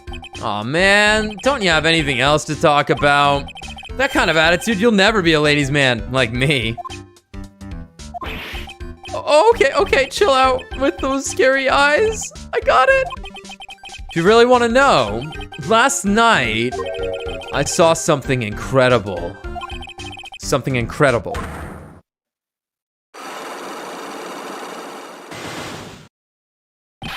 Yeah, but let's not talk about that now. Let's talk about the good old days. What do you say? Come on, I'll pour you a nice cup of hot water. Why hasn't he realized that I absolutely despise talking about the good old days, especially with him? All right, Larry. On the time. Into the grave you go. Take that. Oh, I love how he says it. It's like British. Yeah. Take that. The night of the crime. All right. Now you're going to tell me what you really saw last night. Whoa. You're really upset, aren't you, Edgy? Okay, I'll talk. All three of them just break. That was a bit too easy. Yeah, anyway, it was awesome. Never seen anything like it. At around 10 o'clock last night, it started thundering. I'd been sleeping. I'm not sure for how long. Suddenly, zing! The world in front of me went white. Like I'd just been slapped on the face by my old girlfriend, Naomi. And then, it was on fire! The bridge was on fire! Dusky Bridge caught on fire. Are you saying you saw it with your own eyes? Hey, why are you giving me the evil eye? I'm telling the truth. There are 3 still psycho locks remaining. That means he's still trying to hide something. By the way, Larry, where were you when you saw that happen? Where you say? What do you mean? What do you mean? What do I mean? Just answer the question. I was in my own room by the main hall. Where else would I be? As usual, you're as transparent as an empty jelly jar. The problem, I suspect, lies there. There? What do you mean there? It's impossible for you to have seen the lightning strike. Okay, it's just gonna be the map. Yeah, no fucking chance. Take that! This is a map of the area. Take a look around the vicinity of Hazakura Temple. What am I looking for? I think that should be fairly obvious. The main hall is surrounded by trees and it's impossible to see the bridge from here. What? Why didn't you tell me that before? You fucking idiot. Well, how about it? About what? You feel like talking now? About what? It looks like it won't be that easy after all. You leave me no choice. I'll have to move on to the next step. You weren't in your room at the temple, so then, where were you? You don't know that I wasn't in my room. So where was Larry and why was he there? If I've read the situation up to this point correctly, the answer is fairly obvious. He's here? The heavenly area? Very well then. Let's test my theory. The place you witnessed lightning striking Dusky Bridge was from here. Probably just Heavenly Hall, yeah. The place you saw the lightning strike was naturally Heavenly Hall. Why would I be hanging out in this old shack? It's freezing cold, there's no electricity, and it could fall apart at any minute. Larry, how do you know that anyway? How do you know there's no electricity? After all, it's not that dark yet. Uh-oh. In other words, you have just provided evidence to prove my theory. My theory that you've at least once in your life visited Heavenly Hall after sunset. I have to admit I'm impressed, Edgy. You're in a totally different league from Nick. That's nice. Now tell me, what were you doing at this cold little shack last night? That's what you might call a fair decor. I think you mean a fair decor. Could it be we're waiting for someone? Oh no! You really are one scary guy, you know? I believe that last night you were waiting for this person to come meet you. I don't know this for sure, but... Iris? No. Yeah, He was no. in the spot that she was told to be at. And if he knew she was gonna show up... There's only one person you'd wait for in a horrible place like this, Larry. I told you before, don't call me Larry. The person you were waiting for was Iris. Oh, suddenly I feel cold all over, Edgy. No doubt because of my chilly glare. So you think I got the hots for Sister Iris, huh? Do you have some kind of evidence? Just like turn him around and point at the shed. Yeah. Here's a picture of her. You're salivating. You have an erection, and you're sweating. That doesn't mean anything.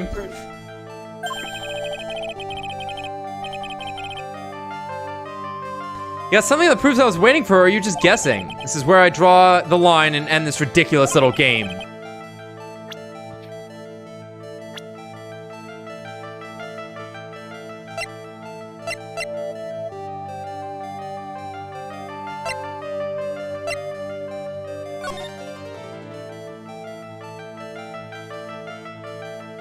Oh my god, he did fucking send this, but it sounds way more imposing than it's supposed to be.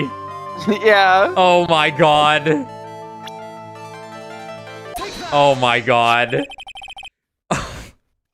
Here's your evidence. I would kill him. Kill him. Kill him. You called her to the spot with a pathetic blackmail letter.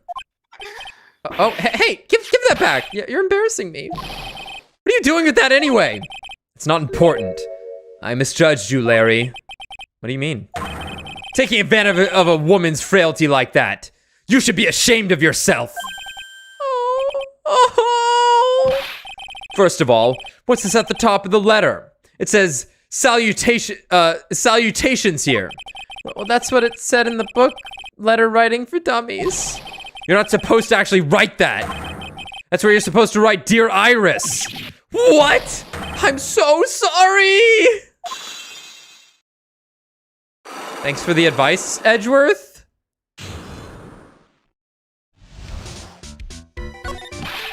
So you were here in Heavenly Hall last night, weren't you, Larry? You saw the lightning hit Dusky Bridge, didn't you? Sorry, Edgy. Sorry doesn't cut it, you scumbag, threatening a young lady like that. Wait, hold up. What now, pal? What are you talking about? What threatening stuff? I'll tell you what, you tried to scare Iris by threatening to expose her secret, pal. What do you mean threaten? When did I threaten her? Unless you want your secret to be exposed. That sure sounds like a threat to me, pal. Blackmail, in fact. Give me a break, it's a love letter. Haven't you ever been in love? Jesus fucking Christ, kill him. What did you just say? My love for her burns so hotly it could melt all the snow on this mountain. Oh, then what is this secret you mentioned? Come on, Edgy. Don't you get it? I'm talking about the secret love between her and me. Edgeworth, I'm sorry, Gumshoe, your gun, please. Gumshoe, your gun. We can get away with it. We can get away with it. You're a lead detective, I'm a lead prosecutor. This man wasn't here. Like, how about we just disappear him, huh? Yeah, who's gonna find his body? It's not murder if he just disappears. Yeah, no one will miss him. Obviously, she wouldn't want Old Lady Bikini to know about it, right? About our hot and sour, bittersweet love affair. All right, then. Why did you send a love letter in a business-like manila envelope? Give me a break. It's not my fault. I didn't have any other envelopes. Yeesh. Then why were you so quick to apologize, pal? It's because Edgy gave you the scary look of his. I'm going to kill you, Larry. What? What's wrong, Edgy? Why are you so quiet all of a sudden? That's it. That's what all those huge locks were about? I don't understand why you were so defensive. Well, I don't know either. I guess the thing is, you shouldn't expect too much from a guy like me. Kill him, Gumshoe. Hey, come on, don't let it get you down. But Mr. Edgeworth, this guy's still hiding something, I know it. What do you mean, detective? Don't forget what this guy said just a minute ago. Do you really want to know last night? I saw something incredible. He's right. Larry, what? You're looking at me like a hungry dog that just found a bone. What was this something incredible you saw last night? You're going to tell me, Larry, one way or another. I already told you, didn't I? I saw lightning strike Dusky Bridge. Yes, and I believe it was the incredible sight you saw. But now that I think about it, something doesn't quite ring true. What doesn't? If that's all there is to your story, your heart wouldn't have had all those locks. Therefore, Larry, I do believe you saw something last night. Something more incredible than lightning. What? When? Where? Why? How?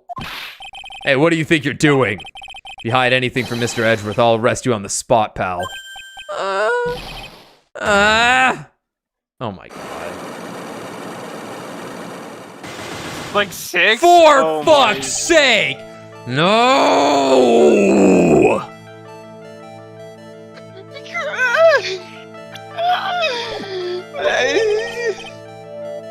Where's the steel samurai spear when you need it? What did you see?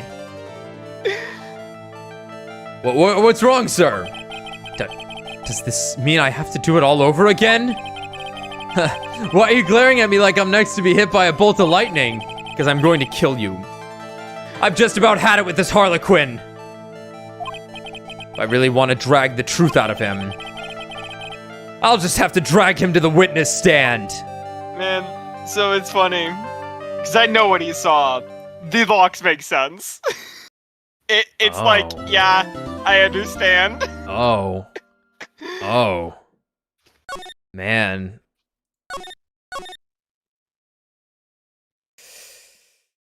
Sheesh. Holy fuck.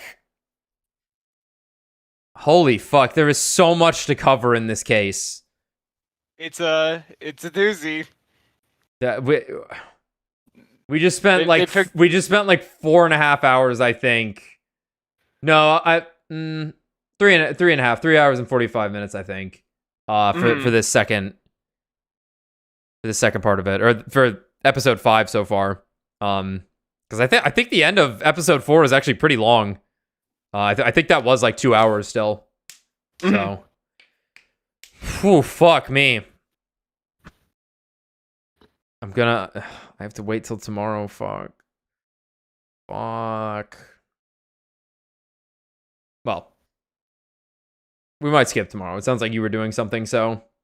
Yeah, but I mean, we probably won't go like all day. Okay, well, see how it goes. I'll be ready to stream if you all want to, because obviously I just want to finish this game. I don't even care who's watching at this point. I just want to fucking see it. Yeah. All right. That's it for I think the longest episode yet. Probably that one 9:30 to 3:30. That one went pretty fucking long. Yeah, I'm at 5 hours and 44 minutes. Oh yeah. Holy fuck. Oh, well, some of my hunches were right. It seems. Yes. However, like they threw a fucking wrench in it pretty hard. I was expecting a like, oh, this like horrible bittersweet defense thing where like you know for sure an evil woman is the person you're defending, but then it's like, what? Did she turn over a new leaf? Is that actually her? Why? Like, God, she said that was the craziest thing she said was like, I would recognize him, but he wouldn't recognize me. That's ridiculous. That's ridiculous. And obviously, well, we don't know for sure yet. I would be shocked if that's not Misty, but we'll see. But what would she be doing there? Because it also has to do with the last two things she's been involved with also. Or one of the things. No, there were two events at that bridge for her. Shit. Well, we'll just have to keep moving forward and get to play defense prosecutor Edgeworth. Yep. Oh my god. All the fucking heroes are here. Except Franziska. Whenever unless she's the prosecutor. That would be fucking wild if she was. Hey, can you come back from Germany? What? I need you to fight me. Say no more, fam. Say no more. Say no more. God, I hope it's her. I think it's gotta be. All right. We'll find out Yeah. next we'll find out time. tomorrow. All right. Thanks for watching, whoever does.